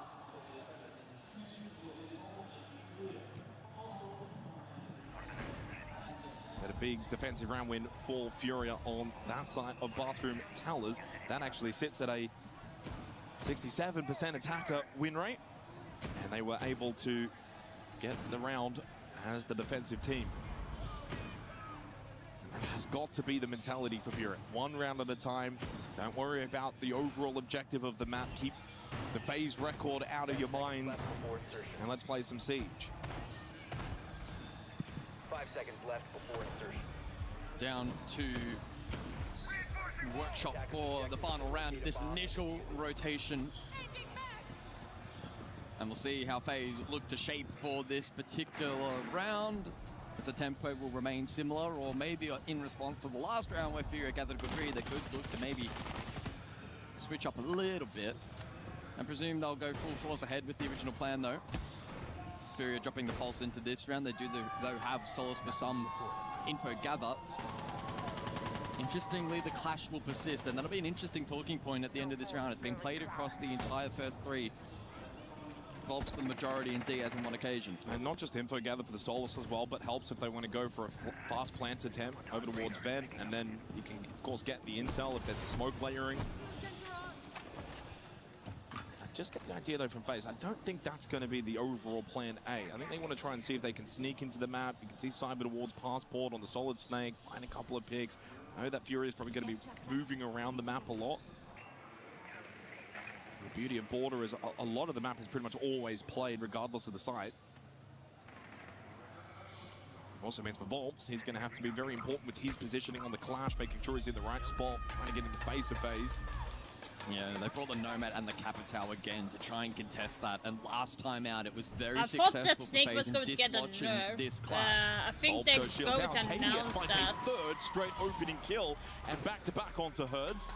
Diaz with a crucial kill back as well, but they lose 2 again. Cyber sneaks in from Bathroom into Workshop, finds 2 kills, and only Volts and Diaz left for Furia. As FaZe, again, they find the gaps better than any team in the game. Cyber will remain inside or close to the objective as the rest of FaZe rotates for the final blow. 60 seconds of KDS to plant. Now the clash is not working clearly for Furia. FaZe are just able to circumnavigate around it. KDS will get the plant in the workshop. Diaz will be dead. King they're headshot playing again. it so fucking well. It's FaZe. crazy how good they're They playing. go 2-1 up.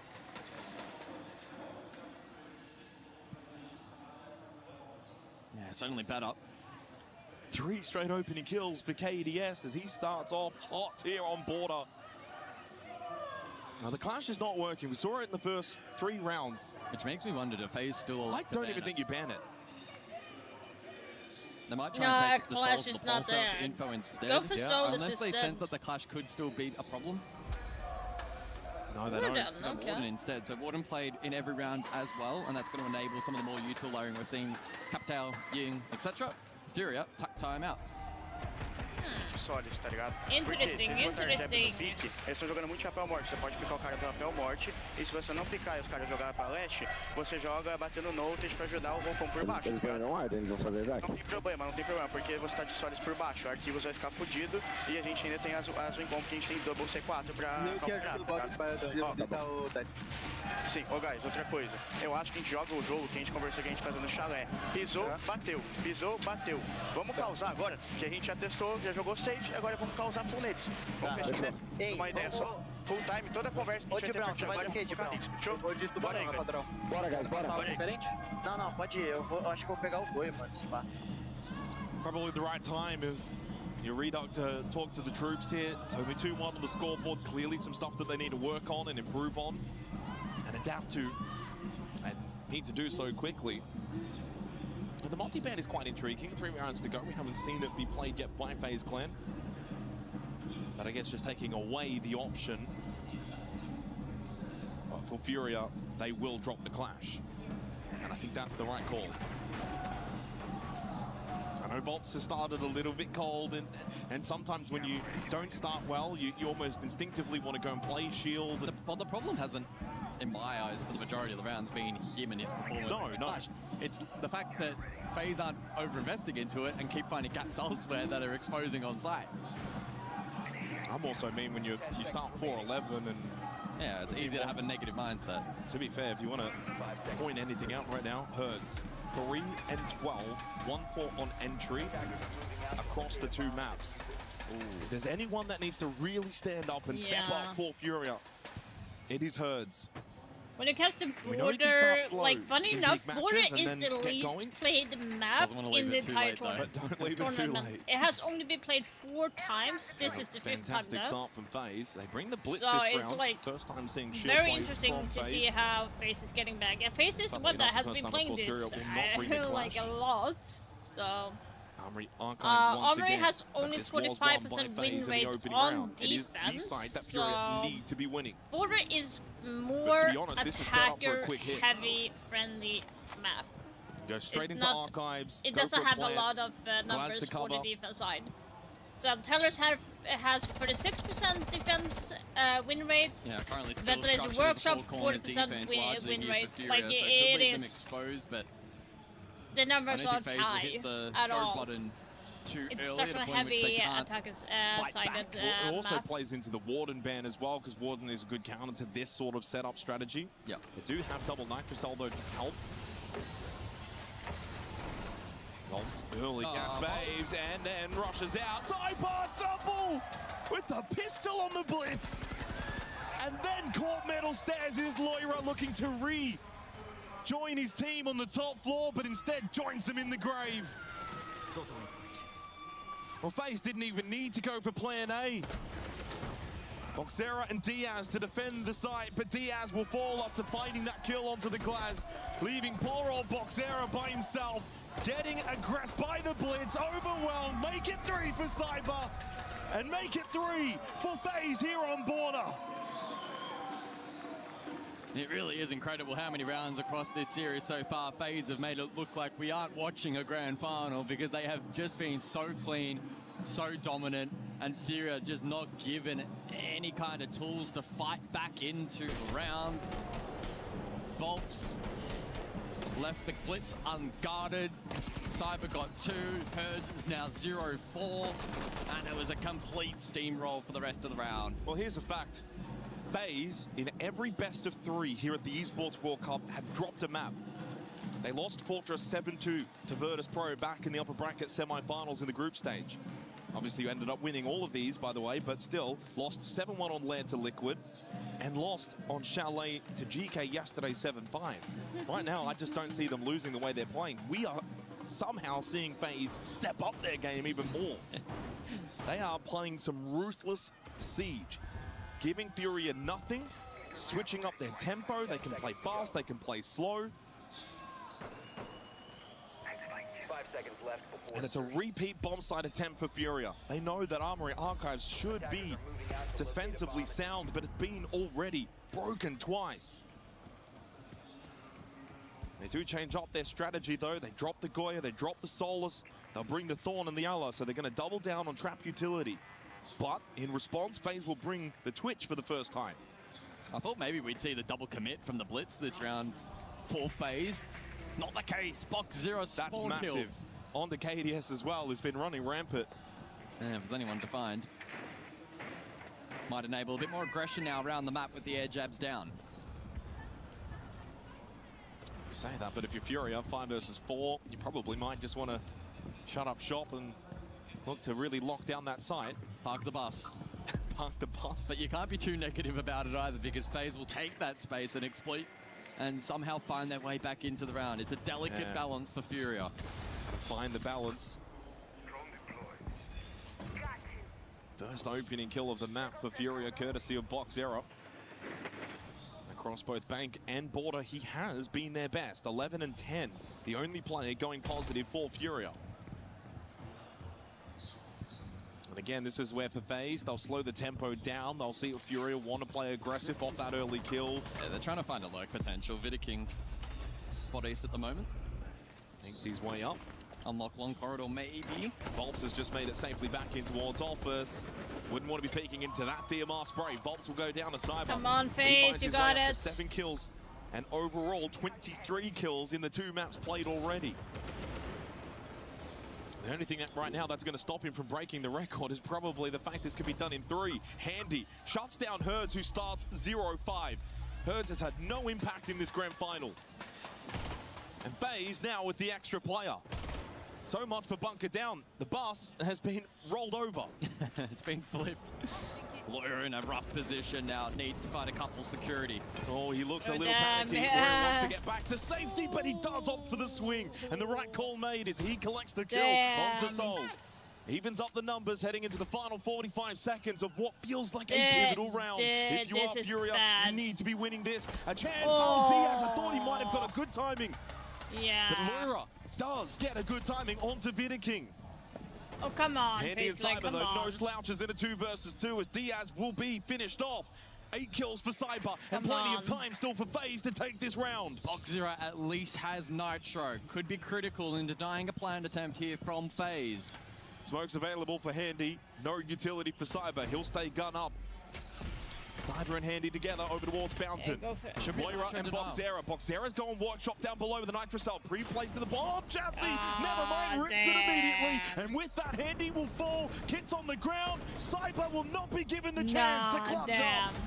Furia with a much-needed second round. Yeah, it was a good read there. Decision making from Box Zero on point. Elects to go below, higher percentage to go for that play than risk the Nitro being shot at or exposing yourself to Cyber, who was on coverage. Furia just maintained touching distance, but still a shaky round where they had an advantage early, and FaZe still found a way to get also close. And they're never out of any round, are they, FaZe? That's the problem. You can never feel comfortable. Final round of the half. Seconds to go. As we look back at the end of the round, there was that Nitrocell, and honestly, heads-up play from Boxera to rotate Workshop. In anticipation of the planned attempt at the bomb chassis, he finds an unbelievable kill onto Handy.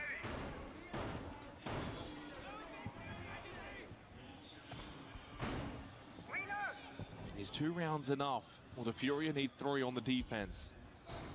10 seconds left. I'd be taking any round I can get in this style of map against FaZe, that's for sure. Bathroom Tellers for the final of the half. The 0 in combination with the Twitch for FaZe. Looking to gain info, clear util, Goyo in play, Razor Blooms and Grismut Mines as well.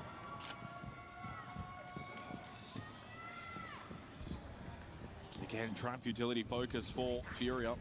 They're going to run back the Ella. Along with the Thorn, you've got the Vulcan canisters from the Goyo. Solus to help as well and getting some more information. Plenty of ways to deal with a lot of this trap utility between the 0 and the Twitch for FaZe. So far, 5 rounds. The opening kills been converted 4-1. The only round it wasn't converted was the second round, which was on this bomb side of Bathroom Tellers. Yeah.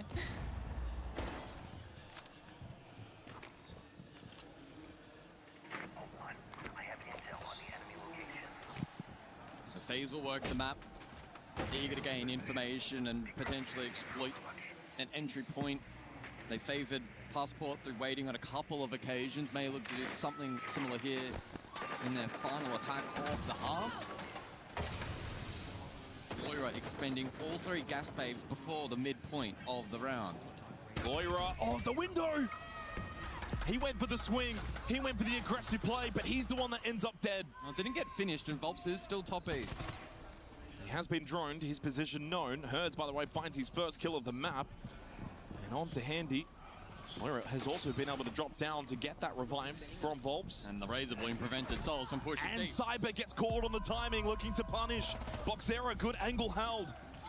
Vidikin keeps the round alive, though, for FaZe. With that kill onto Herds. And then finds a second onto the low-health Loira. 3 versus 3. Heading into the final minute of this half. Yeah, 2-1 split from the defense. Furia advantage. Come on, Can they make this opportunity count? I mean, what's the play right now for FaZe as the duo? Vidiking over top waiting. Volps is going to be downed. And then Vidiking, though, wanted to go for the clear, and Boxera had him covered down the hallway. And Diaz will filter back down. A trade site here for Furia. Souls, his position known after he collects the kill onto Volps with a 1v2. Not out of the realm of possibility. An impact available for Boxera. And honestly, Boxera's been pretty good in the clutch so far for Furia.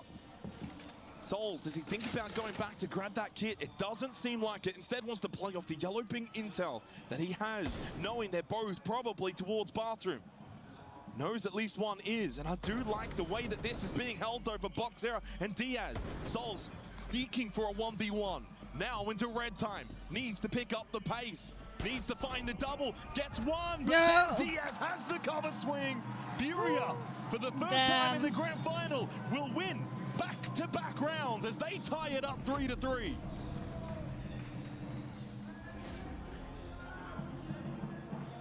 Agora a gente entrou na porra do jogo, é essa porra mesmo, viado. Guys, vamos lá. Vamos só relembrar as paradas que a gente tem, sem medo de jogar rápido, sem procurar problema. A gente já sabe a tática dos caras, guys. Não tem BO nenhum. Ó, vamos lembrar que a gente tem a... Qual que é o nome? Da Bota Fudendo. No primeiro round que a gente pode fazer. A gente vai pegar aquilo das hostias de baixo e vai botar Fudendo, subindo ferro em 2 depois.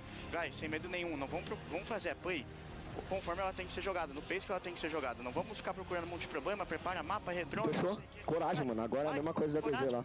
Guys, vou falar... A gente tá com a confiança agora. Viado, você já ganhou 900 borders. O border você ganha muito mais com o coração do que com a tática, viado. Sim, com coragem. Com coragem, viado. Com atitude, mano. Pô, tu vai botar com o de cabeça? Para jogar baixo no arquivos. Lá da reta do arquivo, tá ligado? É o teto? Eu vou pingar lá pra tu.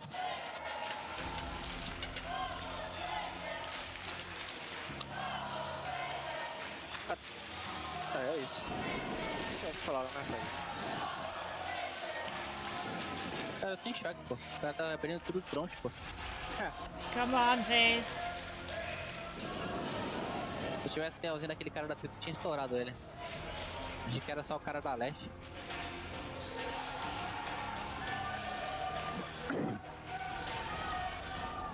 Well, can I just say, there was a lot of hype about a certain individual coming out of the South American region, Boxera. And maybe when he first came into the Tier 1 scene, wasn't the biggest of splashes immediately. But here, in a grand final against the caliber of FaZe, he has risen to the occasion. 15 and 11 across both maps. This, again, still the only player positive for Furia. 2-0 on entry with a 119 EPS. Ranks him as the second best player in the series so far, only behind Cyber. He's risen to the occasion. What about the rest of Furia? Where's Herds? Well, he found an opening kill in that round. It was his first kill of the map in that round. They got back-to-back rounds for the first time in the series. They got 3 defensive rounds on the most attacker-sided map. Tied, now at 3-3, heading into their attack, looking to break this streak of FaZe on a map of Border. This could flip the grand final on its head. Massive second half coming up. We're my mute. Monty Glaz the bands as we head into Armory and Archives to kickstart the second half.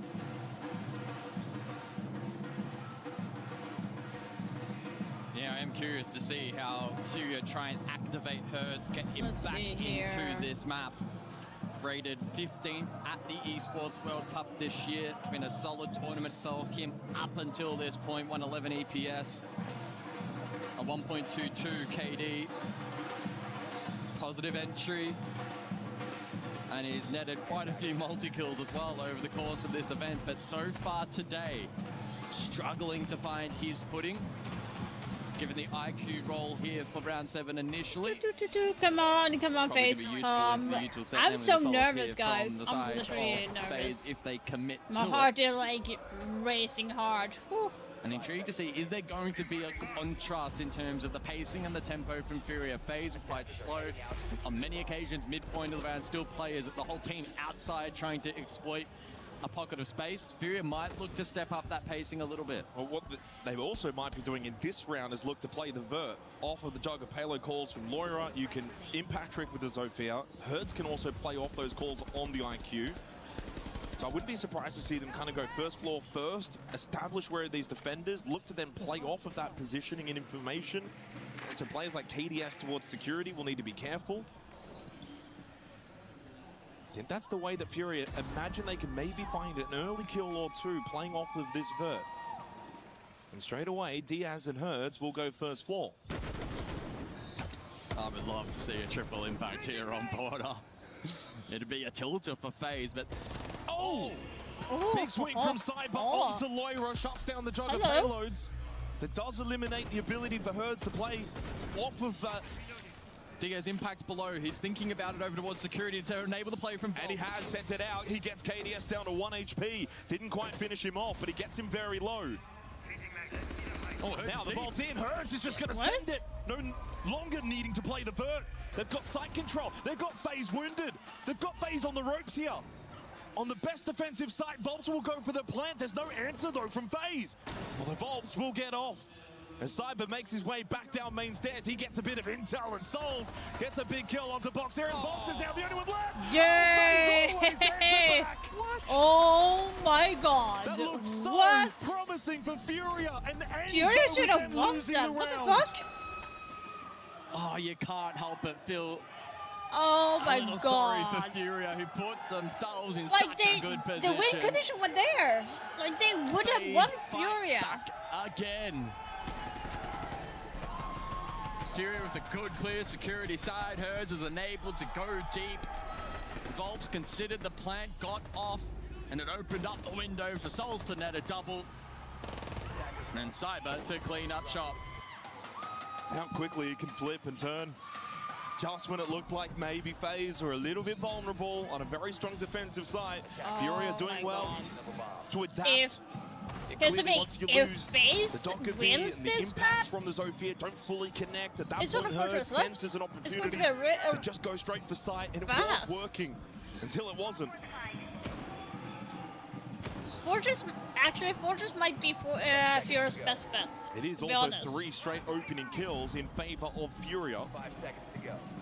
So starting to do a little bit better in the early battles. That's a big sign of success for them. Struggling up until this point.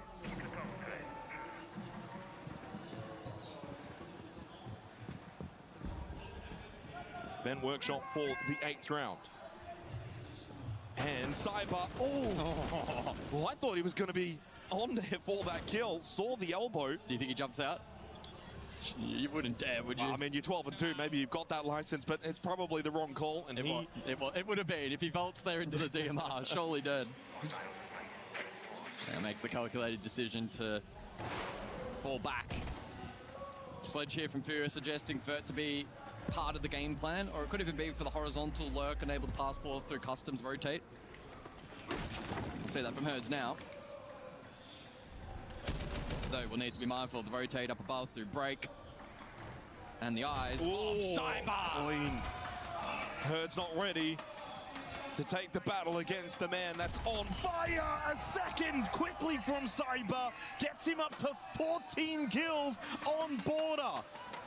He's now up to 30 kills across the 2 maps already.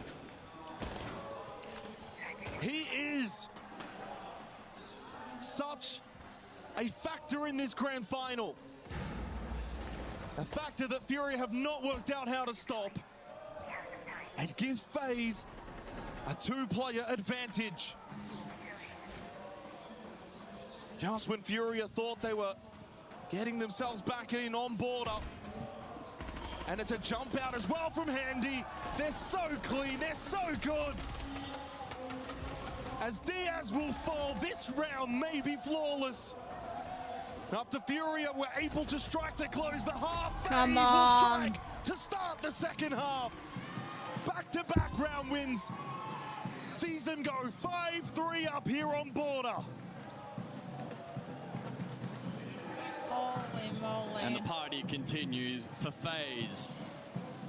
Just when it started to feel like Furia could pull off a massive upset on this particular map, FaZe once again regain ascendancy. Well, the drummers on the chairs and the FaZe fans on their feet says it all. There's just no stopping this man. Cyber has been at his very, very best, if not maybe found a new level, if that is something we didn't even think was possible. He's got 31 kills and only 8 deaths, 7-2 on the entry. This is shaping up to be an all-time individual performance in a grand final. He has 178 EPS. Again, if this were to go all 5 maps, he's breaking the kill record. Well, the kill record, 63, Gunner at Manchester. He's already halfway through. They're not going to play enough maps. But they're not going to play enough maps, that's the problem. There she goes again, there she goes again.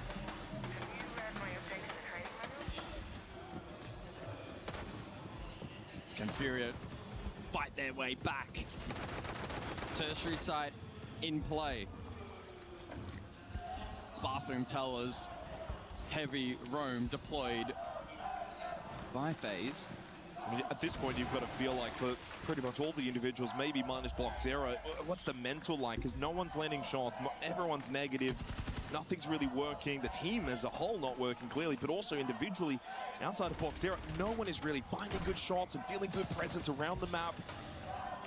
Even a little moment there, Cyber just escapes. Yeah. His timing's been impeccable. Oh no! It's just got stuffed. No.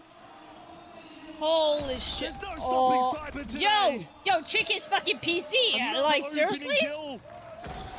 8 and 2 across the 2 maps. 16 kills. What the fuck? He's too good for his own good. Otherwise, There's a he'd fucking probably be beast going for 7 right plus now. today.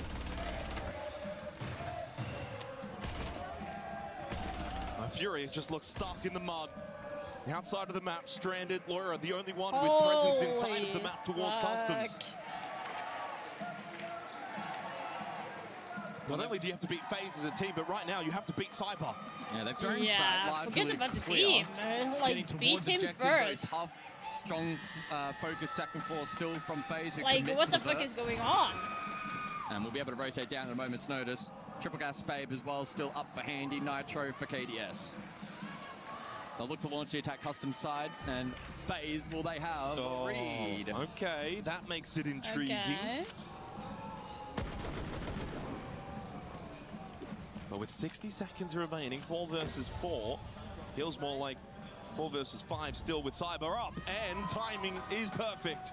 Damn, 17 kills, are you kidding me? He's 2 or 3 players at the moment, not just a single individual. And he might get another one! Oh, are you kidding me? Observers, no need to move away from this man. He's already got 18 kills on border. Is he gonna get an ace again? Are you fucking joking? He only had 16. He's already beaten that. That's incredible. 4 versus 2. Oh, shut down. Okay, Loira keeps it interesting, but they need to pick up this pace. And then he finds a second, but falls. Leaves it down to Diaz. Both above for the defense. Got to go grab the kit, though.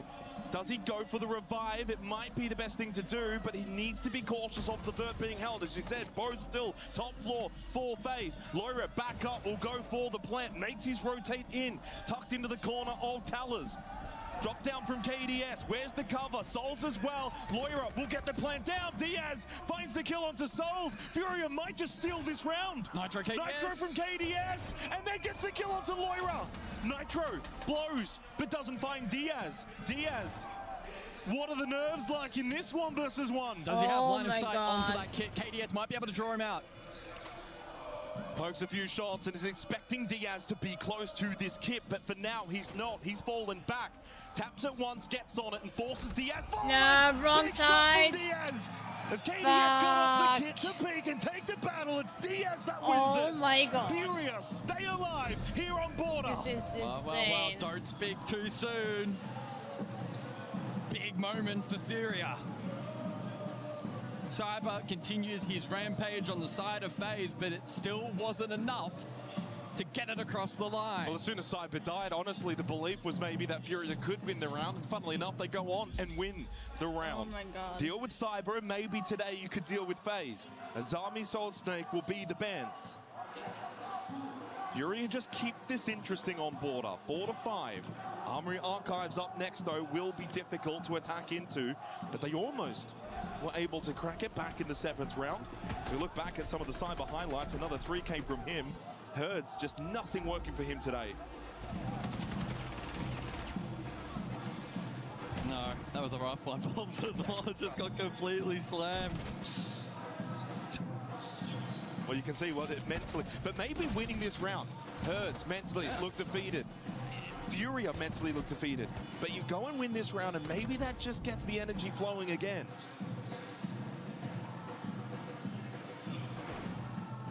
There's still a chance, there's still hope, there's an opportunity for Furia to steal this map. 10 seconds remaining. But we resume the rotation, and it's back to 2nd floor for FaZe.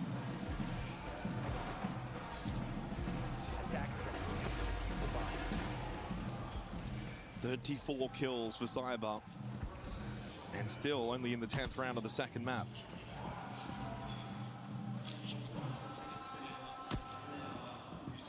Furia, no. Need to get this to 5-5. FaZe are so good at closing out these maps.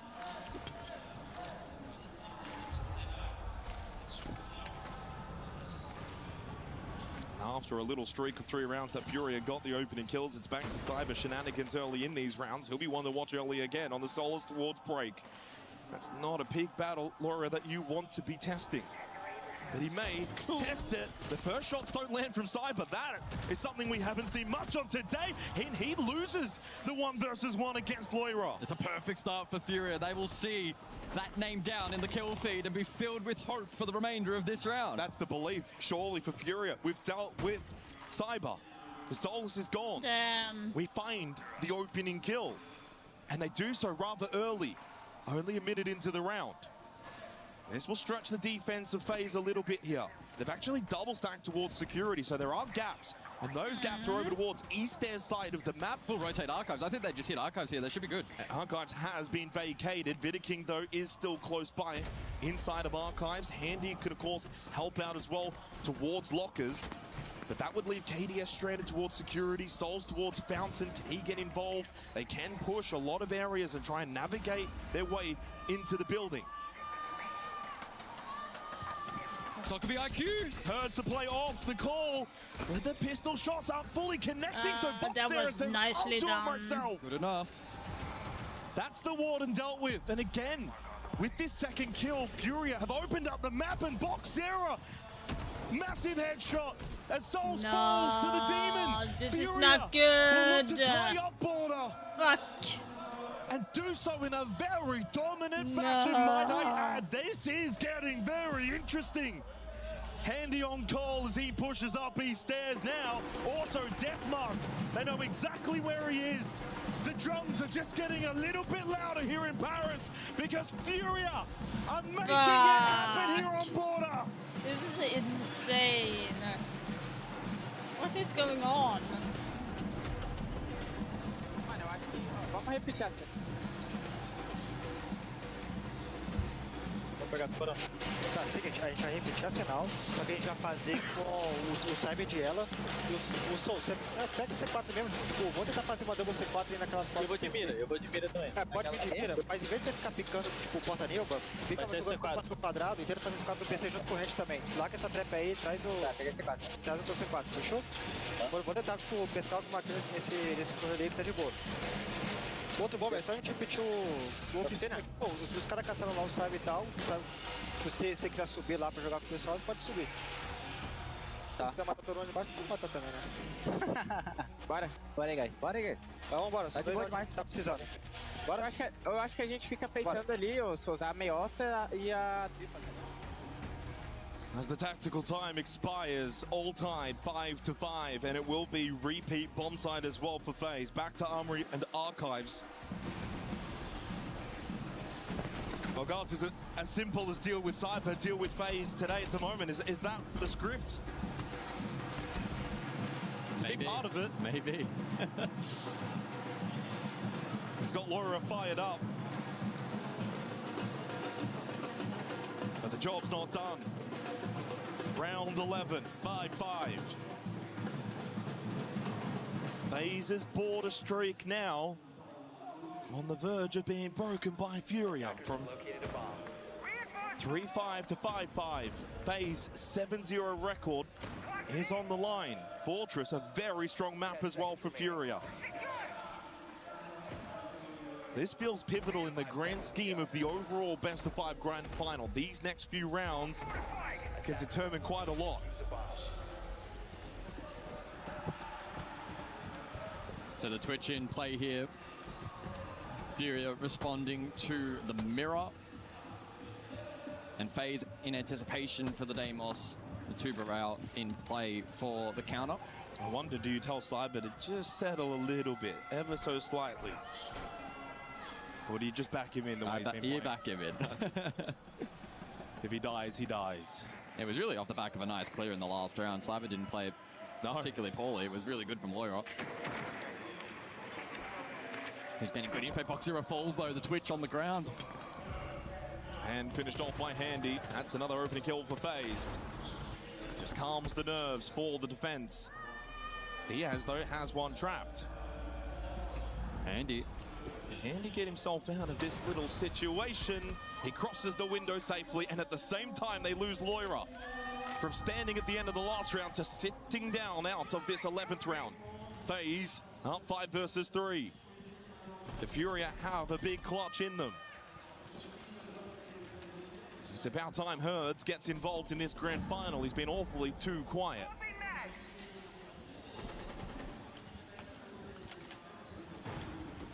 It's about trying to isolate the rest of this defense now. Oh, Souls. Oh.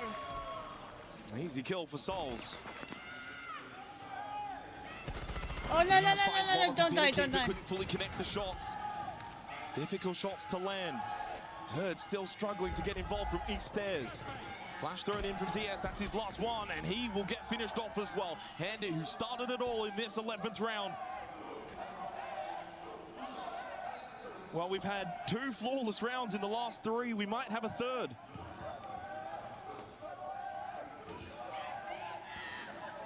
As FaZe on the verge of getting to map point, Herds will get a freebie on to the sitting duck of Souls. But I don't know if he's ready for Cyber.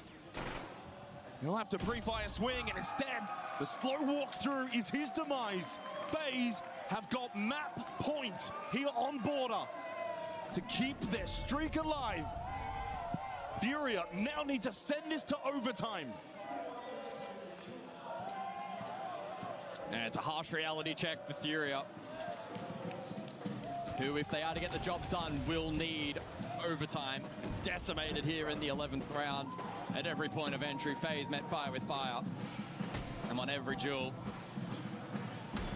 nearly another flawless to add to the growing tally here on border. FaZe looking recomposed and ready to close out this match. Come on, FaZe, win this out. Come on. Got a kill. KDS actually stole that kill at the end. He goes to 11-5 as well. Been a really strong grand final from KDS. Wolves has only one Both kill. those two Oh have my gone god, I positive feel so across sorry both for maps. Of him. course, Cyber has been stealing the spotlight.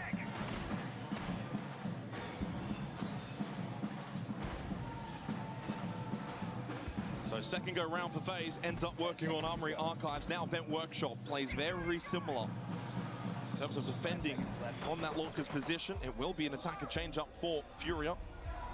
Zero will go on to the Twitch. Just the second time seeing this site in this half.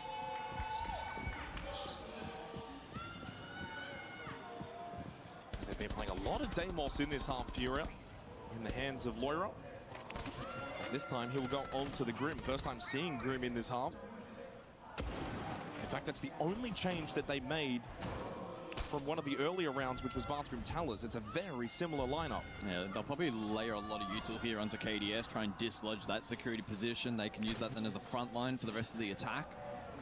It's like KDS with DMR in hand needs to be effective. Can be an isolated position. There are the flames. Oh, KDS! Massive headshot onto Hurts. Damn, it's not come been on. his day. Oh. It might not be Furious either. They've just been torn to shreds. Are you kidding me? Losing far too many players too quickly. KDS will escape as well. Back to the safety of customs. As Volks Come and on, Boxera FaZe, come on, come on, come on. need an all-time 2 versus 4 clutch to get this to OT. Otherwise, they're 2-0 down in the grand final. Oh, Nitro below could seal the deal. And it looks like it may. Although, KDS. There it delayed, is. But all the same as the result. I'm sorry, Valve, but I don't think you're going from 2-9 to 6-9. It's got 90 seconds for a 1 versus 4 clutch. No flames available. And not going to be given any free opportunities. Oh, another Nitro, another Nitro. Should get this map done. And it means for Furia, they will need to come back from 2-0 down in this grand final. Soul's perfectly placed. This just feels inevitable. Even with that kill, Souls was always going to put the dagger into the heart of Furia.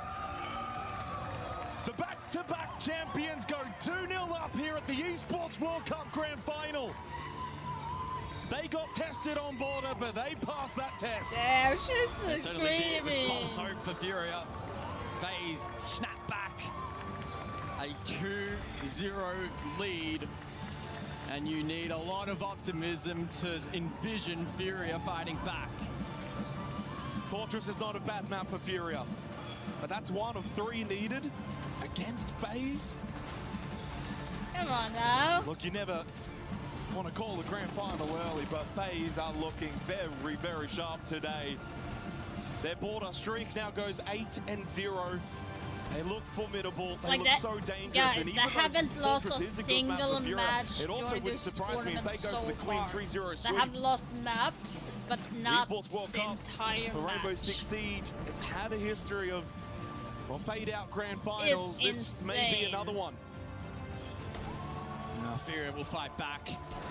750k USD on the line for the winner of this series. They won't bow down without a challenge, but they have fought pretty valiantly up until this point. It's mainly a case of FaZe just being far too good. A guaranteed spot in the 6 Invitational as well, but I don't think that's something FaZe care about. They know they'll be there. If anything, that might have been more of a helping hand for Furia, but to be fair, the way they're playing, I don't think it's too much of a concern. But the brilliance of FaZe today on full display.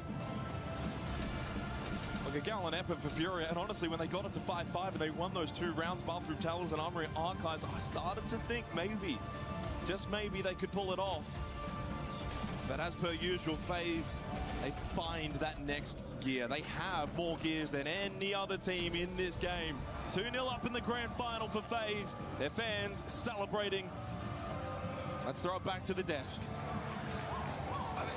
Well, King and Handy shaking hands and celebrating. They feel like it's almost theirs, and it certainly is. 2 maps, 1 more to go before they lift the trophy here in Paris, France. What a moment for FaZe Clan fans, and what a moment for you at home watching what could be the beginning of these players getting that triple crown, as we're so calling it now. The elusive R6 Invitational, the Major, and EWC. Handy, Souls have a chance to do it. Herds on the side of Furia and KDS as well.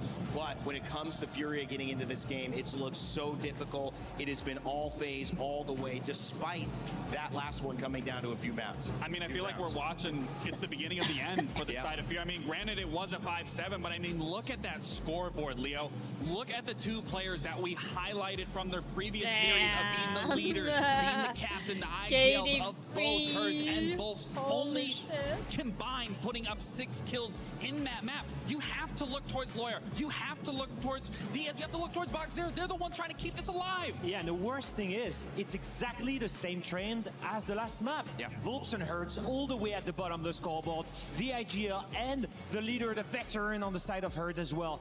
I mean, we need some players to step up on the side of Furia. And so far, I'm looking at the youngest player. Look at this guy getting animated on the screen. Lyra, we've got to thank him for all the trash talk. He's the one carrying the energy on the side of Furia, keeping them in the game. And that's what I was talking about back in the green room, is Lyra is the only one who is getting animated, where we've seen Hertz numerous times standing up, versing his opponents, yelling at them, screaming. Even after their clutch, that big 1v2 clutch from Diaz, nobody got animated outside of Lyra. You have to treat every single round when you're in a deficit like that, like it's your last. Everybody has to be getting hyped and feeding off that momentum. It can't just fall on Lyra. You have to look to your veterans for this. And in the same way, we do have to come to reality, which was Furia staring 1 map away from defeat. All the work that they've done to get here, $300,000, sure, but you can tell on their faces, there's a sense of emotion. There's a sense of an escalating difference between these 2 teams. And now, 3 maps in a row against the FaZe team that is playing this well, it looks almost impossible. And when you have what Cyber is doing individually, guys, how hard is that to maintain pressure? Your sense of willingness to win when a player is popping off like that. I mean, I've been there before. You've been there before. I mean, I've met Prime Joystick. I've met Prime Psycho. I've played. Sorry, I was. Clip your content in 10, 15, 60 seconds, or any custom duration that you want. That means you decide exactly how long your clips are every single time. And since different moments call for different clip lengths, you can set up multiple clip buttons. Oh, I love this. I love this. Give you that position. Okay, sorry. But you can Put basically it pinpoint back. that player across every round.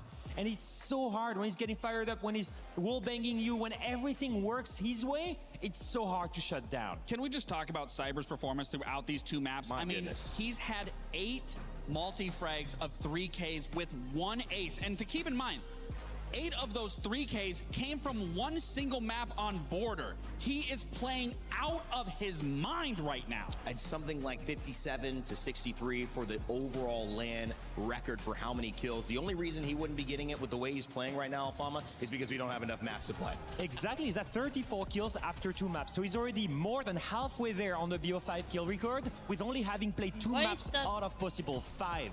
That is Cyber that you're seeing on your screen. The multi-kills that you mentioned, Lax, absolutely crazy. At least 6, maybe 7 multi-kills in that map on Border. 6. Running out of CC doorway. I mean, doing stuff that you don't see. And he doesn't care.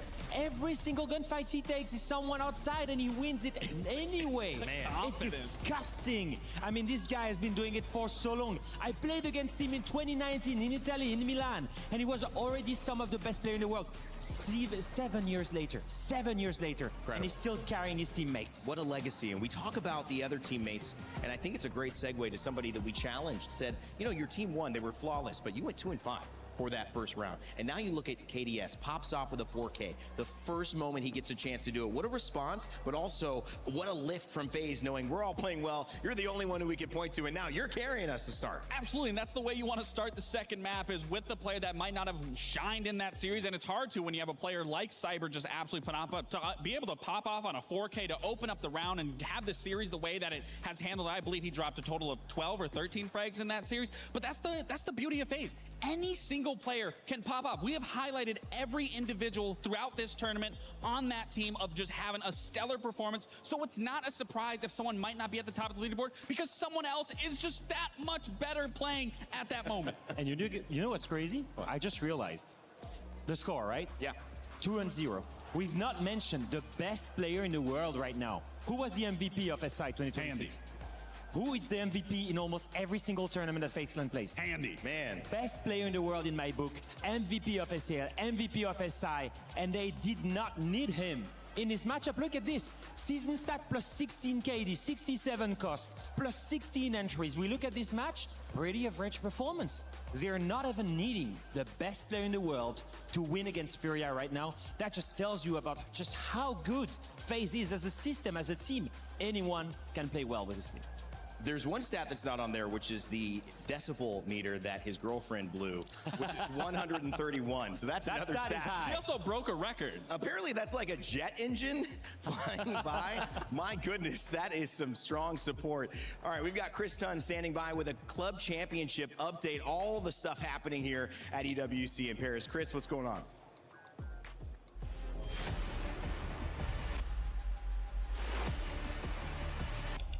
Did it work?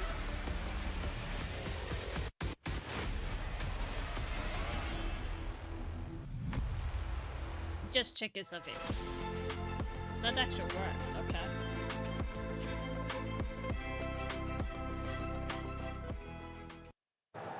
Well, we'll nearly wrap things up in Siege, but things are truly done in chess. Magnus Carlsen taking things away kind of as we expected heading in this week. Team Liquid actually getting some points, Trav, so that was a positive as well. But realistically, AGL are the big story as far as the club championship are concerned. Not a bad second place, all things considered. Yeah, absolutely. Obviously, they're going to have wanted first, get that extra 250 points, a little bit more of a buffer in between them and Team Falcons just below them. But Team Liquid just too strong. It's Magnus Carlsen, 2 straight sets, really convincing chess at the end of the day, and a very earned win. Yeah, big win there for Magnus, but an unexpected one. But Ginny, there's other things. I feel like I haven't spoke to you this week, Ginny. You haven't. The time You're difference. Dodging me. The time difference has been crazy. But no, for Rocket League, it's been going on all week. What's the current situation there, CC wise? So CC wise, Vitality, Falcons, Twisted Minds are all in the top 8.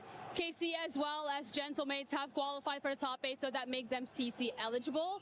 Twisted Minds right now playing Falcons. This is an elimination match, so favorites I will say are Twisted Minds, but anything can happen at this point because a lot of the teams in Rocket League that have been losing were not expected to lose a single match, so we're gonna have to wait and see after that. Yeah, everything finishes up tomorrow for Rocket League, so I'm gonna have to catch up with you next week, Ginny. But yeah, I'll do my best to grab a hold of you. But guys, that was all. Thank you very much. Back to you. This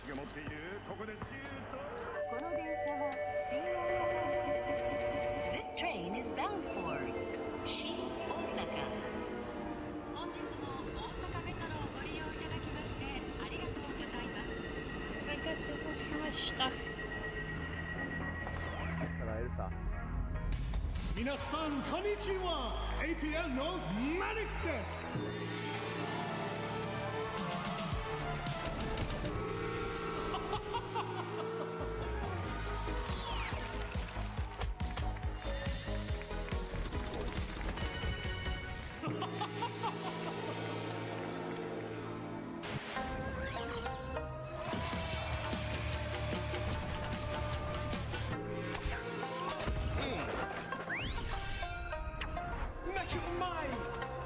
Met your mind. Osaka Major Takoyaki Crunch.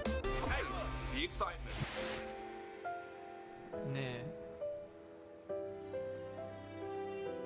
また会えるよな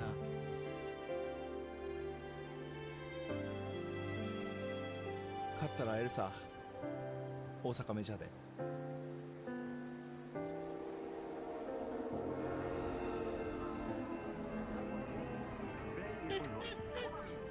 It's crazy.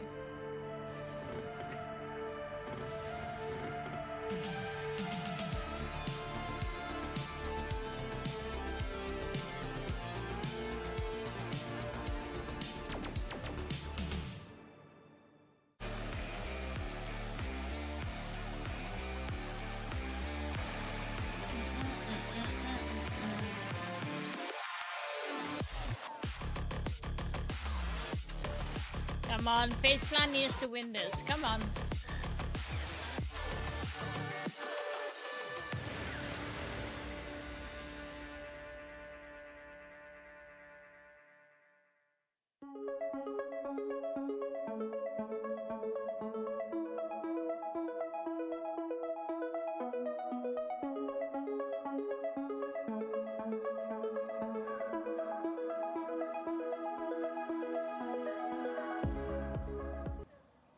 We have so many beautiful moments that we highlight time and time again, and with Cyber's performance, 34-11, there's three things. It's the pride of playing for FaZe Clan. It's a fun commercial. commercial. It's the inspiration of being a husband, a father to his son, and it's the moment to be able to cement his name in Siege's history, not only with winning a major, not only with winning a 6 invitational, but winning an esports World Cup title. He'll be able to be a 3-crown champion after this series. And look at what it means for the family, right? The emotion on their faces. I've just seen the players on the side of FaZe look on their left side, look at their close ones here as they go onto the third map. They could very much win this after this, and obviously they would punch their ticket, the first team ever to make it to 6 Invitational 2027.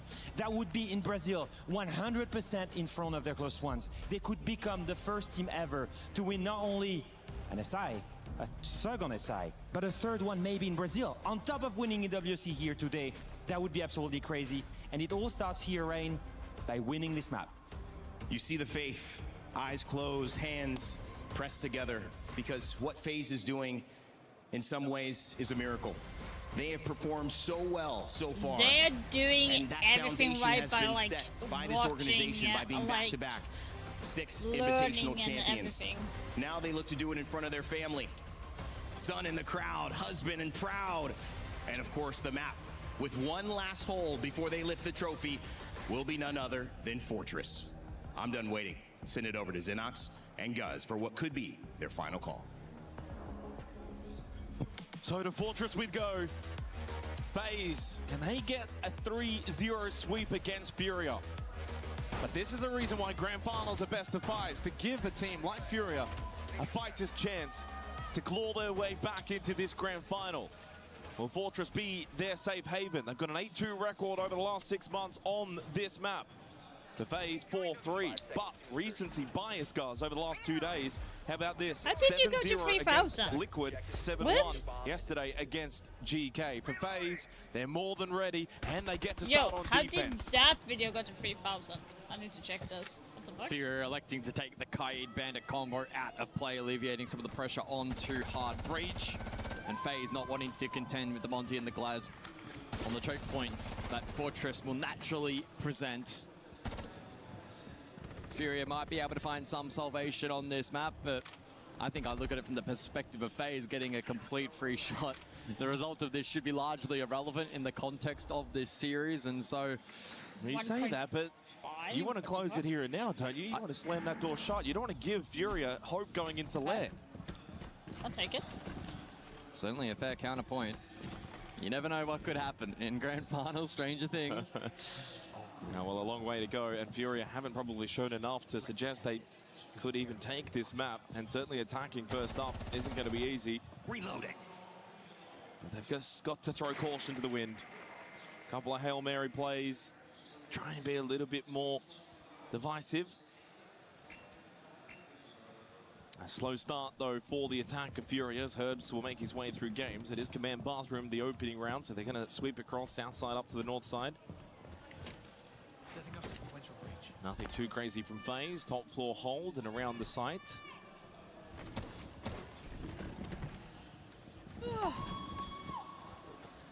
Just all prepped and ready for Cyber. Doesn't quite find the opening kill, but a little damage onto Volps. And now they look for a double swing with Handy. But it is Handy that loses out the battle to Boxera. Class is activated from Cyber as the Candelas start to rain in. 2 more available for Boxera. And we'll clear this deployable shield, and Cyber gets caught. Good clear from Furia. Like I said, like Fortress would be Furia's best chance of winning. Clearance has been strong here from the attack, but it's a matter of converting this position and finding a route for plant. Volp's still deep. Isolated a little bit here. Needs to be careful. Where's the help? KDS trying to win the battle against Volps. As he said, where is that help for the Blackbeard? They did lose Loira. That's one troop down.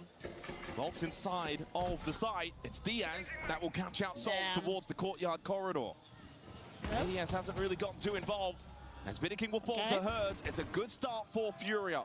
But when you're 2-0 down in a grand final, such a long way to go. KDS, as Volps got off the plant, it's box 0 that gets the kill. They start well, but it's one round and you're 2-0 down in the grand final. They've just got to take it one round at a time.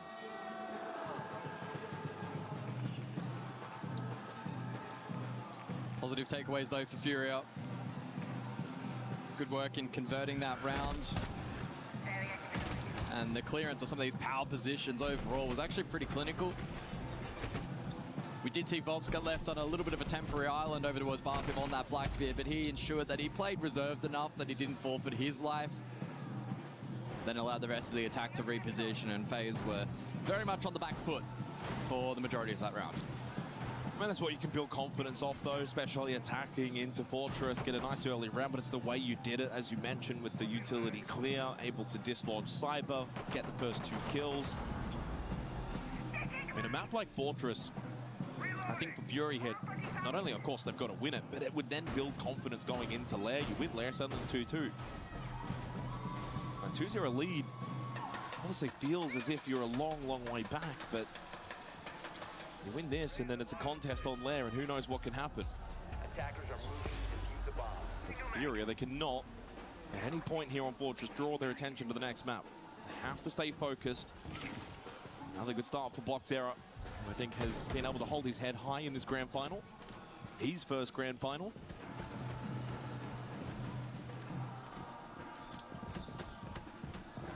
It's going to be interesting to observe as well. Does this map maybe give an opportunity for Herds to find his stride? Will they be able to do series by his high standards? Lowest rated player in the server, 52 EPS, 6 and 20 for him. Well, if you recall back to 6 Invitational 24, he didn't have the greatest of grand finals either in terms of the start, and certainly on the last map of Labs, but then he was very instrumental in the comeback for W7M back in that particular grand final. He's the kind of player that if he can just get a couple of kills and get some momentum, he can carry that pretty easily. I need to stand up. My muscle hurts. First minute goes down. Dorms gains the side, so again, top floor the focus.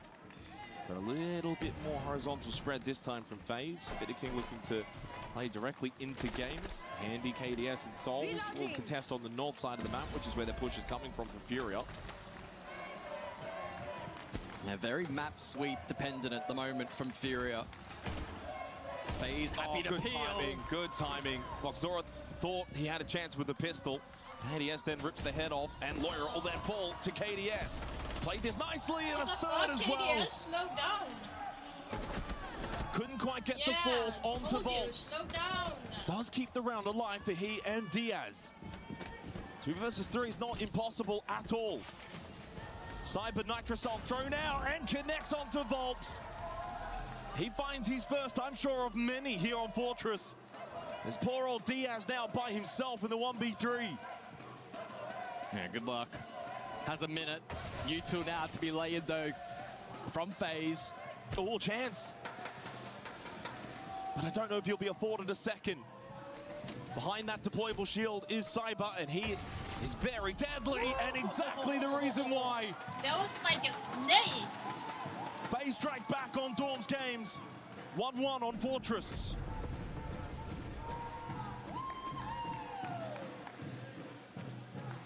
That's a little bit better.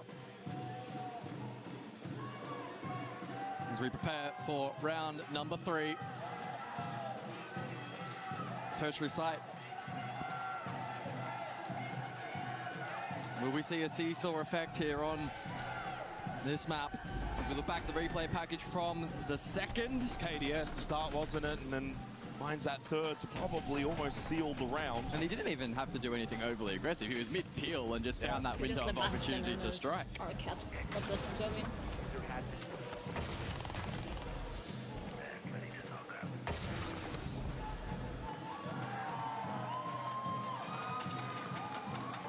KDS will get himself up to 20 kills now in the series. 22 for Box Error, 36 for Cyber. 10 seconds remaining. As we go waiting and cafeteria for the third round. Bans after this. Nothing is granted and everything is earned is the motto here at the Esports World Cup. FaZe have been earning very nicely so far. The trophy in their sights, 6 rounds away. What did we go with? The Triple Crown? Was that? Hey, we're classy. We get to trademark it. Whatever you say sticks. Whatever you say sticks. I do like Triple Crown. Well, I was referencing the Quad Crown if you want to count reloads for hertz. I don't think many will agree with that.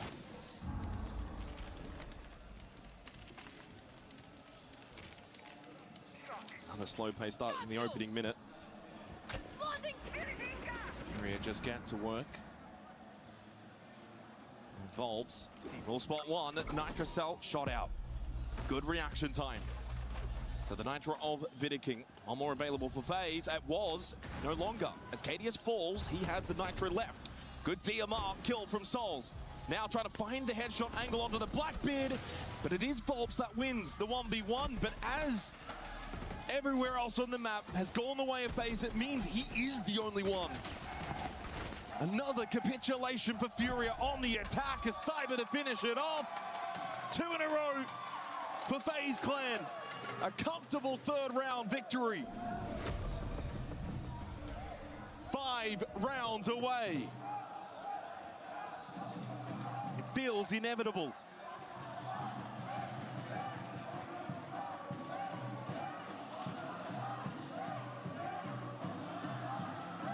And what a story it would be as well for FaZe Clan as an organization, yet to lift a trophy here at the Esports World Cup. It's hard to believe that in the last 3 years, they haven't lifted anything but a hammer, which of course they've done twice back to back. No majors, no Esports World Cup. And they're so close to adding to that trophy cabinet. We'll see how it goes, guys. Bans will be Ella and Ying going into the next 3 rounds. Look, if we're being honest, I think 2 attacking rounds for Furia might be enough on a map like Fortress. I don't think they need to get 3 or more. But it's just the devastation that we've seen in the last 2 rounds again from FaZe and what they're capable of. They can just deny your ability to win a round so quickly. 2, 3 kills all in the span of about 3 seconds. 10 seconds to go. 5 seconds remaining.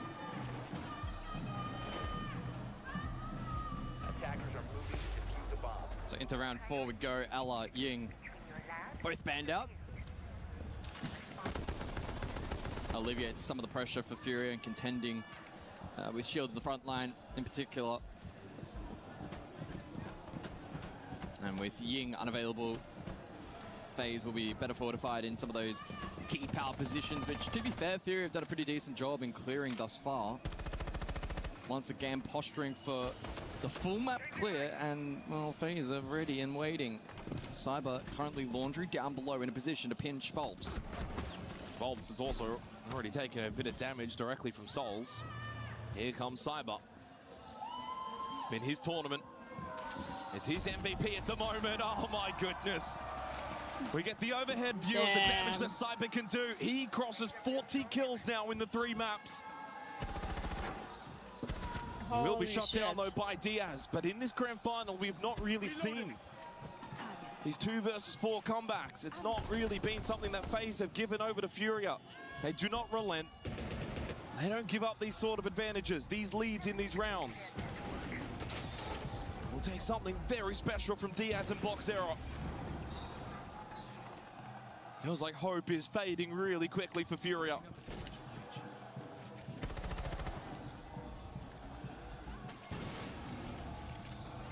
There's a bloom, Boxero can't make your way back there, buddy. You can't park there.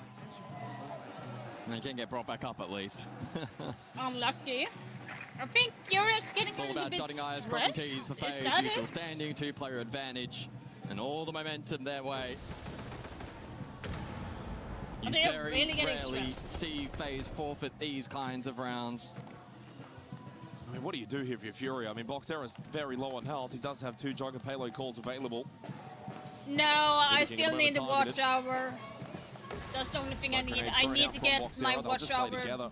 before This is basically a hope the and end of pray. January. Otherwise, catch a good it timing will be on doubled a swing, because trying of to the clear out this corridor monetization. position. KDS has, by the way, moved into bathrooms and could go for a back hit. But I haven't posted as much as I want to because I'm Shot taking angle care onto of the my Azami, mom. not probably ready for Sol's prone in the middle of the corridor, and indeed he is not. 3-1 lead for FaZe Clan. But I will be posting more. From claiming I need the Esports World Cup about trophy 2,000 hours and crushing more, one so more it's a key. lot. Tactical timeout for But Furia. I'm going to be posting more long-form videos. I'm going to be posting about the new season. I'm going to be posting about this, the final. Eu acho que agora vai ser perfeito para fazer semi-cavalo. Não vou nem me estender muito sobre isso, você vai concordar. Como da cozinha, eu acho que vai ser muito bom fazer FaZe. Also going to be Eu queria você de Deimos para fazer a posição na porta lobby e você de Solid fazendo entrada céu ou na torre. Porque eu tenho certeza que o Cyber vai querer começar em cima, ele vai entregar uma open kill pra gente, a gente vai ganhar um espaço fudido no mapa que vai melhorar o nosso mid, tá ligado? Faz sentido? A gente vai no track, vai funilando. Não, acho que vai ser melhor Deimos, porque você spota, se a gente vê quem que ele é, você spota ele só pra ficar dando info do bet pra onde que ele tá, I've also do, guys, as a reminder, I'm going to do the FPS event month. O ataque tá no metro pra That gente. is coming up very soon. Guys, tem puxado. Bora, caralho. Bora aí, caralho. Well, if you're a Furia fan, you better hope that those words from Reduct and the team can look to respond. 2 rounds to go in this half. They're going to need at least one more attacking round.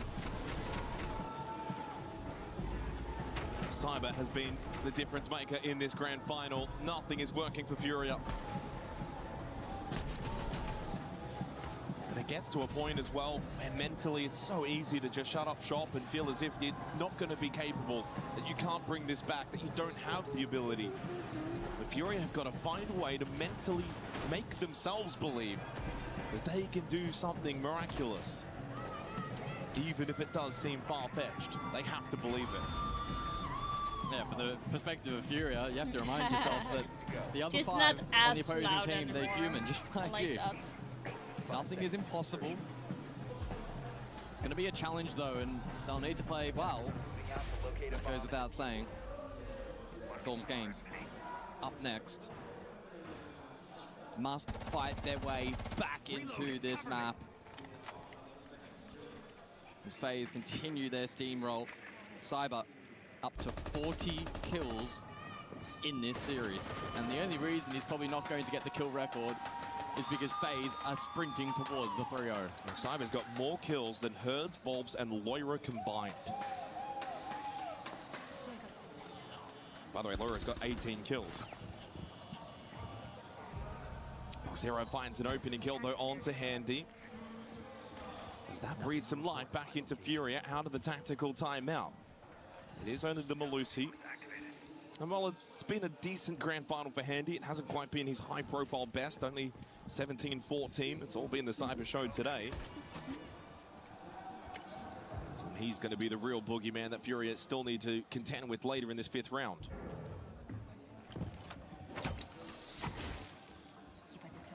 Oh, did not destroy.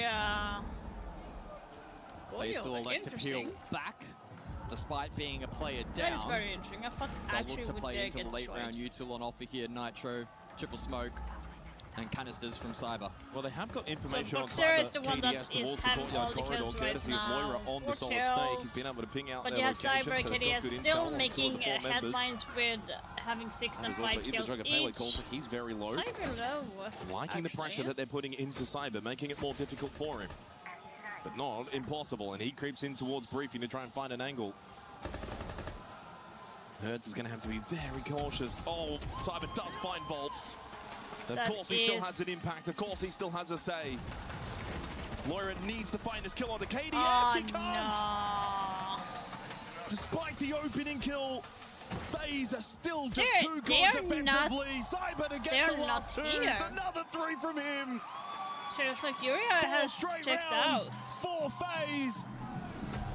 As Furia now are so close to that knockout blow coming their way. I am Waiting room cafeteria, the last side of this half. 5-1 down will not be a good sign. They must win this round. I feel like at any point now in the future where we reference the BO5 kill record, we need to etch in the asterisk that if it wasn't for FaZe being so good, it may well have been beaten. He's on an absolute heater right now. Okay, Jasper. 10 kills on the map. He's getting pinged by the Solid Snake. He's eaten a Jugger payload call. Doesn't matter what you do. Taken low, and he still then finds 3 kills. Oh, they line up at the end.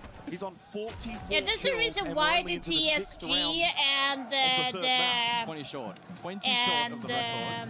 The DM are also getting best of 3 record? nerfed. Like, I'm serious about this. Or the 3 map record, if you will.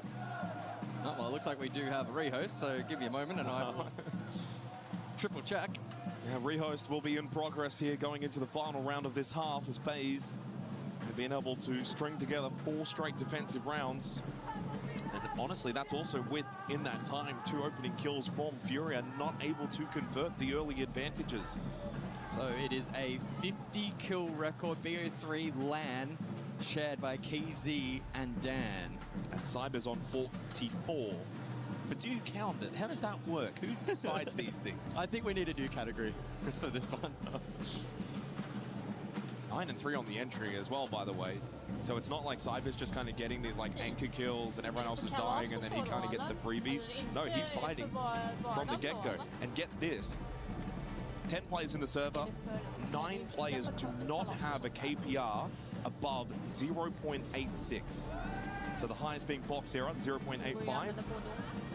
Cyber's got a 1.63 KPR. That's kills per round. He's almost averaging 2 kills per round. That is insane. To add extra context in the league, so SAL, EML, etc., across a particular stage, you might have anywhere from 1 to 3 players average around that 1 to 1.1 KPR. He's on a 1.63. In a grand final. It's an all-time performance. It really is. Maybe JB92 was onto something. So the lobby being rehosted. FaZe 3 rounds away. 3-0 over Furia. Oh, they're just having fun. Andy's got the Jedi mind tricks on the camera.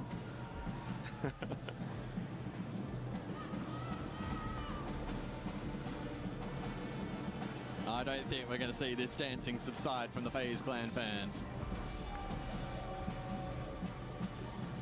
And look, honestly, in grand finals or even just a regular best of 3, sometimes you can kind of see the recipe forward for the team that's losing. You can point to good positives and say, well, if they can just do this a little bit better, you know, you find the avenues. There's just nothing that I can envision here for Furia. I think their chance, certainly Bank was very disappointing, and maybe playing one of their top maps first up in the grand final doesn't help them. Border, they were actually pretty decent considering the map streak for FaZe. Fortress, look, I will say, if they can get this second attacking round, close the half out, go defense themselves, there is that pathway back forward. That's it. That's all I got. Oh, we're struggling to find belief on the side of Furia. And I wonder what's running through the minds of those 5 players on the stage. Do they have belief that they can fight back in this best of 5? We are loading back into the server. It will be the final round of the half. It is must win for Furia. Yeah, I mean, must win. No underestimating that.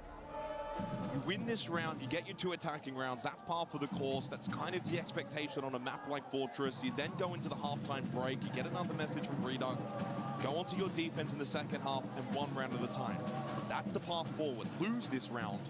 You're 5-1 down. No room for error going into the second half.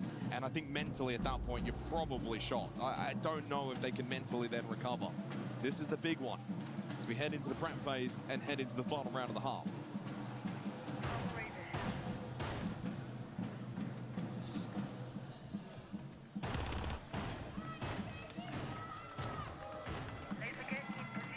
back down below.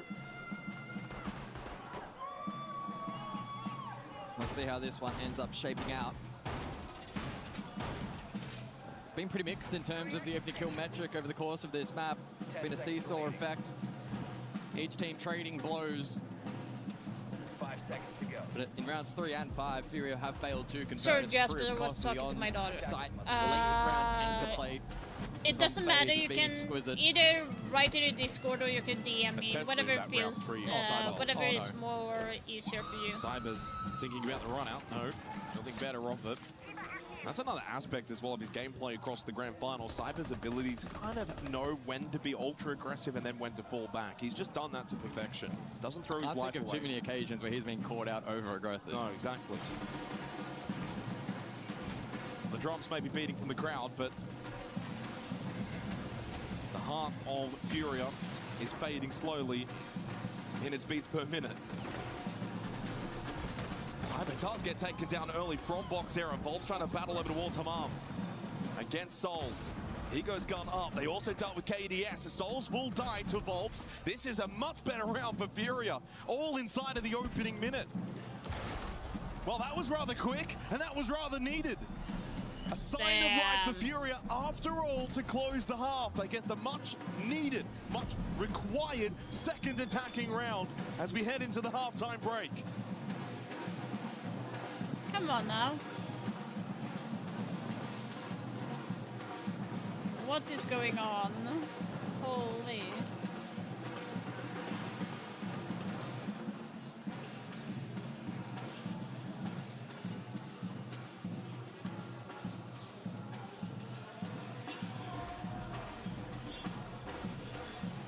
Fazer cozinha horizontal.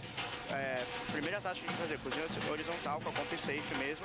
O Dias vai de bandit, deixa 2 choques na janta avançada e queima o Hamas, tá ligado?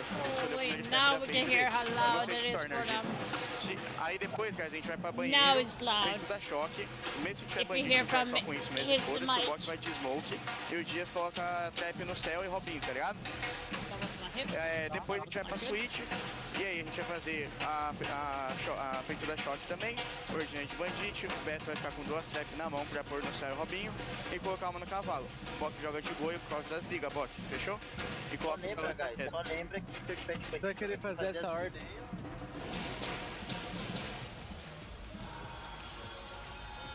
Descansaram agora. É igual o cachorro que fica latindo, só esperar que cansa. Tadinho dos caras que estão ficando atrás lá, velho. Os gringão só queriam ver um jogo de boa aqui. Os gringão devem falar, só tem maluco nesse Brasil. The coach is like, he's not saying anything because he doesn't need o cara ali da to. bateria com a camisa amarela da Fúria, né? O Yuri do teste, não? Não, né, porra? Meu Deus do céu, velho. Eu sei que não é ele, né, cara? Mas parece, porra. Não parece. Parece não? De Juliette? Idêntico. Parece nem um pouco. Que é isso, pô? Aquele cara lá de olho amarelo parece o cavanhaque, pô. Aquele outro lá. Não, o Reis tá falando, vamos pôr o estilo. Well, as we head into the second half of this map, to reiterate, this is the most defender-sided map of the tournament so far. It also features the second lowest amount of plants, which removes a rather large win condition for the most part to the attacking team. It's not going to be easy for FaZe. That's the goal for Furia heading into the second half. And by getting those 2 attacking rounds, it does give them a platform to build on. All hope not quite lost just yet, but they need to probably start well, get a couple of rounds together. That's one thing that's been really lacking in this series. You go back to Bank, couldn't even string 2 together. Back on Border, the best they could do was 2 rounds in a row. So they've never won 3 straight rounds. Okay, let's see if they can win on attacker side now, because they are a beast. Heading into the second half. By the way, if I'm not talking a lot, I'm just focusing on the match because I'm like, this feels like their last chance, their last 7 hours, opportunity guys. to get Oh my something going. god. It's great work in the last round. It's like Quick sweep, insane. Horizontal, and FaZe given 0 opportunity to peel back towards site. Seems like there's still a little bit of belief on the side of Furia, who have elected to go to the quote-unquote tertiary side. I believe on this event it's actually been one of the more defender-sided, but regardless... Yeah, when it comes to Fortress on the bottom floor, it has 69% win rate on the defense side. And it's been played alongside 42 Kai Bandit. rounds Has been the most defender-sided out of armed 146, forces so at it's the tournament. That's the command most. bathroom. That's been the closest to attacker-sided at 44 attack win percentage. Really, it says for Wade and 56 Cafe. here for me, so I don't know. Defense. All the metrics are there to support Furia in their quest to get a comeback going here in the grand final. But the way the FaZe are playing, the way that Cyber's playing, sometimes you can throw a lot of these statistics out of the window. Dynasty continues. Yes, it does. We've seen how strong these lurk entries for Cyber have been. Limited trap util up here for Furia, but they have gone heavy on barbed wire, which may stall out some of this progress. Cyber frequently checking his radar to ensure his flanks are clear, as barricades will stall out his initial progress. I can barely hear the game at the moment with the way the drums are going behind us. I would say now I would like the drums to be like when the round has started. I don't want. I get the hype, I don't know if this is but a grand final or a it's dance kind of the same when you're actually playing Cyber's getting golf. some good You make information on noise this radar. before, 3 players like pinned not out, golf, but Volpsler like and you Diaz, make noise. and he slips in through Kitchen. He wants to in get between aggressive, rounds. but Diaz wins the battle with the DMR to his advantage. Opening kill for Furia, and it's on to Cyber. That'll be a comforting feeling for the defense, and no direct follow-up from FaZe. Now a little stalled out. Oh, good catch onto Handy as well from Loira. No, this is not good. Great start for Furia on the defense, but it's Volb's caught running down the hallway from Souls. Little careless, and it's those kind of kills that FaZe have been getting in the grand final, where Furia probably haven't been getting those sort of freebies. Minute left. You've got to close this round out if you're Furia. You cannot throw away a 5 versus 3. Yeah, FaZe swarming. There'll be a lot of ones to be taken here by the attack of FaZe. Can they win enough out? Herds wins the battle, holding the doorway cover. Catches KDS, Souls, Bitterking together. Bitterking, good headshot on the box. Sarah catches the swinging Herds. Throws his life away. Come on. The drums subside a little as they lock in as well. This is now very winnable for FaZe. Can Souls think about getting this diffuser down? Can King cover the cross from Infirmary? They know exactly where Diaz is as well, and he's low on health. Need to try and play the clock here, Furia, and force FaZe into planting. King, Razorbloom active on him towards Infirmary. Lawyer in a swing, hits the headshot, and means now Souls needs to push forward. Still knows that Diaz is close, pre-fire is good, but Lawyer plays for the trade. Furia hold on by the skin of their teeth. Back-to-back rounds, and it's 3-4. Yeah, King was considering a rotation there to try and link up with Souls and maybe play for plant protection, but he did get caught by that Razorbloom. A couple of lives thrown away from Furia in that round. Volp's caught sprinting. Herds with a very delayed trade attempt also got caught, left it in the 2 versus 2. But Loira, he clutches up, hits the trade. Furia now trailing by 1 round. We know Loira can be a demon in the server. He's going to have to activate to his very best capabilities.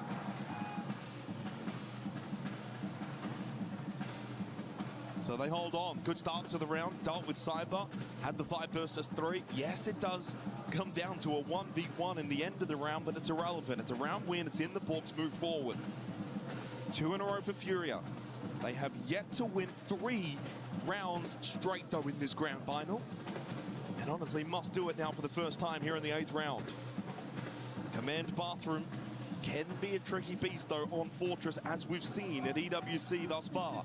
It hasn't been all that easy to defend compared to the other sites. Come on. And the shock drone of Cyber already immediately getting to work. Good counterplay available onto the Goya, which we've just seen on display. The mirror as well. Not to mention the Grismot mines, the okay, now the drums, like, Herds, respectively. please simmer down with the drums now. I want to hear the game. His work cut out for him in the util department.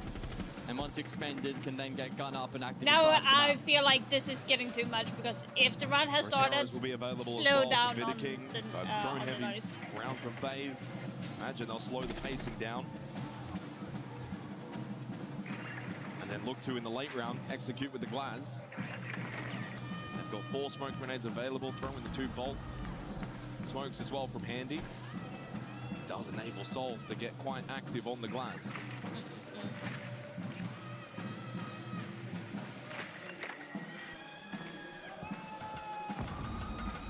Every round is so crucial for Furia, though. For FaZe, well, they're not sweating at all. Already 2 maps up in this grand final. Every time we have switched to Cyber, he is taking down so much key Seriously? utility. The ladder trick as well.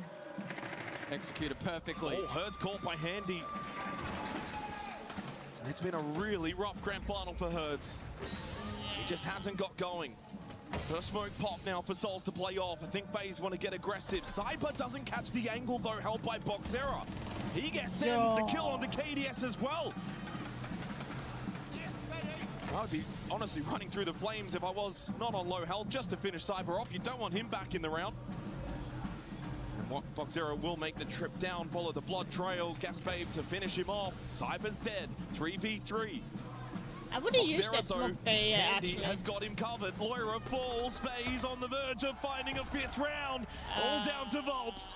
We need a big play from Volps here what for are you Furia doing? to win You their had first everything straight. It's not going for happening. you? What? Handy to finish the round off and get FaZe to 5 rounds secured, 2 away from closing out the grand final. Yeah, you don't often see FaZe losing rounds in that kind of fashion.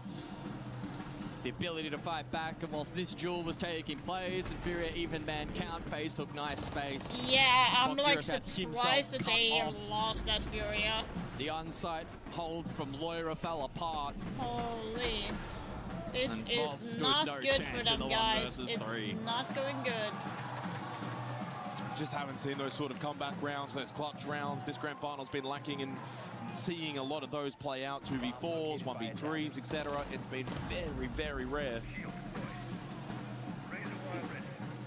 Had 1 clutch back on Bank, which was a 1v1. A couple of 1v1s back on Border. And of course, the Loira technical 1v1, Now but people are wasn't getting really.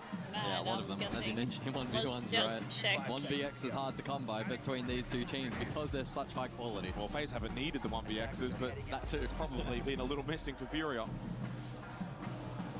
So again, stuck though at not being able to get 3 consecutive rounds. They'll have to settle for 2 straight, and then back to the well they go. Dorms games for round number 9.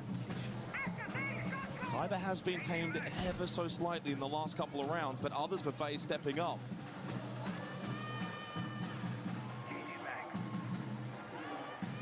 Vidiking to resume the Twitch in this round. First shock drone dealt with, still 1 in pocket. Once again, similarly to the last round, a lot of utility that he can kind of play into, enabling a little more versatility around the map for the attack. Roteros for Handy, useful into the double deployable shield here. From the defense of Furia, Volps finds the first. Needed that one early in the round. They haven't always converted, though, on their opening kills here on Fortress. Enter to the Quan Hive launcher. That's information obtainable for FaZe. Actually now had 4 of the last 5 opening kills have Furia.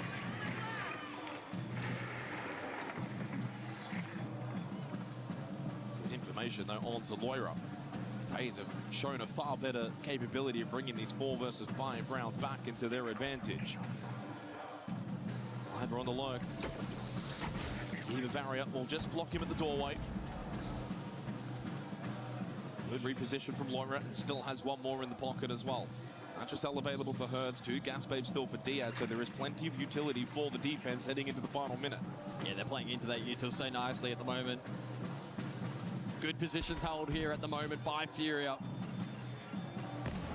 Not over-peaking, disciplined.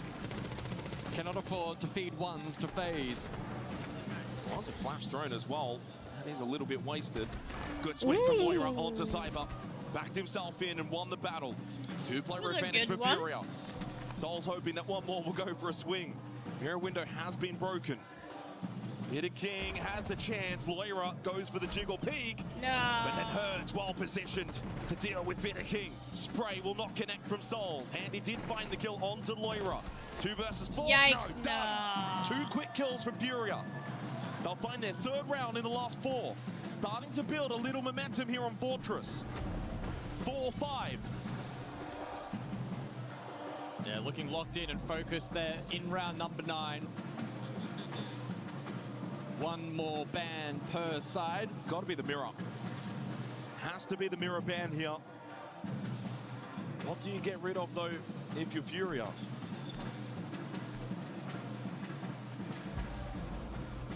Solid Snake will be the answer. Yeah. Wanting to deal with Cyber in one way or another. As FaZe call attack time A out. gente pode fazer a mesma play e tal, só que vamos fazer essa parada aí meio de comer pro TI, que tendo a pressão lá daquela Arune lá que tá jogando pro bomb. Então, faria só o... Aí o Rent, tipo, em vez de ficar splitando lá em cima, joga pra janela do TI também e a gente vai engolindo todo mundo, fechou? Tá, fechou. Tenta vir levando ele a pedra. No bomb do banheiro, deu pra perceber se tá fazendo recuado ou avançado nessa play? Não, mano, era pra equar com a mira no seu. Era pra equar com a mira. Tá, beleza. Então vamos fazer uma splitada, meio que beitando a mesma coisa, tipo, de smoke na obras e tal, e a gente vai dominando o mapa e depois a gente termina, tipo, avançando. Eu jogo solo I don't know why, but I'm Isso aí, having vai like jogar, tipo, pulando L e avançando porta L, fechou? tension. Eu vou de Twistone nesse então, quebrar as coisas. Timeout expires for FaZe. It's 3 of the last 4 rounds for Furia. It may not be 3 straight, but they are starting to string together a couple of rounds. 4-5 on the scoreboard. They've also started to get control of the entry battle, winning 4 of the last 5 opening kills. As we head into the 10th round, can they go back-to-back rounds again, tie the scoreboard and put a little bit pressure onto FaZe to close the grand final out here and now on this map of Fortress? This feels like Furia's last Hail Mary. But at any moment, it's easy to think that FaZe could find this 6th round and probably put the nail in the coffin.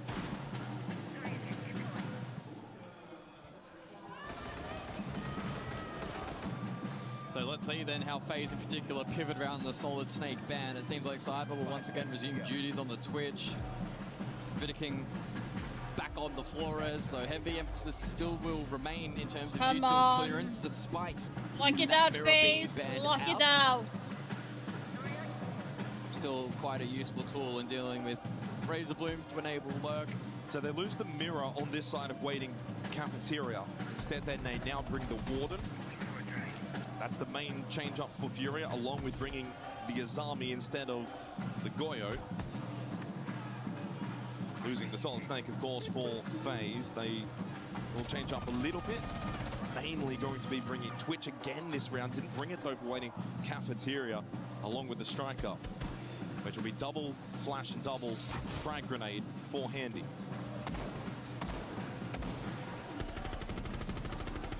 Loading new mag. More than likely going to be a traditional slow build-up into the round for FaZe, contending with keeper barriers and other various pieces of utility that will naturally slow them down. There is that Twitch onto Thorn interaction mentioned previously. As Souls can get to work hard breaching on the Hammam side of the map. Maybe draw the attention here of Furia. Let's not blow that straight away, as FaZe are still staging elsewhere. Halfway through this round, but I mean, that's the FaZe special, isn't it? Yeah, everyone outside. Classic FaZe. And one of the few teams where we don't concern ourselves with worrying about the clock too much. They know how to use it so efficiently. Oh, but Hertz finds an angle onto KDS.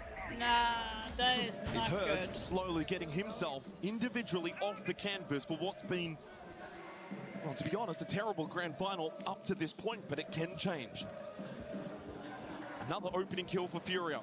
They've started to dominate in that area. And Cyber, well, he's been stranded on 10 kills now for a while. This may be kill number 11, but stolen away by King. He won't care about that. He's happy to see the end of Fox Era. FaZe answer back. So they start to push through that courtyard corridor. But it's Diaz that captures Handy. No trade potential either. Cyber not close enough. Still at the doorway. So didn't have the chance to get the trade on to hand the advantage again to Furia, heading into the final 35 seconds. They still haven't dealt with Herds over towards Dining. This is a tricky position now for FaZe to problem solve their way out of. Furia so close to tying up Fortress. Herds to duck away from the flash. Another one though, he goes full white. Has Loira got a long angle though from that main hallway with the DMR of the Aruni to help Herds, who does seem a little bit stuck. Vault over Souls. Vidiking won the battle against Diaz, but Loira did have a big save. Huge headshot from Loira. Vaults the finish. Furia are fighting off the canvas. They've won 4 of the last 5 rounds. We are tied on Fortress. Oh, some huge individual moments in that round for Furia, withstanding so much pressure from FaZe, who again in the late round made a real challenge of that round. 15 seconds, a player down, and it flipped on its head in an instance. Volps and Loira to hold down the line, and that DMR getting to good work courtesy of the Aruni. We're all tied on Fortress. Is this a false dawn though? Or is this a real comeback potential? The groundwork laid for Furia. 4 of the last 5 rounds. And getting a really good team effort now as well. Herd starting to find a couple of kills for what's obviously been a very difficult grand final for him.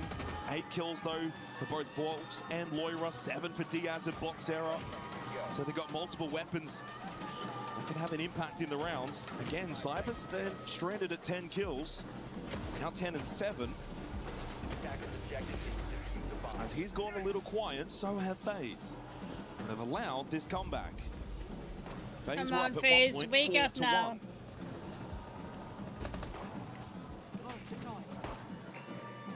But such is the nature of, I guess, defender-sided Fortress. Come on. See the Denari for the first time as well from Volps.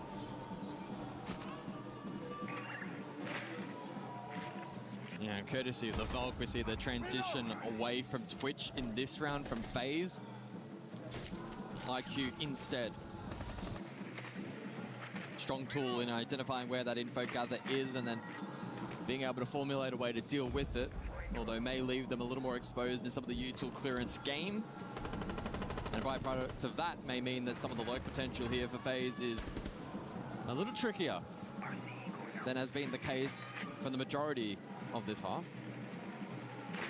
Flores, our mainstay, once again back in the hands of Vidiking. Just the one deployable shield in play this time round for Furia. Cyber does win the initial battle against Loira. Stopping a streak of opening kills for Furia. Now must do it 4 versus 5. By the way, the opening kill conversion in the last 5 rounds sits at 100%. It's been a determining factor. Yeah.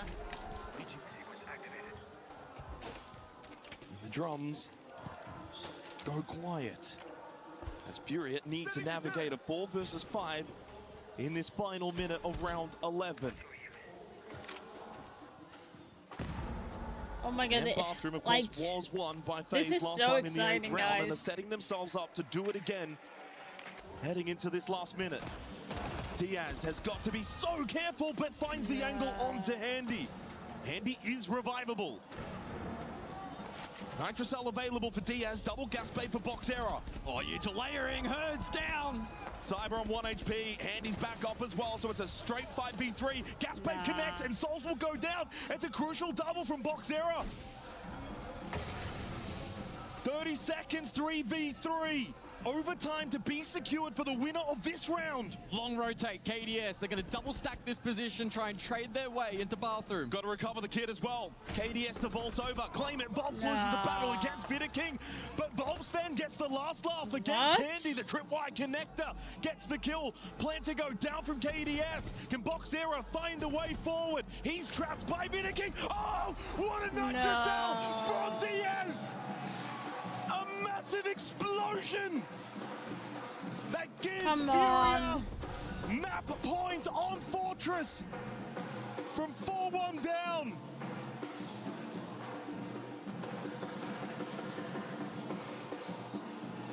Well, they looked down and out in that first half, but Furia somehow are fighting back.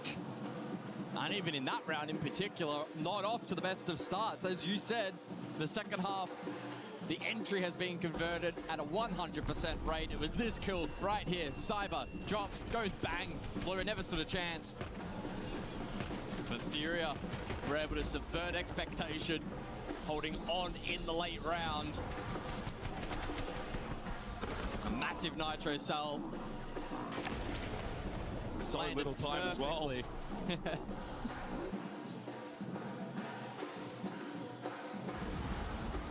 Well, Furia have the chance to close this map and send us to Lair to extend this grand final.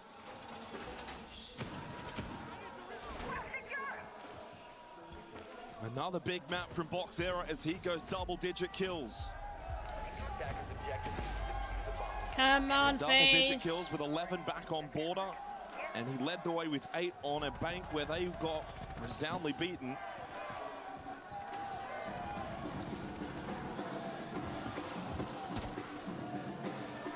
But don't discount FaZe. Don't think that this one's done just yet. And he spots one on his shock drone.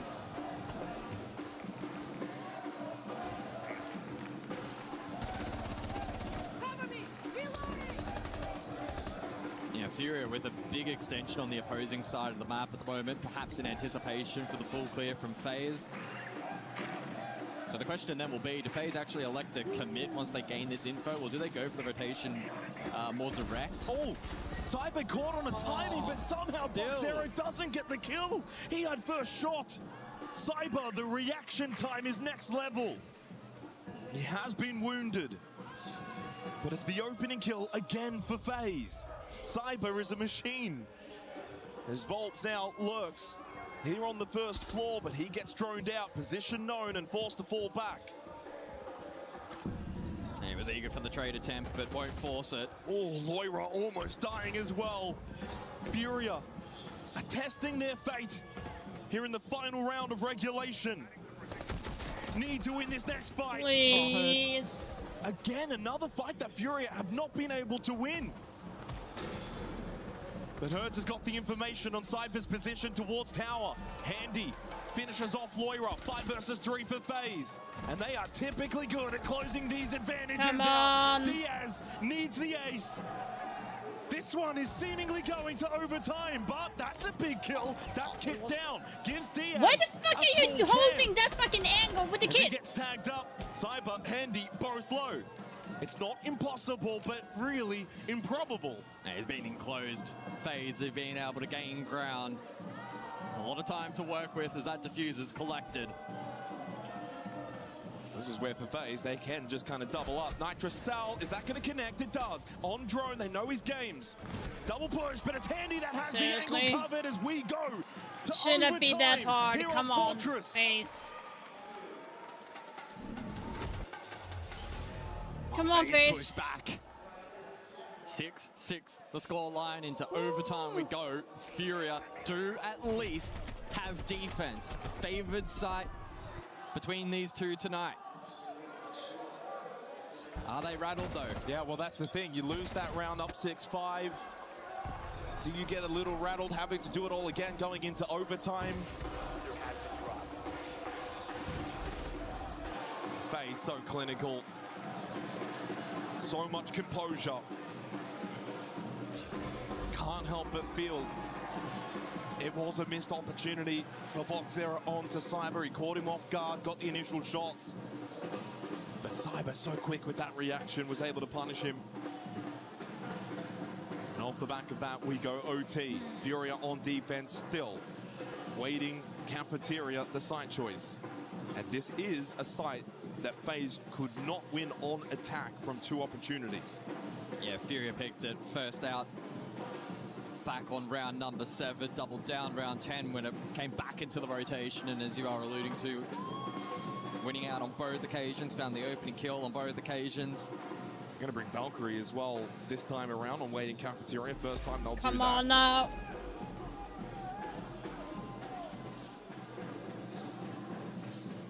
No IQ either for FaZe. Velcams could have an impact in this round to start overtime. You know, I do wonder, maybe it was hidden, or perhaps FaZe just electing not to bring it. They have in the past, though. We saw it back in round number 11. Can that info gathering give Furia an edge in this round? From an information perspective, will be important in identifying what's clear, what's not. I think most critically over the early to mid portion of the round, trying to identify what kind of lurks might be employed. Now they can try to shut that down. Speaking of, Cyber already inside the map, this time lobby. Yes, aggressive. Obviously, one Velcam already dealt with, one lobby, one museum still up for Hertz. Here's that lobby Velcam. Boxera trying to play off this ping. Cyber making an entry through front. He's looking for the cam. Did you see it? I saw it. Right. He's taking some time, though, out of the attack of FaZe in searching for these Velcams.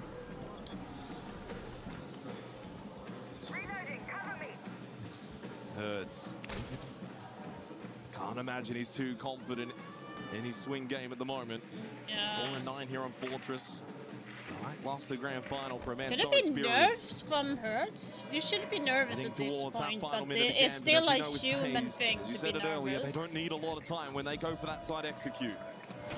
King to get to work in games, open up the floorboards from above. No one on the top floor for Furia. Full horizontal hold towards the site on the first floor. So FaZe will have the vertical advantage. Yeah, just flushes that defense a little deeper. Leaves Infirmary now a little exposed, and FaZe are circling on that corner of the map. Means you're going to be so careful with your positioning. Danger everywhere. You can sense the uncomfortability of Boxera. But he does hold his position in Infirmary. He's done a good job. He has been able to stay alive despite the amount of frag grenades thrown his way. Keep it barrier up, and it's Diaz that got the Nitrocell kill onto Cyber. That's kicked down towards the corridor. Yeah, really good from Boxera, eating all of that utility, giving his team a chance. 25 seconds now for the recovery from FaZe. He does die, but as you said, job done. Diaz then plays off his life with that kill. Trade back from King. Flurry coming now from FaZe. Hertz, though, big kill with the headshot onto Souls. 15 seconds. Kit will be acquired from King. Back into Infirmary he goes. Wants to get a position for KDS to cover, but Loira shuts that down. As KDS finds that kill, needs 2 more in 4 seconds. Will opt for the plant instead, but here comes Vobs. 7 on the board for Furia. 2 more chances for map 3 to go their way. Holy and get us to Lair. Oh, they had so much pressure in that round. Furia, hold their nerve. Another opportunity to win this map and head us to Lair. Well, what a round for Boxera to do his best to dodge the amount of utility coming his way. Got some help though with Diaz, that Nitrocell onto Cyber. That was kit down. That throws a bit of a spanner in the works for FaZe. They've got to go get it, get themselves out of position. What FaZe do get now though is the ability to win their own defensive round and get this to 7-7, and wouldn't that then put the pressure on Furia? For FaZe, it's whatever. If they lose 7-7, if they lose the 7-7 15th round and we go to Lair, they don't mind. They've got 2 maps already banked in the back pocket.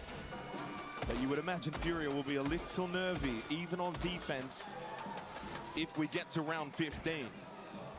But has Furia had the chance to close it out in regulation? 2 more chances here to close it out in overtime.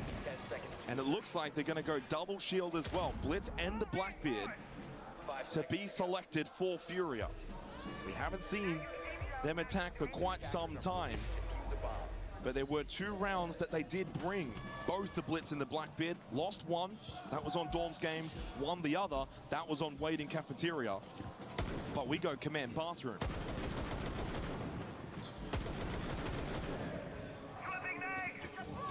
Yeah, we'll see if Furia get drawn into the map clear here. With the double shield, I'd probably anticipate that to be the case. Playing strong front line and being able to break some of those key choke points.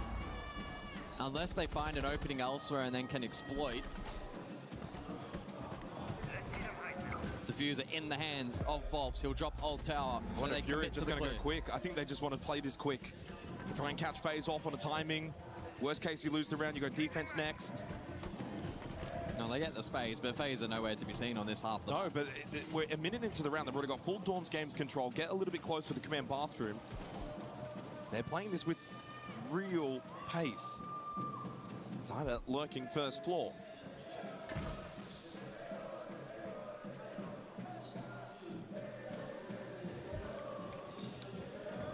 Still waiting to send Boxera in, by the way.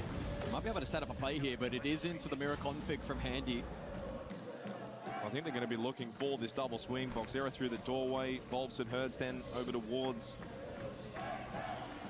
command bathroom. All pushed together, try and overload the position that Handy's holding over towards command. Gotta pop this mirror window, Herds. Still waiting for those flames to extinguish. Now they can move. Now they can go. Now the defense has just wandered with Util, though. They have been stalled out here. That has also allowed Cyber to make his way back up. He's defending on the north side. I don't like this with Furia. I don't like this. Doesn't matter how pretty it is, as long as it's effective. Boxera eats that Nitrocell, and then the bullet from Vidiking. Gun up from Volps. I couldn't find anything on the initial swing, but Hertz has found a double onto both Vidiking Handy. The double spray. And Loira can still have an impact as well. His position not fully known. Cyber over towards that hallway. Needs to get involved now to help out FaZe. 40 seconds. The defense does have good deep positions here. FaZe could clutch up the round. Can still use that mirror window as well. Frag grenade onto Cyber's position. Now knows that Loira is close by. Loira is still stuck outside. Cyber, toe into the fire. That is defending his position. Volps has pushed down the hallway. Hertz has found another one onto Cyber. And may just get Furia to Lair after all. He's been so quiet, but so instrumental in this round. Volps to go for the plant, gets off it, shield up. KDS and Soulstate hits the headshot. Will they crumble? No, they will not. Lyra and Hertz combine. I wanted this to be done weird. Get themselves to Lair and will not bow out of the grand final just yet. They close out Fortress. And who knows what's to come next? We won't know until Lair is done. But Furia give themselves a fighter's chance. And who else but Herds just to get a little active at the tail end of that map. We've been waiting for that individual star to activate. They need him for the rest of this series. Herds will be eager to carry that momentum forward, just like the rest of that Furia squad. If Hertz can carry that momentum forward, build his own self-belief back up, well, who's to say they can't go and win Lair? It's not impossible. They can build the belief. And then from here, it's just one round at a time again. Get this grand final back to 2-2, head into map 5, and have all the confidence in the world at that point. A really solid fight back from Furia. Don't forget, they were 4-1 down. They looked completely at sea. Missed their chance to close in regulation, but when afforded that second chance, did not mess around in overtime. As they closed this map out, they did so winning 5 of the last 6 rounds. That is momentum. That's a platform they've built to now launch themselves into Lair. Ahead with confidence. Who knows what this grand final may just bring.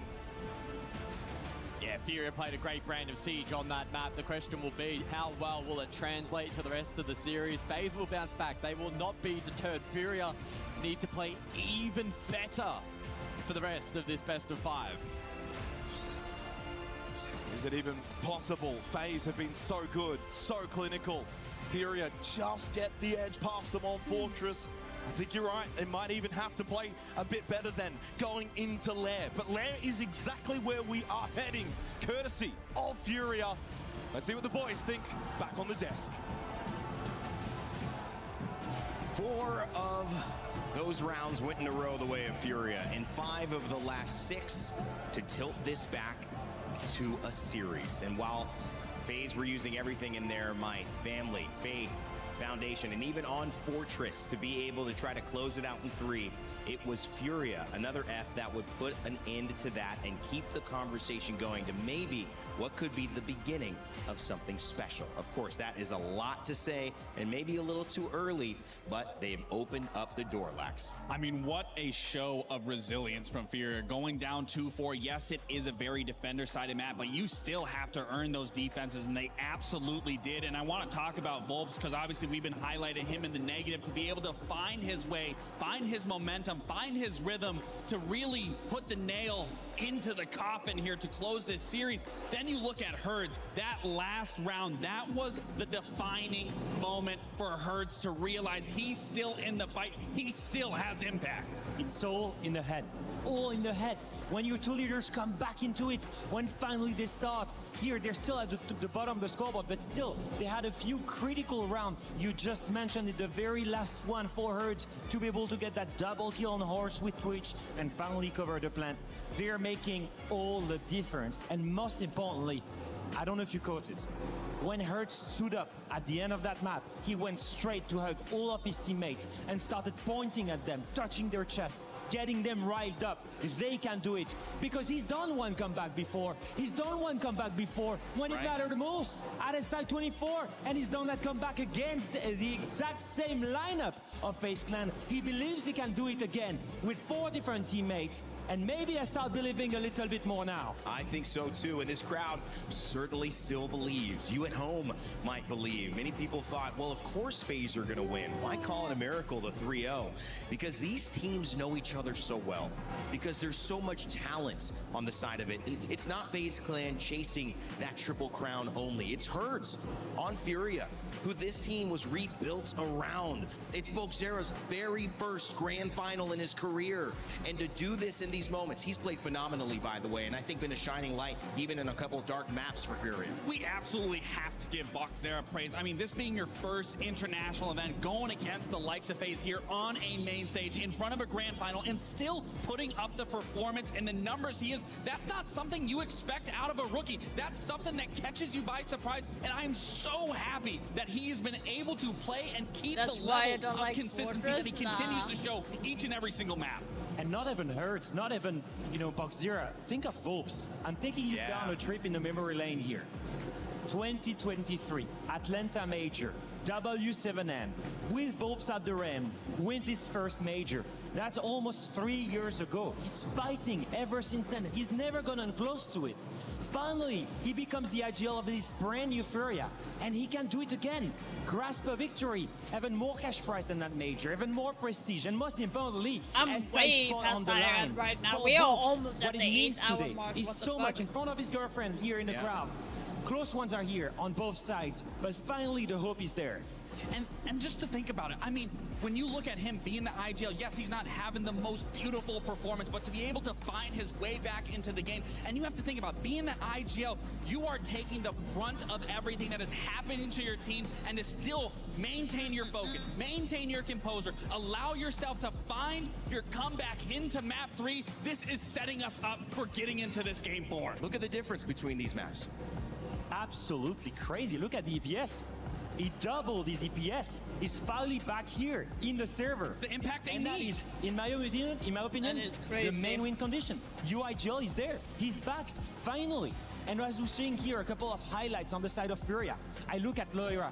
I look at Diaz. I look at the backline that's been there, that had the late round composure. They're still very much there, but on top of that, Hertz, the entry, the one flip coin player that gets aggressive and that is chaotic is finally working. Volps, the IGL, on the shield, is making the right calls, and that's it. I can start believing in them. That's it. Finally, they abuse the defense side on Fortress, and they bring it back against FaZe. They have that little bit of gumption that they need. I love the way that this team has fought with belief. They fought with something bigger, because many people would have counted them out. That's not what's happening here. This is the atmosphere for a great historic comeback. and it's one map at a time now. Switching over to Lair after an incredible defense, forcing overtime, winning 5 out of the last 6 rounds. Furia have a chance to keep this momentum running, and a team that clearly operates best, Alfama, when the momentum is in their favor. FaZe gonna try to stall them out, try to make a staccato rhythm out of it, but if they keep listening to the drums, it's gonna be hard to not keep dancing. No, absolutely, and I just look at these players, and I think, you know, looking at especially DS and Loira, these two guys that are on your screen, they've been basically the nail and the hammer. DS is the one player responsible on the back line for winning all of these rounds where they're not at the man advantage. And that's because Loira on that side, Volps, Herds, they're really aggressive players. They will take risk, and then sometimes, very often because of that playstyle, Furia will be on the back foot. DS is the one that's able to clutch that. DS is the one that's able to win those late round situations. And so far,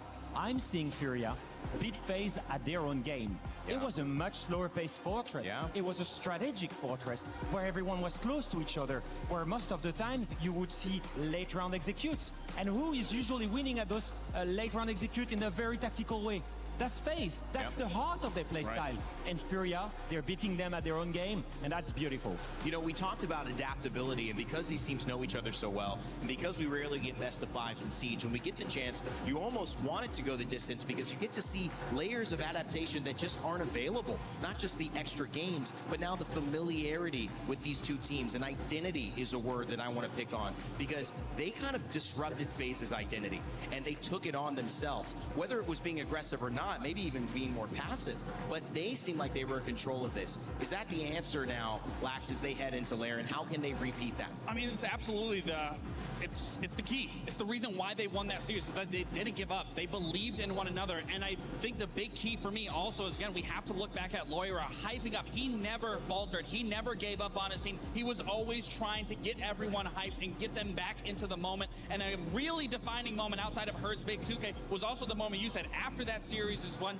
Herds gets up, looks at everyone, hugs them, points to them, lets them know you are the best. We're going to win this. Let's get this next map. Those are the keys that is going to be the element that is going to get them back into this series, get them back into the fight, and bring it to FaZe's doorstep. We started speaking about it when it began, right? It's all in the flow state, all in the head, especially in these moments. Very often, it's not really tactical.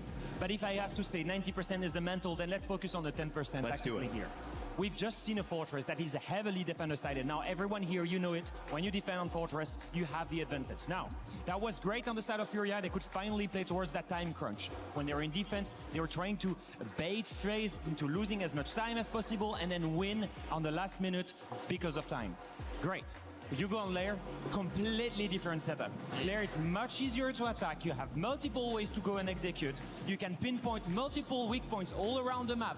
It's like a big square. You first get the initial control, and then you have 2 minutes to start working the bomb site. Sorry for not talking. I didn't like a mental break. Very slow, laid-back game, and just holding site against a team like FaZe, against a team that 100% of the time is super good at execution.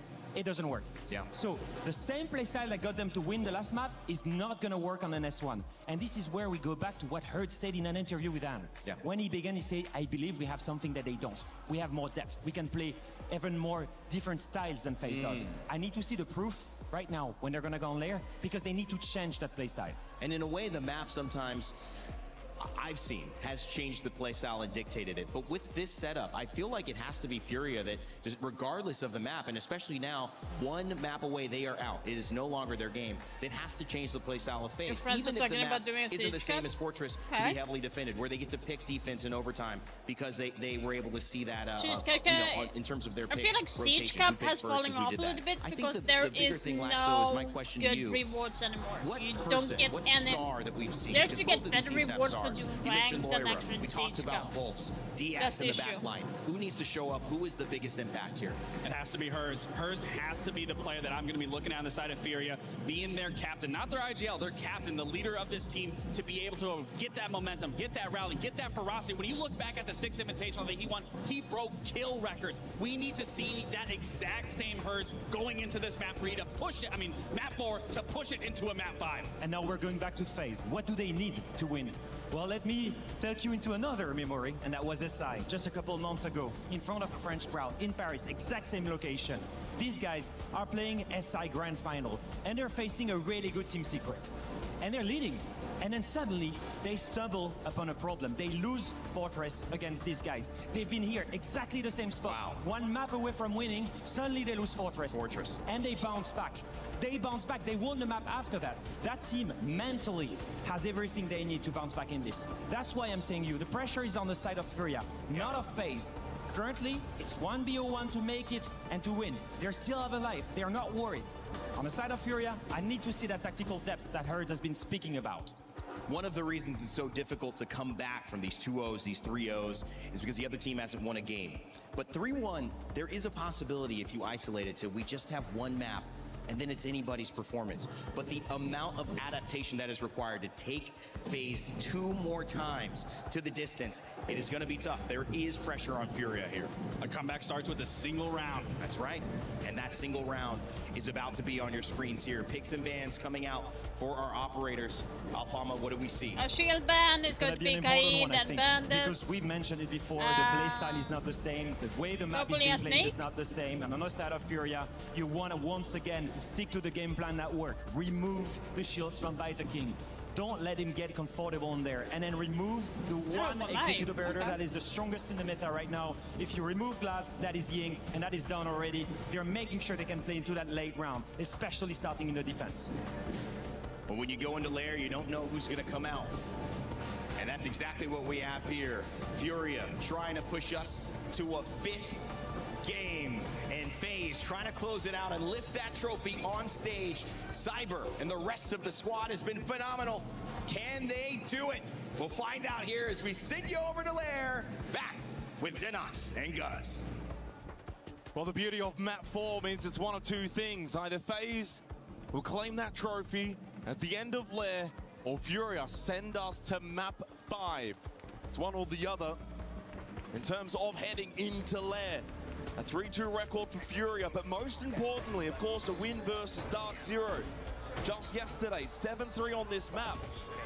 And on the flip side, the FaZe, if you recall, a few days ago in the quarterfinal, they got decimated by Team Liquid.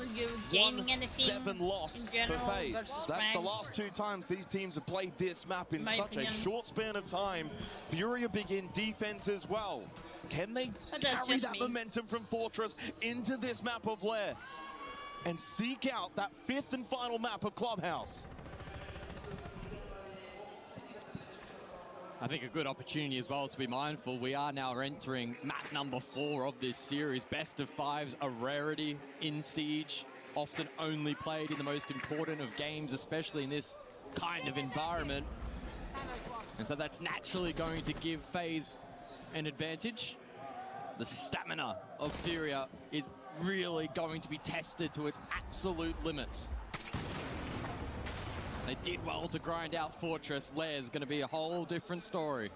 So Master and R6 top floor to begin with the defense of Furia. They'll bring the clash in Diaz to hold over towards Ops at the moment.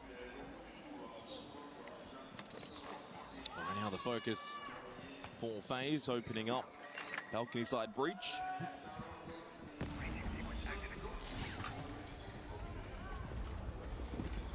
Cyber has been absolutely fantastic. Can he continue his run of form heading into the 4th map of Lair?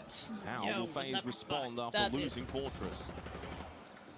Can Herds, who came alive at the end of Fortress as well, carry that into Lair for himself individually?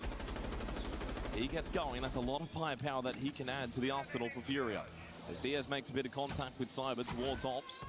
Keep a barrier thrown out from Herds. It's a lot of northside posturing here from FaZe. Very patient as you would come to expect, but it looks like R6 room will be their final destination. King through storage, box error, core, and might also tie to the Rotero. No, gets away. He's so lucky to be alive. He has also used all 3 of his gas babes. Heading into the final 55 seconds, Mask is still blocked as Cyber now makes his way over. He's got no Selmas remaining. They'll need to get Handy over to open up the wall. He's at the moment first floor security looking for the rotate up main stairs. Yeah, a lot of moving pieces to this attack from FaZe. Can they connect the dots? It's going to be very late to this as well. Volps is also down here too. This is going to be an intriguing 1v1 late in the round.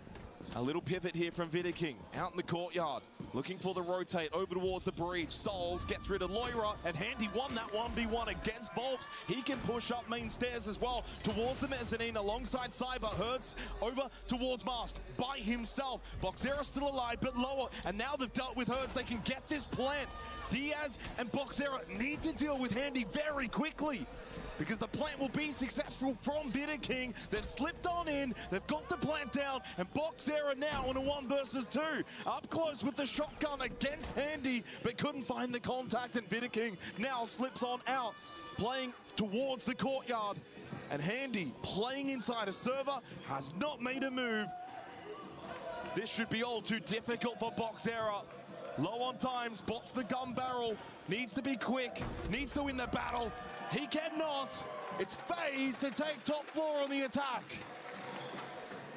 How many teams can pull off an attack like that? So ridiculously late in the round. Yet basically still, a 30-second pivot. Still comprehensive.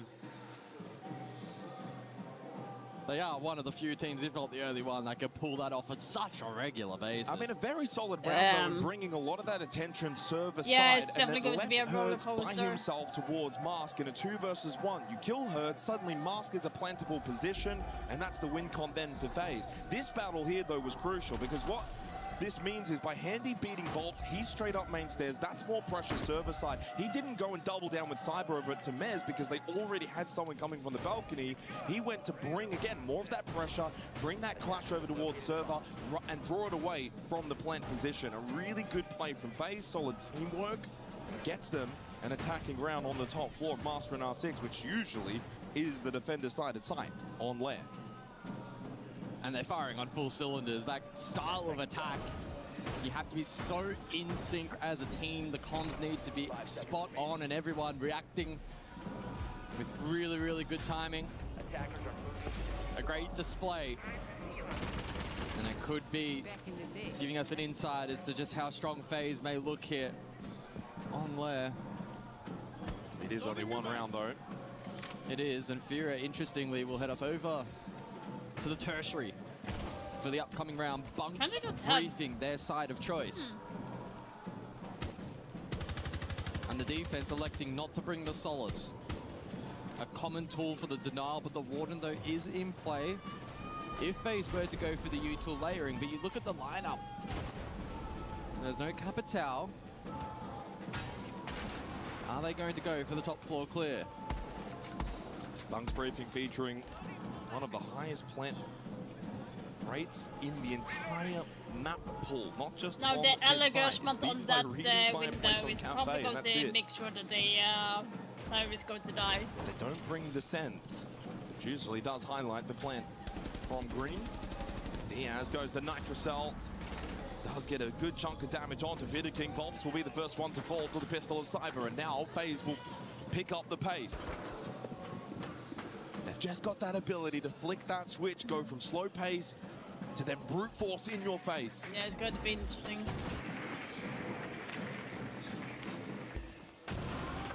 And Furia now are susceptible to the crunch on the top floor. This mirror window, can Furia play off it effectively? And Loira is now low and feels a bit pinched because of KDS at the window. Tries to get some damage into Cyber. Hertz needs to try and help, and he does. Good Nitrocell.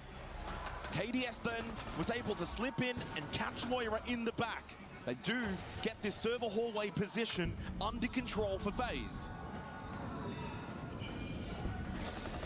Furia are not forfeiting top floor easily. They are holding. They want to fight. They want to win the round right here, right now. No one going towards the site for neither team. No fallback from Furia. Oh, that sound was big. It's going to force Hertz out. Diaz and Hertz still playing close by together inside of R6, but a good clear onto Hertz. With that wall being opened up, he was stranded. Bit of a rotate from Vidaking. Diaz caught though. Falling apart for Furia. No. Down to Boxera. As he gets 1 kill, 3 more required with 30 seconds. Maybe the best play for him would be to rotate to try and deny this plant, but doesn't be afforded that opportunity. Finished off in the end by Souls. It's a 2-0 start for FaZe. Alarm bells ringing early for Furia.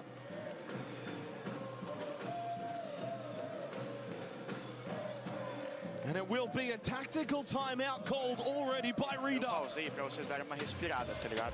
Diminui um pouco o ritmo do jogo, porque a gente tá tentando procurar o erro dos caras, ao invés de esperar eles errar, sendo que eles vão errar, que nem o Fortaleza, guys. A gente jogou só fazendo as reações padrões do mapa, sem ficar muita putaria de troca-troca, tipo, no meio do round, e os caras só foram entregando as kills sem sincronia, tá ligado? A gente tem que seguir o mesmo plano, não sai do plano do Bahia que vai dar certo. Vamos fazer Labs Falcons agora, não tem problema, depois a gente bane o Ace e volta pra de cima. Guys, lembrem das reações padrões do mapa, que as kills vão vir, o round vai ficar fácil se a gente diminuir o ritmo da comunicação e focar no que a gente precisa fazer nos cruzados da tática, fechou? Vai dar bom, fazer? A gente vai fazer Labs Falcons, depois a gente vai banir Ace e vai seguir o plano com as táticas de mira, guys. O plano tá Fechou. bom. Vamos, guys, vamos. Fechou? Bora, caralho. Bora. Bora aí, guys. Caralho. Well, we spoke about Furia needing to bring the momentum of Fortress into lair. That has just not been the case. FaZe have started so hot. 2 straight attacking rounds on lair.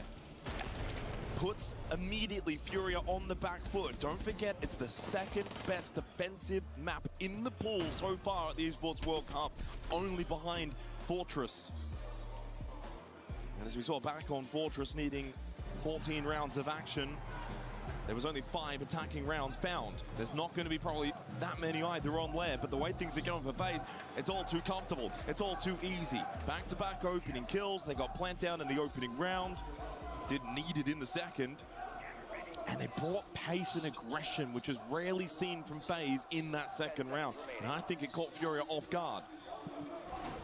Now, it looks like Furia looking to experiment here in round number 3. It's the Scopos in play. That's a brazen call. It is. Probably sensing that, especially on site, FaZe are just too strong in being able to layer that util and break down those positions, try and disrupt elsewhere. Cyber on the search for kill 50 in the series. They have the clear potential with the Solid Snake and the Deimos. They don't bring the Ram or the Buck, which does mean for FaZe they can also decide if they want to go rather horizontal, direct towards basement, they can, or if they want to play the clear-out game. Leaves them flexible in this 3rd round.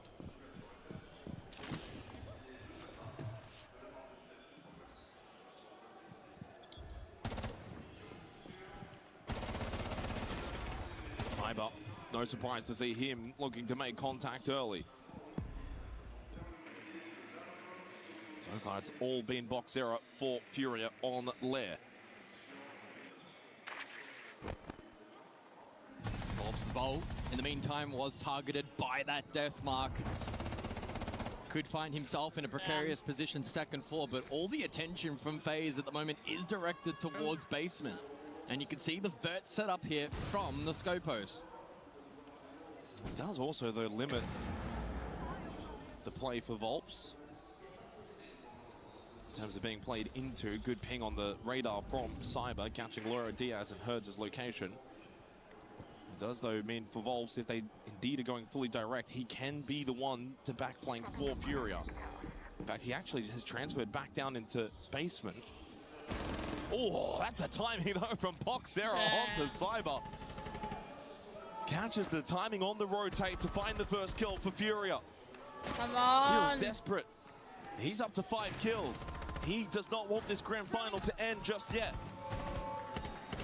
Into the final minute, Herds taken low, but Volves does find contact on the Scopos, dealing with the Blackbeard of Souls. 2-player advantage for Furia. These are the rounds you absolutely must be winning. Herds into the corner, flashes coming his way. Couldn't avoid the second, but hasn't been cleared. The push through not just there yet. He will get cleared though by Vidakin. Finds the tight angle, but trade immediately comes from Diaz on the smoke, leaving Handy and KDS by themselves to try and snatch this round for FaZe. But in this grand final, even from the side of FaZe, these 2v4s have not been common. Easy one for Loira, spots out KDS, gets them both. Furia find their first round on lair. Yeah, it ends up being quite one-dimensional there from FaZe. The lockers all in, brute force play does not work out. Furia, they withstand that pressure. Isolate a couple of picks in their favor. They still have good roam presence in play. Boxera caught a good timing as well. They hit the scoreboard as the additional bans will roll through. It's the ace and the mirror. Now the mirror has been certainly causing some disruption on the side of FaZe. Not a tool they haven't been able to counter, but by just taking that off the board, it means they can invest that util elsewhere, and it might aid in some time management as well. There was that timing. And whilst a couple of positions on the side itself got compromised late, the one-dimensional nature of the push here from FaZe meant that Furia are able to stand tall. And some solid on-side ankle work. They've just got to keep pushing the boundaries, though, for Furia. Need to mentally try and get into the heads of FaZe, and FaZe to think, oh, how are these guys not going away? Remember, at one point in this grand final, FaZe Handy playing with the camera and all smiles, but the longer this goes on, those smiles will evaporate. 10 seconds left. Back to Master and R6. These are the sides again. You've got to be winning. They did it back in the opening round. You can see the Maverick this time from Handy. Bans the Ace and the Mirror.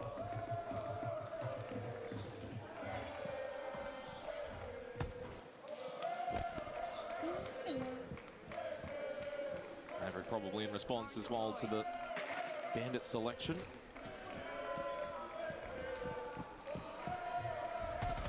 Last time out, FaZe didn't really go for an ops clear. It's that sort of north side here. A lot of courtyard pressure. I wonder this time, though, with the Maverick selection, if he will eventually go towards an ops push and get this mezzanine control. And judging by the initial positioning on FaZe, that should be the case. Yeah, Handy can create line of sight, generate a cutoff point. Makes it difficult for Hertz to continue to hold this aggressive Hertz angle. Hertz is very fortunate on this table in front of Souls. If there's anyone inside of the server that you probably expected to die there, it's Hertz. He's had a rough day in the server today. Gets away with one. Yeah, did a good job to rotate. Mezzanine has kind of been a little bit dealt with already. It's more difficult now for Loira to play aggressively there. Bob still wants to kind of hang around main stairs, but he looks a little cautious. FaZe can completely forfeit ops. It's perceived pressure for the remainder of the round. No one will be confident in re-swinging that on the side of defense. Early pressure, no way of really getting information. And now they bring all of their players back over towards this courtyard breach. Do they just go for phantom pressure again here? And then rotate off again. Go R6. Maybe the full flip, bit of bathroom pressure as well. It'd be so on brand for FaZe to go for that. Just keep Furia guessing. And again, evidently, as we've seen in this grand final, they don't need a lot of time. They're the one team probably that could just continue to execute 20, 30 seconds left and always look comfortable. They've done well to do with a lot of these Vulcan canisters as well. Laid out by Boxera. Oh, but he catches the timing on the KDS. And suddenly becoming a coming-of-age grand final for Boxera. He's been their best all grand final long. Vidaking taken a little low on that Blackbeard too. And an impact available still, and he will throw it out, and it gets Vidaking very low. But he still then found the kill onto Handy. As Souls will fall, on 1 HP Blackbeard and Cyber's all that's left for FaZe. Now getting low on time, but Cyber is the criminal that could put Furia to bed in this 4th round. But as Vidaking falls, Cyber will need all 3 remaining. Gasbabe thrown his way, forces him back from Mez down the server hallway with Loira and Diaz close by. To lock this round up for Furia, Diaz will find the kill. We are tied on Lair. Yes, we are. Phenomenal work there for Boxera in particular. And in fact, it's so good it prompts the timeout from FaZe. Yeah, the tech time should be coming in, like it's crazy. Vamos fazer, tipo, aquela antiga de domínio quarto, que tu jogava junto com o Cadê no banheiro. De Marveco? Tá. Isso. Só que a gente ainda precisa de ter aquela pressão de domínio rápido lá do banheiro, tá ligado? Então, tipo, o Vital... A gente vai dominar lá depois. Pode pegar um bug, pode pegar uma coisa assim, a gente só pega no tiro. É bem provável que eles façam aquele snap delete lá, reforçando agora dessa vez. Fechou? Fechou, de boa. Aí manter o Soji e se o Hades joga normal. Ele tá bom. É, pode, só tem que pegar uma ribana quando faz assim. A gente pode abusar de Glass também, tá? A gente não pegou nenhuma vez Glass. Bom, vamos pegar de baixo pros outros comer o leve. Tá, pode ser. Pela direita. Bora. Bora, guys, bora. Como é o top? Well, as Cyber has crossed across the 50 kill threshold here in the grand final, someone's getting a little close behind him. In Boxera, he's up to 36 kills now. The only one even remotely close to the performance of what we've seen from Cyber. He's also 8-4 on entry. Easily been the best for Furia. Someone so young of age and as inexperienced, he has not been frightened on the stage, in the spotlight. He has been the man for Furia. Yeah, absolutely. It's been a real standout performance for him today, but also by extension, the Esports World Cup.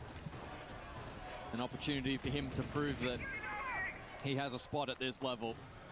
And it's not like this is just any kind of grand final. You're playing a dynastic team in FaZe Clan, and what they've done over the last couple of years, this is a difficult task. You found yourself 2-0 down early, and he's risen to the occasion rather than being, let's say, shying away from it. All tied up, 2 rounds to go in the half. FaZe Clan need to work on their refrag a Redux little bit already used his. Like it's not Neither will any. have any timeouts going into the second half. Bunks briefing the site again. It will be double hard breach for FaZe. Still electing to not bring the send and look for a quick rush plan. Yeah, again, no Capital either. They also drop Blitz. Furia not bringing Solace. Probably anticipating again, early breach open, maybe some phantom pressure courtesy of this Maverick, and then FaZe to invest elsewhere, force a flush, and try and play the round on their terms top floor. Drone activated.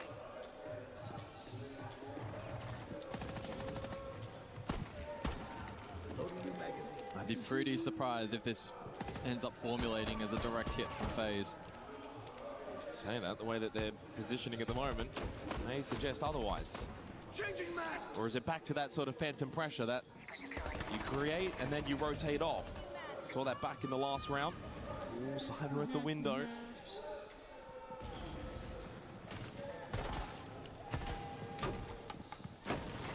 They might look to duo here with Vidaking.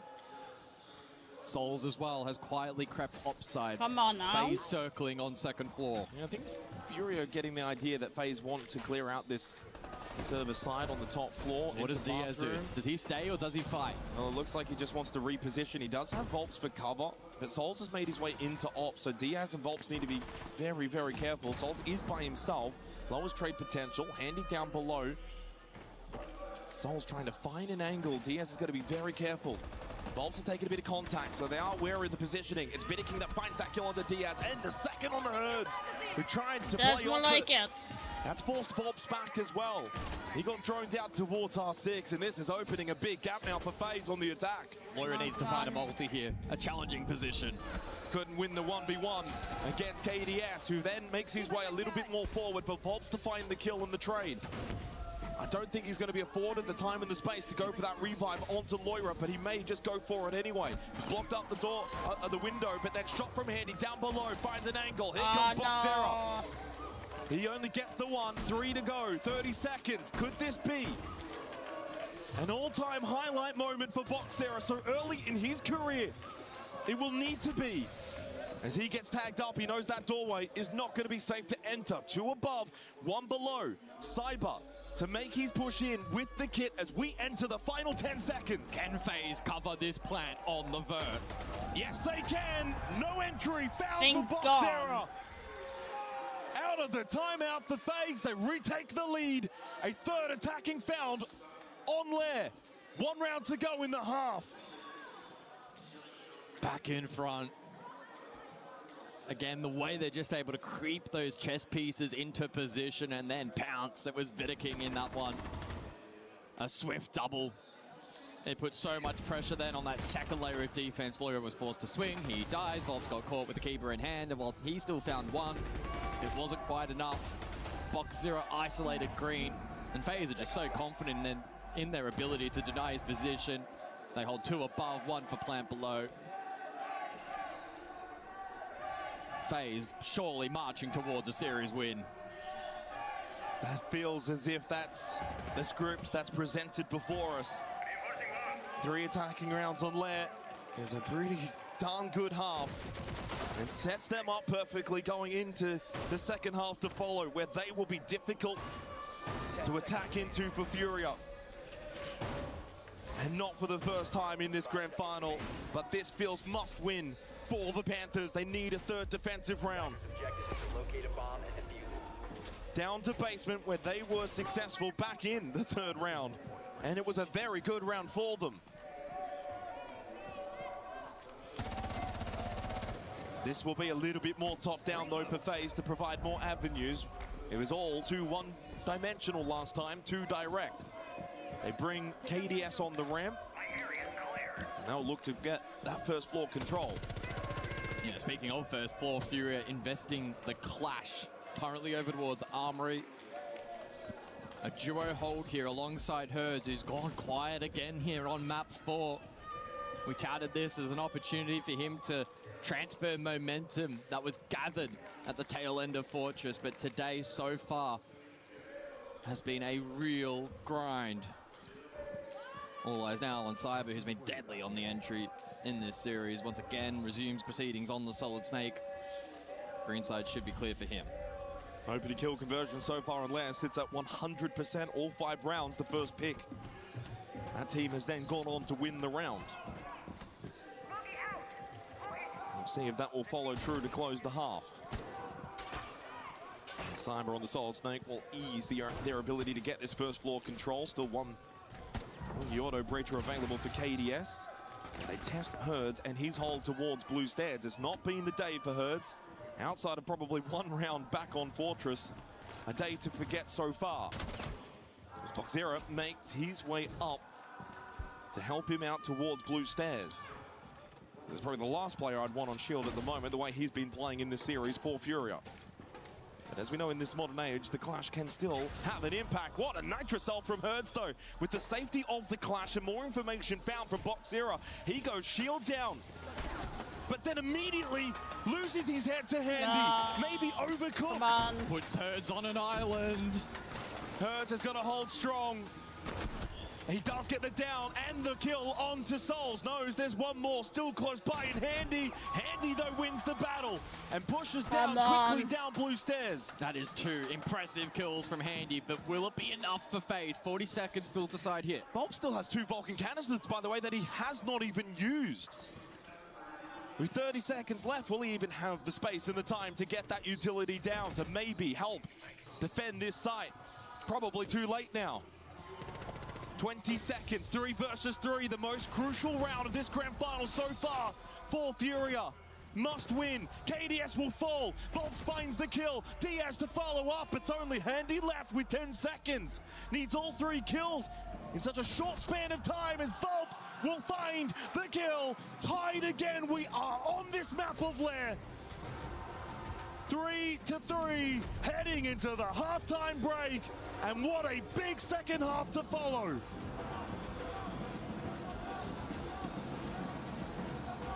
De baixo, o bombo do meio, que tá muito claro o que a gente vai fazer, tá ligado? Depois eu vou abrir uma conversa sobre o bombo de cima.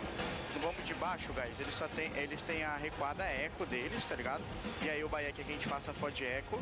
E se for a Labs 3-2 que eles têm, que é tipo, que é mais esquivando garagem, ele quer fazer full garagem. Só que ele quer fazer aquela ideia, Bock, de você de shield escondido no teto e você preparar o Neymar pra ele. Porque o mid-round vai ser muito bom explodir Neymar pra baixo, que eles não tem muito counter de shield, tá ligado?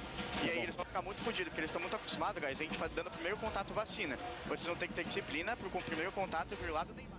Eu acho que vale a pena a gente aportar essa parada da Clash e trazer aquela mira Nilb, igual a gente fazia antes, só que com o Soji Smoke e o Cyber segurando esse cara lá de quarto ou ela mesmo. Mas vai querer o cast lá ou não vai precisar do cast? Não vai precisar não. Em qual bomb você falou isso? O bomb de baixo. A mira era na esquerda, era, né? Era. Oh boy. Well, a chance to reset. FaZe strong out of the blocks on Lair, guys, winning the first 2 rounds. Furia then respond 3 of the next 4. But I question this to you. Is that enough? Is 3-3 at the half enough now going on to your own attack? I think you take it against FaZe. But there's one man that they need to keep in line, which they actually have for the most part here on Lair, and that is Cyber on screen now. 50 kills up until this point across the series. The best of 5 record, of course, held by Gunnar at the Manchester Major, 63. Can he achieve that goal as FaZe continue their march towards the trophy? Oh boy. Again, sitting at that 100% opening kill conversion. We'll see if that follows through into the second half. Herd's the one that found that opening kill onto Cyber to close the first half. As we it is a little bit darker outside, so I can open up the window a little bit starting better. a little cooler here on land, just the 3 kills on his way towards that kill record. Kaid Bandit, Monty and Grim will be the bans. FaZe probably wondering, how have these guys continued this far into the grand final? They're just holding on, Furia, and if you hold on long enough, you might just get to map 5. Like, which is crazy. Leo was saying back on the desk, no pressure for FaZe, but if you do get to map 5, all the pressure's on FaZe. Yep. It flips immediately. And a good moment there as well from Herds, having impact. He's been under the spotlight over the course of this series and for all the wrong reasons, but his history has taught us he can turn it up when required. But they'll see that with a lot of the top pros, though, is it's very easy for them to start, you know, 1-6 or 1-7 or whatever it is, but then once they get a couple of kills, they can get going. We've seen that from Herds. 10 seconds left before insertion. But it has to happen sooner rather than later. He's 17-35 across the 4 maps. Volb's 20-31, but they've gotten quite a bit out of Loira and Diaz, and certainly from Boxero, who's up to 37 kills now.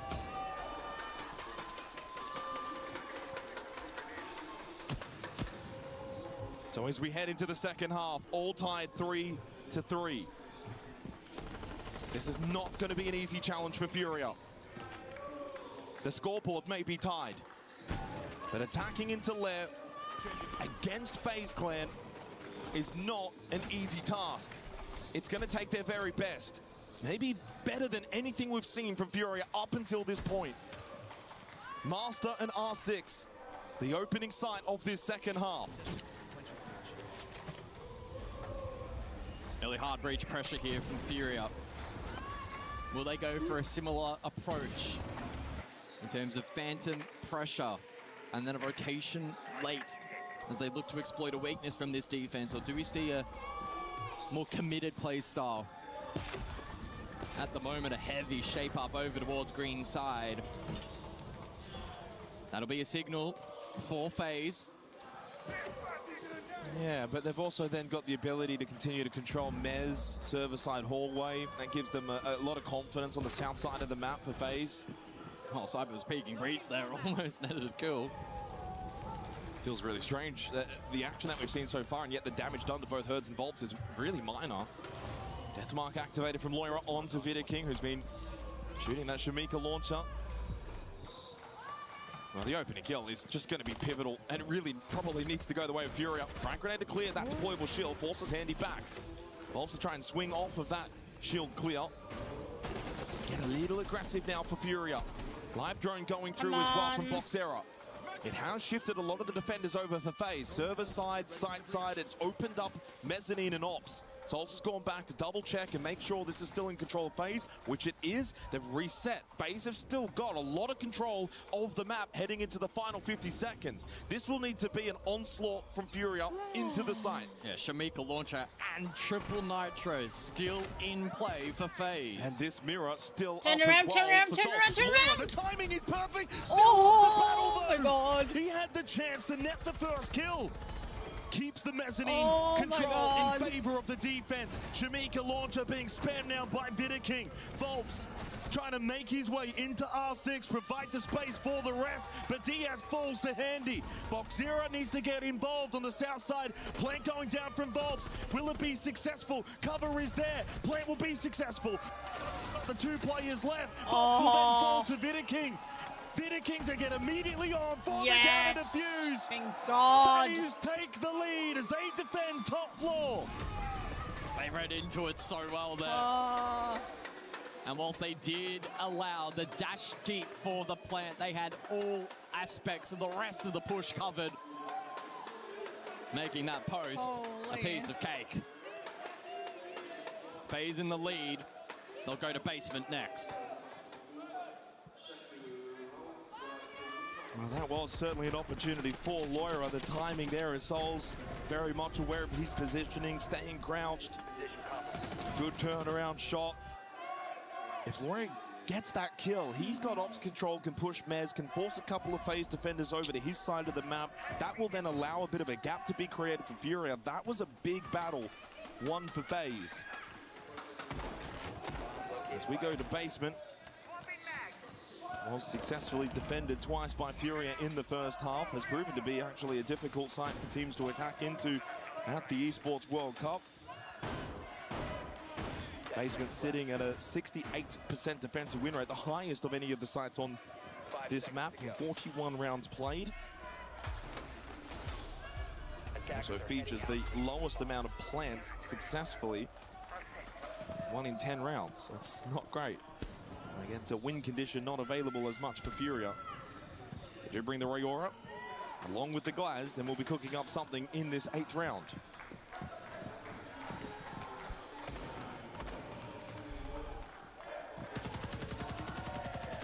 It's taking a little bit of damage early, but able to traverse over towards the main warehouse breach and expose that. They're very intrigued to see how Furia can employ the Rayora into this lineup. Can sometimes be used to facilitate more direct hits through basement and cut down on that traversal time in towards the side, and in some instances as well, draw out the util from the defense and counterplay of that. The Nitros, the impacts as well. Curious Likely to to be a lot why of he's moving using parts for this attack for Furia. Volps is currently deploying some of that utility from the exterior.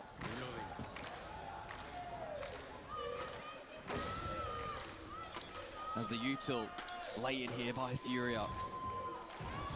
Some of that, though, getting caught, which may compromise the ability for the guys to get value. And Diaz is hopeful and praying that someone just walks into his line of sight. Yes, but don't. Good information afforded to KDS. Can he get a good timing on this swing? Yes, he can. Shuts down Herds, and they lost Boxera. Loiero to fall elsewhere, too. Falling apart for Furia. Never had a chance in this round. Volps. A bit of damage onto KDS, but it feels as if this 8th round is almost a certainty to go the way of FaZe. To get them to 5. 2 rounds to go. Oh, come on, FaZe, come on. Edging closer to that Esports World Cup trophy. It's been fun, but you get the feeling that FaZe have almost got the job done.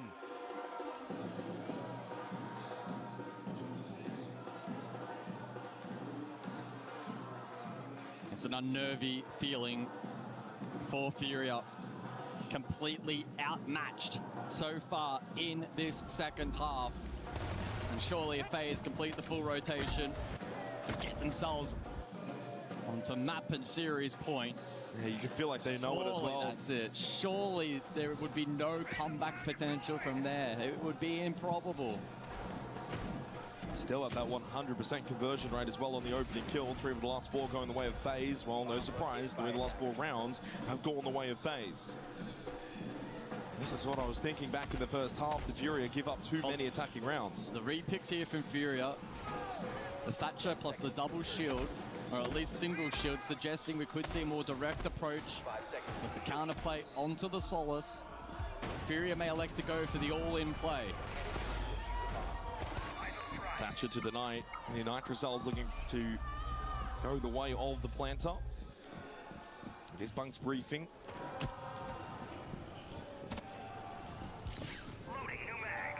Well, how crucial of a round this is now for Furia to deny FaZe match and series points. As expected, it's a full investment second floor from FaZe.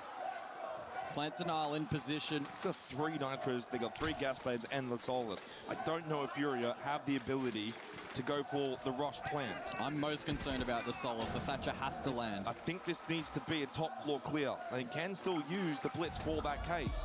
Good information as well gained from Herds. Nitro out early from Cyber. Diaz in through storage hallways, got Loiero behind him, got the flash, couldn't get the kill. Loiero gets the trade, mirror broken, pistol out, hasn't got the space or the time for the reload, but now will be afforded said space and time. Reload successful. Gets Diaz back on his feet, but low on that blitz. It may be 4 versus 3, but don't count out FaZe. But Vidiking falls. Angle found from Vault. Straight immediately from Salt, but Boxera 1 step ahead. Furia have been able to win this top 4 battle, leaving KDS by himself and found and caught by Boxera. A 4th round acquired for Furia, and they're first on their attack. Not done with just yet. Get those drums banging. Good pivot. And a rather clean clear up above from Furia. They maintain touching distance. First rotation done. Let's see what the next 2 bands entail. Intrigued to see what Furia elect to shield take off the board. Oh. Yeah, the mirror. Understandable here on Lair. Being played in every round. Well, the Ying ban is interesting as well. Haven't really seen it at all from the side of Furia.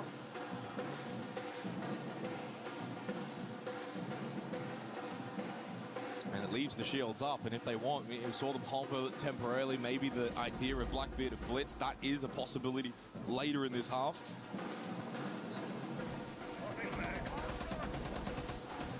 Well, back on Border, it was 5-5. Come on. Back on Fortress, it was 5-5. And here on Lair, can it go to 5-5?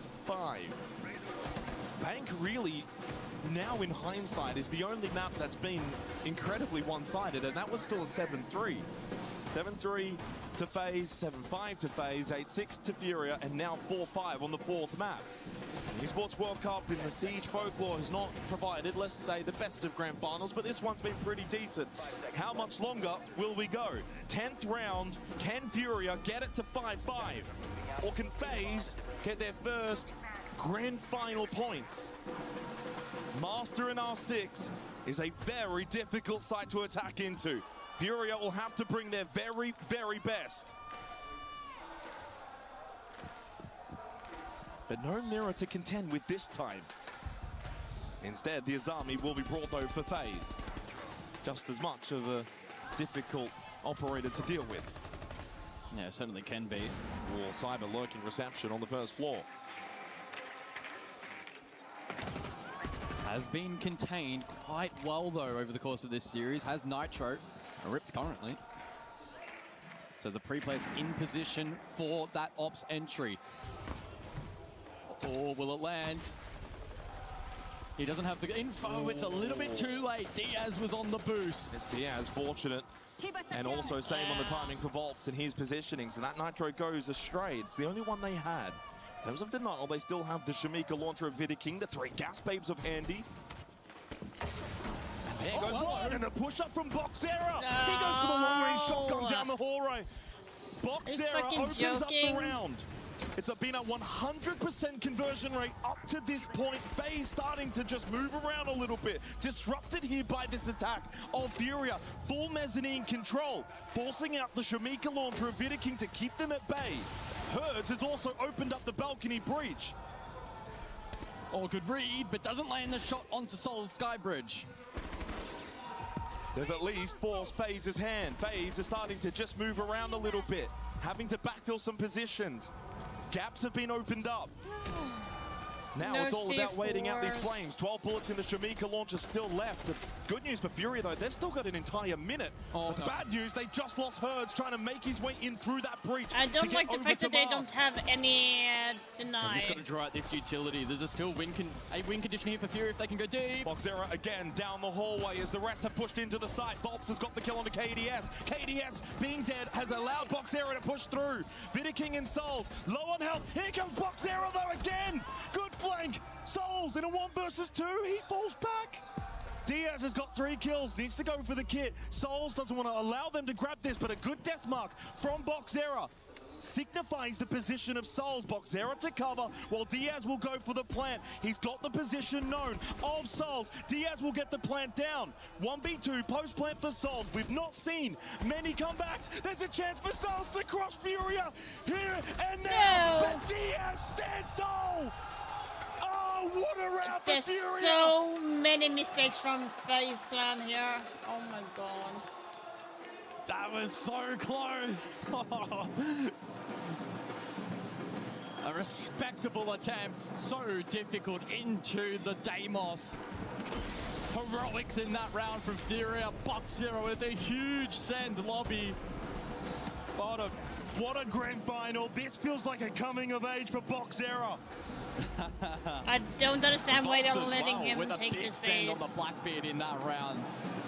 They had to make some big calls in round 10. It's break point. For the third map straight, we're tied at 5-5. The first time it went the way of FaZe. I don't like how they are just letting him. Then Furia eventually in overtime got the job done, and here on Lair, round 11, 5-5, and basement we go.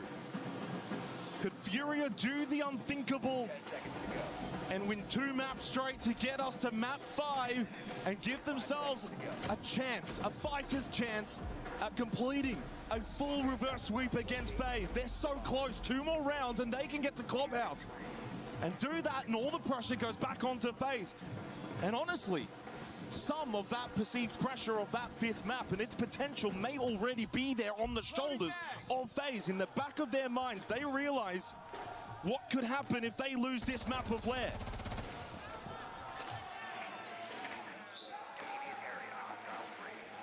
They'll back themselves in though on this basement site, which has been very difficult to attack into. The 2 straight for Furia give themselves a chance. Still, by the way, 10 rounds in, FaZe. the opening kill has decided the round every single time.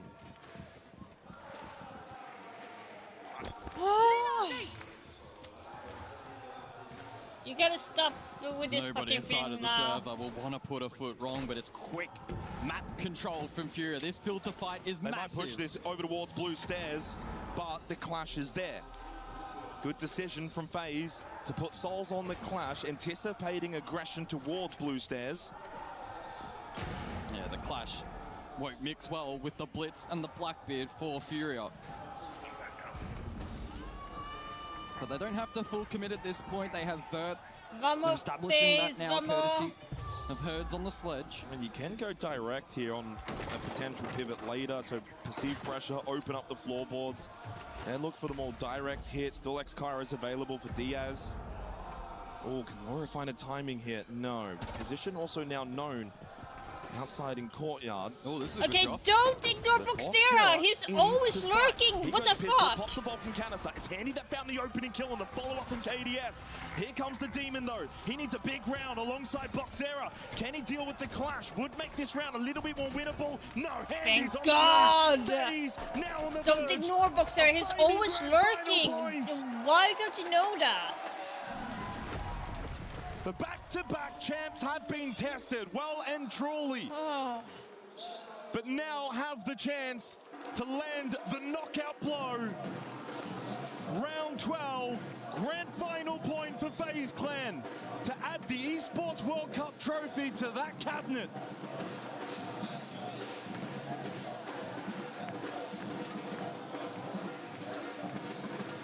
While the Furia fans will continue to cheer.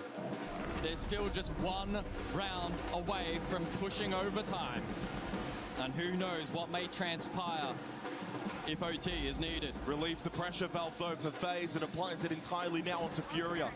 Cannot make a mistake, cannot make an error. And while you did attack successfully this top floor, you'll have to now do it again. And the same tricks may not be able to work twice. Come on, FaZe. They will change it up, Yeah, though. oh They will also boy. keep Volps on the blitz. Ah, and we they see need the to win this Sens now. employed. Do they go for the direct The thing is, I'm worried about they get decimated on top for so many times where it, like, they should not The be most able brazen to. of calls usually come up. Like, I in don't like spades. this because I lost so many times. be Space rewarded? Clan on top floor. Grand final point for FaZe. They only get 1 chance at this, otherwise we go overtime. I don't want to go overtime, please. Can you just First win kill, now, please? all important. Still sits at 100% conversion. The call that you made though, guys, doesn't seem like that's going to be the initial entry. Unless it's a bait out. We've seen a lot of fake pushes from both of these two teams. Wouldn't be shocked if we see an attacking pivot. It doesn't have to be an early push here from Furia. They could go very late for that set play, but they need to try and maybe draw. You gotta be aware of Boxera. He's always lurking at this point. They should know this by now. They should know. You've got the Shamika launcher.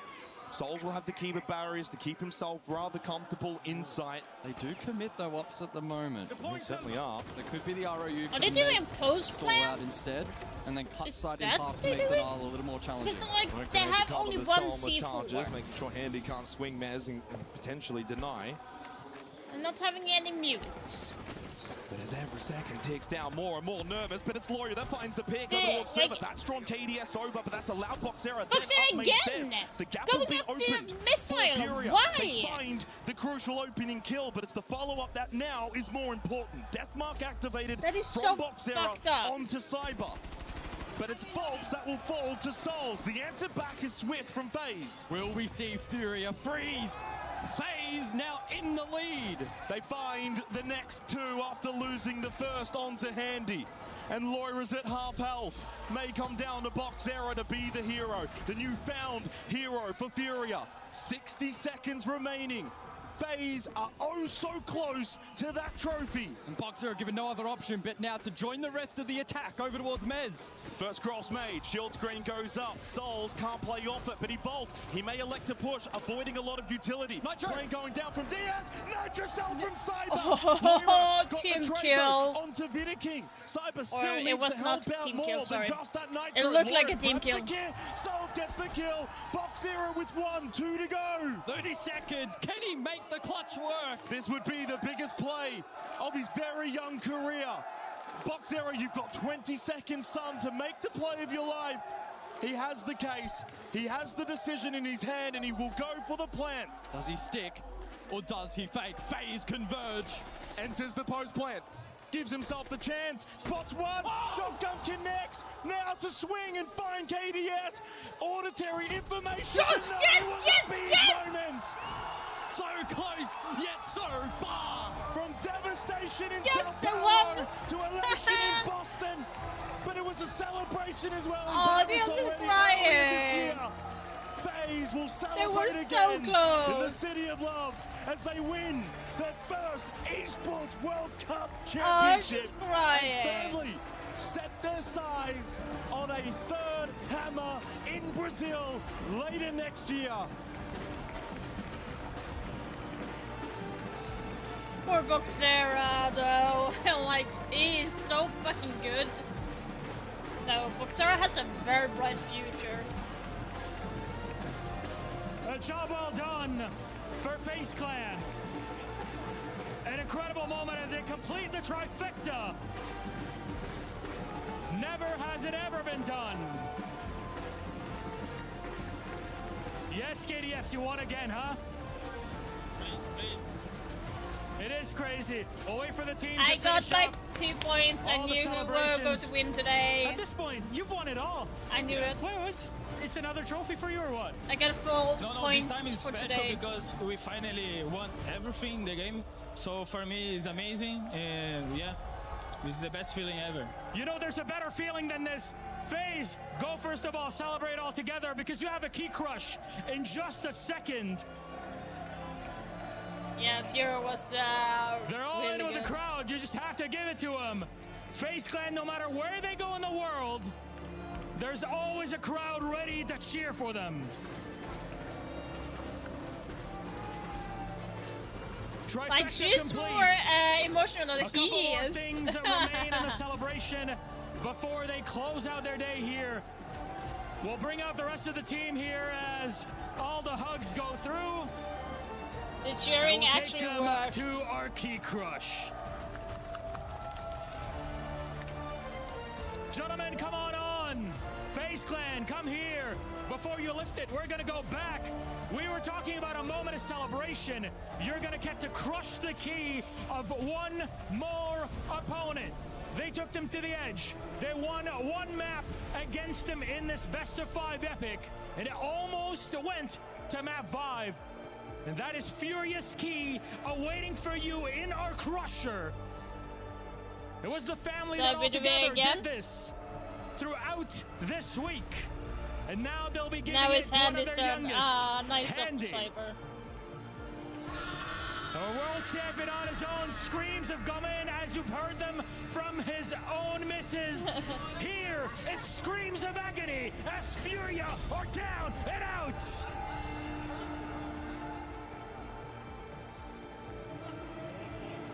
Does that register 131 decibels for you? I'm not sure about it. The crushing, though, that goes all around the world. Gentlemen, FaZe Clan, come on over, gentlemen. All of you, including you, Handy, come on over and go once again to what is rightfully yours. The moment they've all been waiting for. It seems that everything lines up for them, no matter where they are in the world. FaZe Clan are inevitable, and they are your EWC champions! They haven't lost a single match during this tournament, guys. Not a single match. Just remember that. They haven't lost a single time. And that is a huge trifecta victory. An invitational. That is such a huge an EWC. This time team. Happening like, there is a huge team to be able to do that. Not many teams can do that. Paris.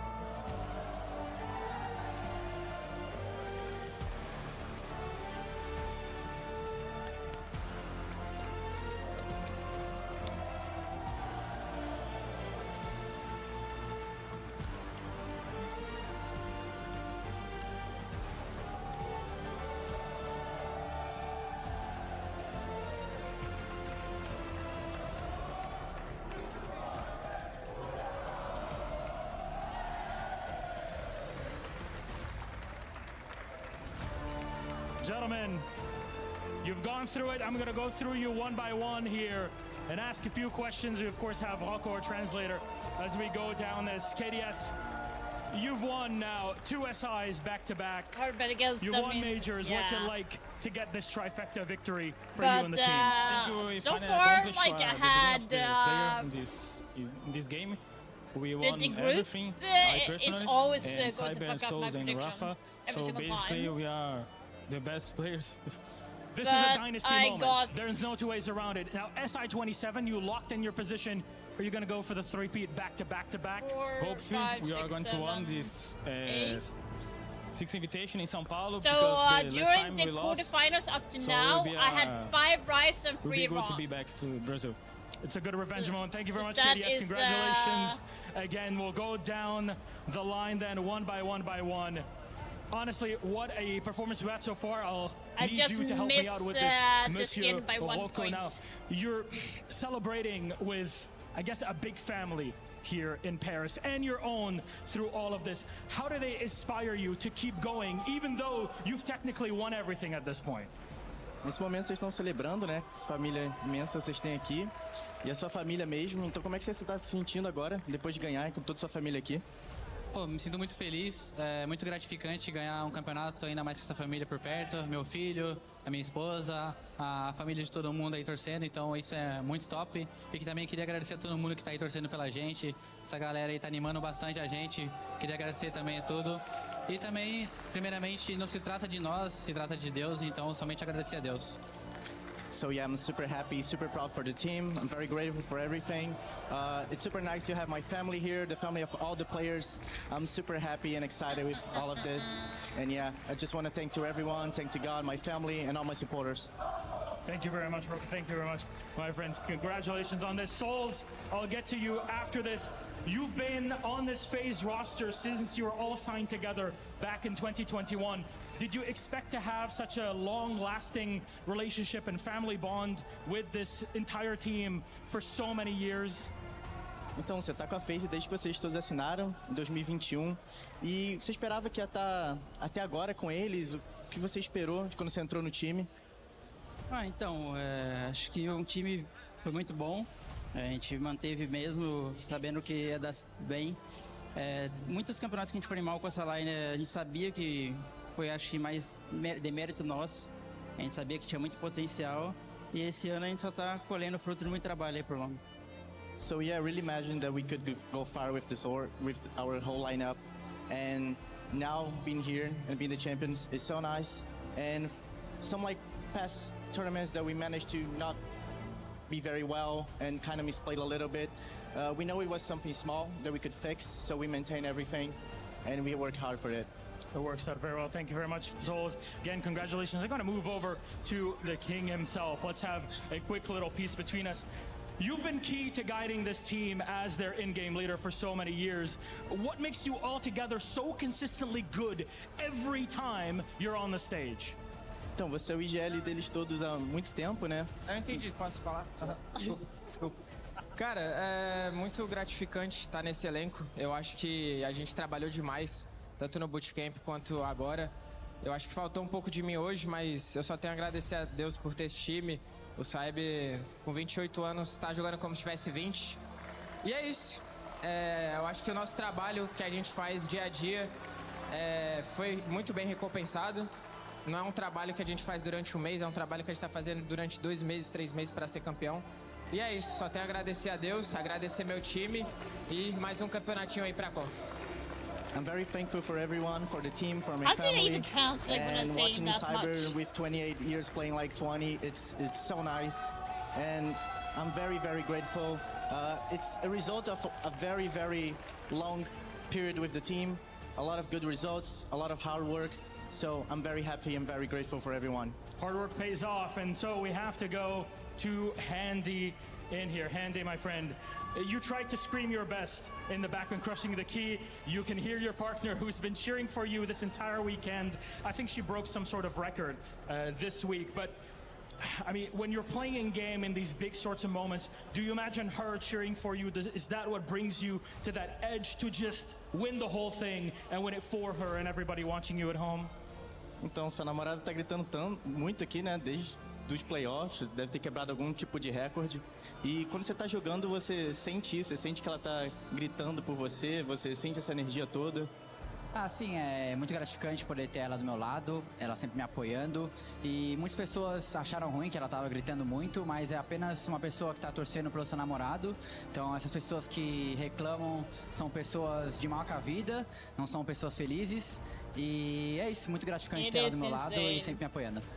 So yeah, I'm very, very grateful to have her by my side and supporting me since the start. A lot of people were like complaining, say she was screaming very, very loud.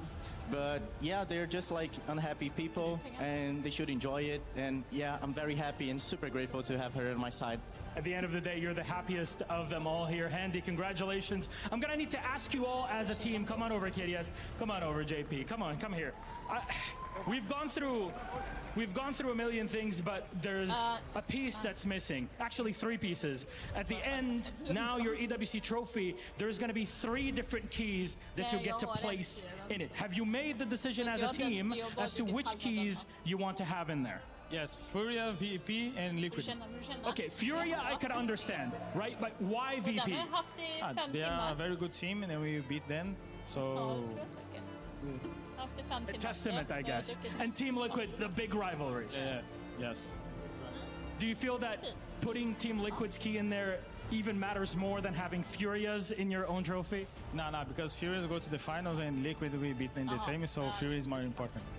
Very good. Thank you very much, gentlemen. That is it from us here. Actually, our co-host here in SAL, as you're kind of used to at this point. But we're missing one final part, and that is our MVP award. Adam, please come on over, my friend. All yours. It's going to be Cyber. There is one more thing we must do here, which is present the Sony Tournament's MVP, and it is my absolute honor here it's gotta be to present Cyber. it to Paris. Would you please give it up for your MVP, the one, the only Cyber?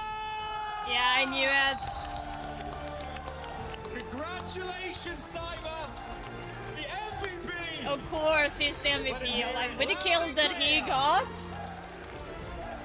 So well deserved, Cyber. Do come next week for 1 second. Rocco will ask you to come around here as well. Well done, congratulations.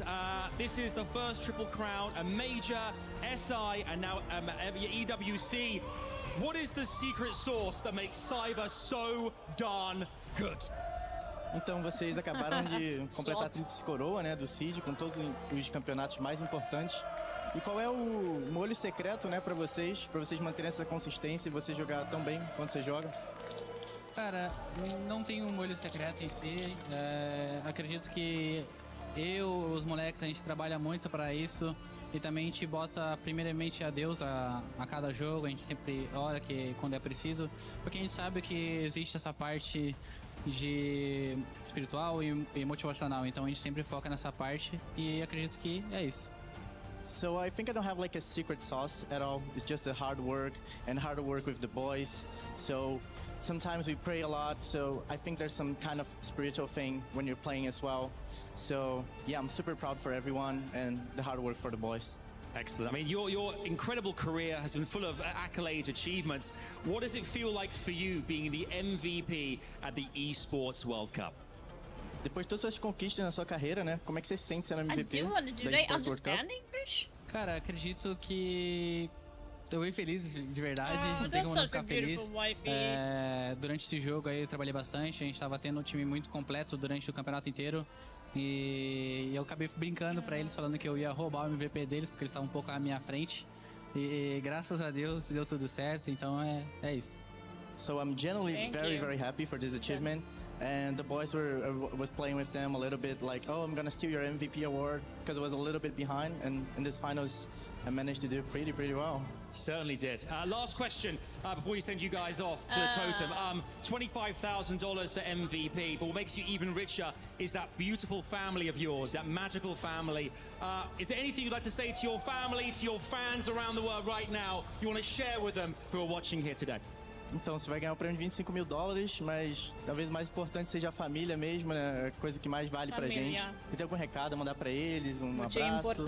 Que mensagem você tem pra dar pra eles agora? Bom, queria agradecer a todo mundo que torceu pela gente, a galera que tá aqui, que veio do Brasil torcer, a galera que mora aqui também, que é brasileiro, e também até as pessoas que moram aqui, que são pessoas gringas, né, que a gente fala.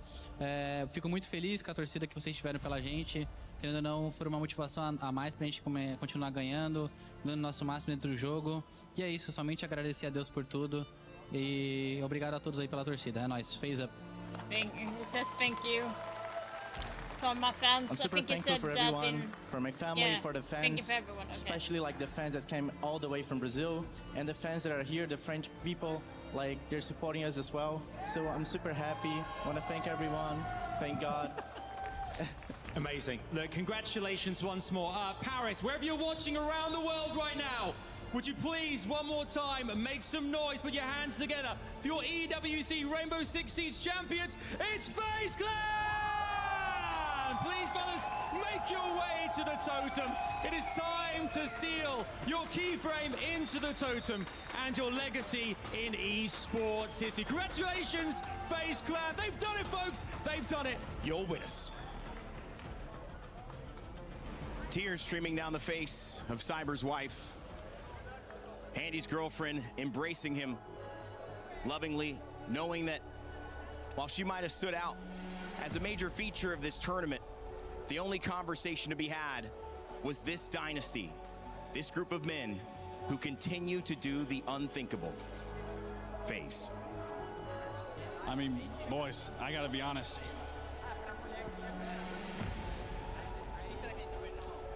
You gotta be honest about what? Aris, Flexing.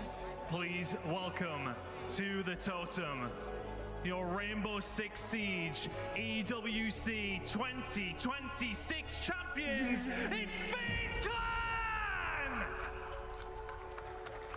Come on in, gents. Congratulations. What a performance from you guys. We'll shake everybody's hand. What a performance, guys. Please take to your fans.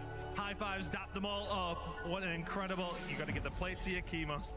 Apologies. We're moving it on. High fives all around to your fans. What a performance across the board. Incredible finals. Such a close game. So Any 150k well-deserved champion. The drums are very, very silent now. Congratulations, FaZe. Keep on coming, keep on coming. It's a long queue. Guys, without further ado, please take to the stage, arise up to the podium, and take your place amongst the greats.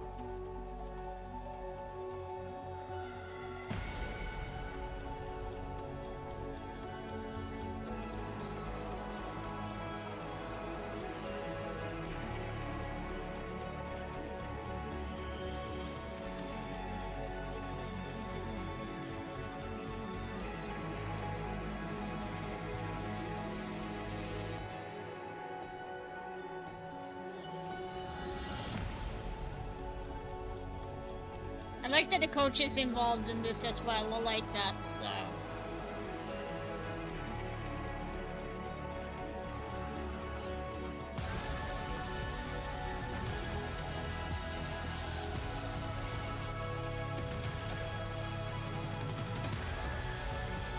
And once again, these boys are cementing themselves into Rainbow Six Siege's like history. easier. Big commiserations to the boys. Cyber, KDS, Souls, Handy, and Vidiking. So deserving of this title. I couldn't think of another five to give them to.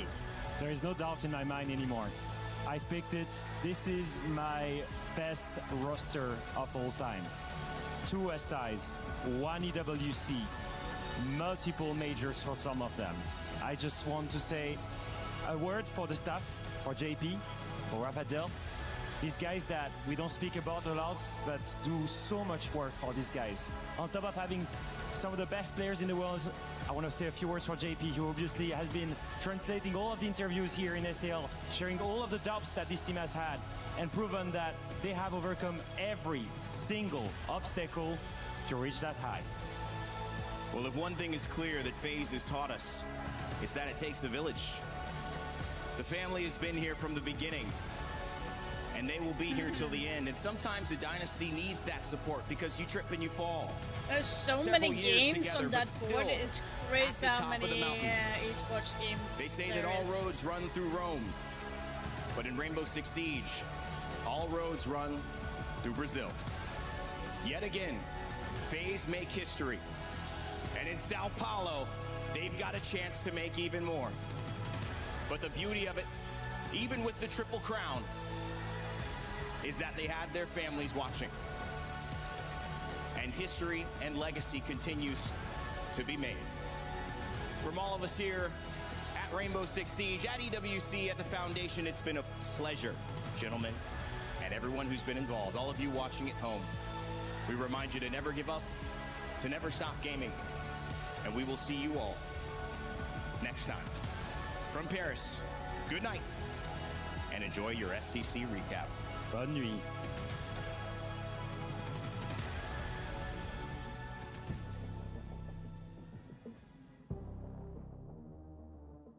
That was intense, to say the least. It was intense. Holy.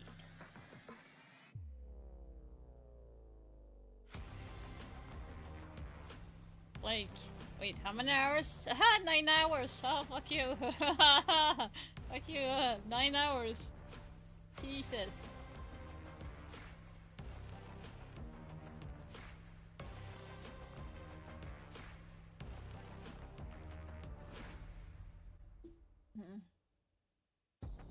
Well, that's a lot of hours, guys. Holy. Let's know. Volume a little bit. Yeah, that was amazing. Oh, my hair. What the fuck? That was an amazing tournament. A lot of upsetters, underdogs. CAG really showed us. GK really showed us. Like, it's been like super weird. The new season is going to be here. Don't know, but the new operator seems a little bit iffy in my opinion. If it's going to be for a shield counted, then you should not have it work for other things as well. But who knows? But yeah, that is how it has been, so.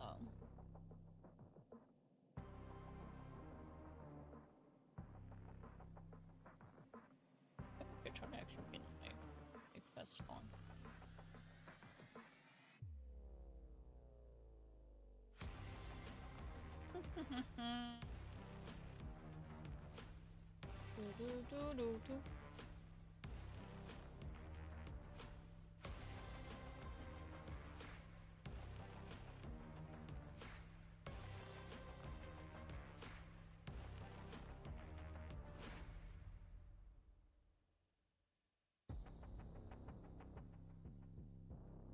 Insane. The recap is insane.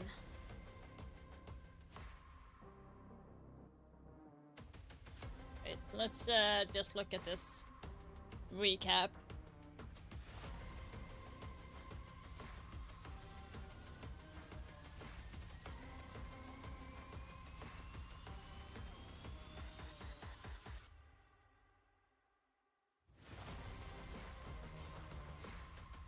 That is a nail biter, if anything.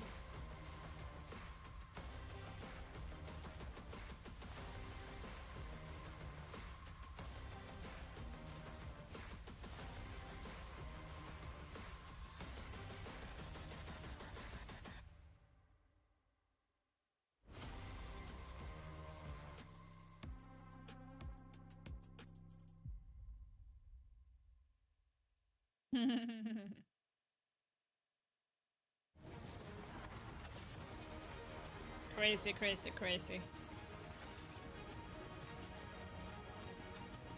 Mind-blowing. Welcome to the EWC Spotlight. We're here to break down everything that you have seen so far. I'm Avali, and I am joined by Glitter Explosion and Mike Klein. First thing we got to talk about, can we not get like a golf cart, a Segway, maybe some rollerblades or something for Magnus on that walk? I mean, like, what would you use as means of transportation there? Who knew track and field was an event? He walked 5K to get to the totem, and in fact, that's the most I've seen him sweat all week. His opponents didn't make him sweat that much, but we did with that trophy walk. Honestly, we should jump straight into what we saw in the Lions Vault because we just had the chess grand finals. Completely undefeated. What went down? Magnus actually almost had an easier time defending his title than winning his first title last year in Riyadh. He actually dropped a few games last year. This year, he was sick, a little bit weakened, and yet he still didn't drop a single game. He won the finals 3-1, 3-1 against the upstart Denis Lazovic. And he joked that he's the #1 player in the world, and the #2 player is a sick Magnus Carlsen. And that is exactly what happened. A sick Magnus Carlsen won EWC. I don't think he wanted to be sick, but nonetheless, even sick, he got the job done. So he won both sets, 3-1, 3-1. No third set needed. Got it done in straight sets, I guess we could say. And but Denis Lazovic had such a fantastic tournament. He's really made a name for himself in the online chess world. He's kind of a COVID chess baby because he got his start back when we were all locked down. That was actually an advantage in chess because he played so many games online. That's cool. And now here he is proving himself sort of out in the real world. So, but you know, Magnus, he's such a sportsman. In the final game, it was already a foregone conclusion, and he sacrificed his queen for a minor piece, which in chess is like trading LeBron James for a 7th grader. Oh, thank you for explaining that. That actually helps a lot. And he still won the game. Really good. Now, I should say the sacrifice was sound. Magnus knew that it was, but it was still amazing because he does have a flair for sports and the dramatic. He could have won in a more prosaic way, but the chess glitterati. Yes, that was for you. That's me. Amongst us, can definitely appreciate the way that he won. He likes winning all kind of formats. He believes the future of chess is in front of a live crowd, and he got the job done today. Love that. Yeah, what a fantastic job he did. I love that. I also love the analogy of atomic bomb versus the coughing baby. That's one of my other favorite analogies. Okay, guys, so sorry for being quiet. We are going to be reading someone in a minute. Yeah, turns out it wasn't just in the Allianz Vault, it was in all of EW.